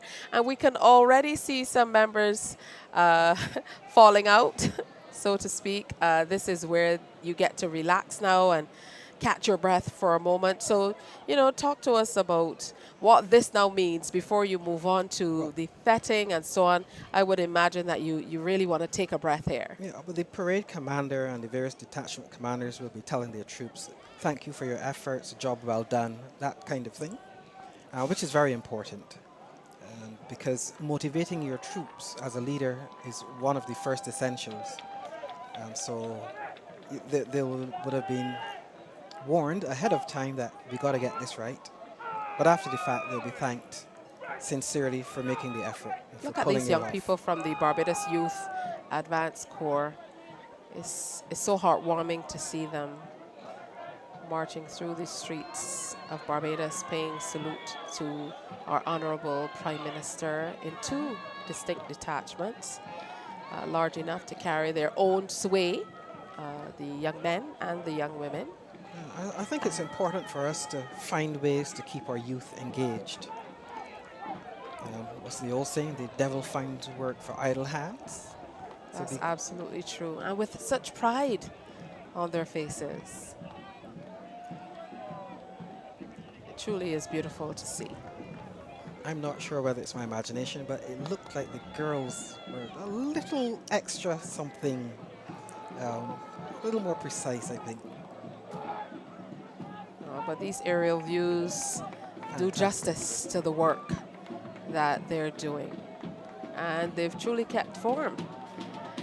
Now, I just saw through that last aerial view that they did, in fact, get closer as they're coming around the corner at the bottom of St. Stephen's Hill. Here they go, the Seventh-day Adventist Pathfinders and their band as well. Who played some very stirring music.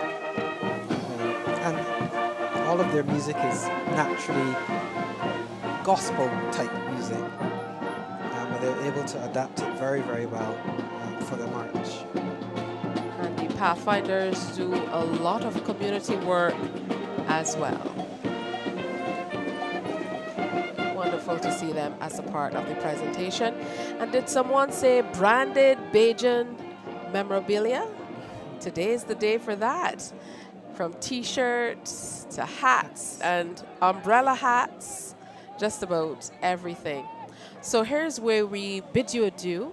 It truly has been a wonderful day, a showcase of unity and pride. It all shone as it came together, brighter than ever, right here as Barbados stands tall and ready to celebrate the magic, the pride, and the unforgettable moments that truly make us who we are as we celebrate the 57th anniversary of our beloved nation.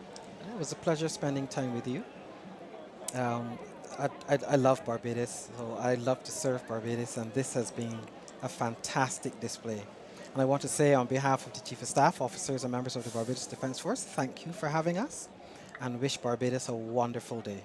Well, thank you, Major Taylor, on behalf of the combined technical services of the Caribbean Broadcasting Corporation and Creative Junction and all of the other agencies that came together to make this a possibility today. We'd like to thank you for viewing and wish you a happy Independence Day as we take you out on the beautiful overhead views of our country. Good afternoon. Independence.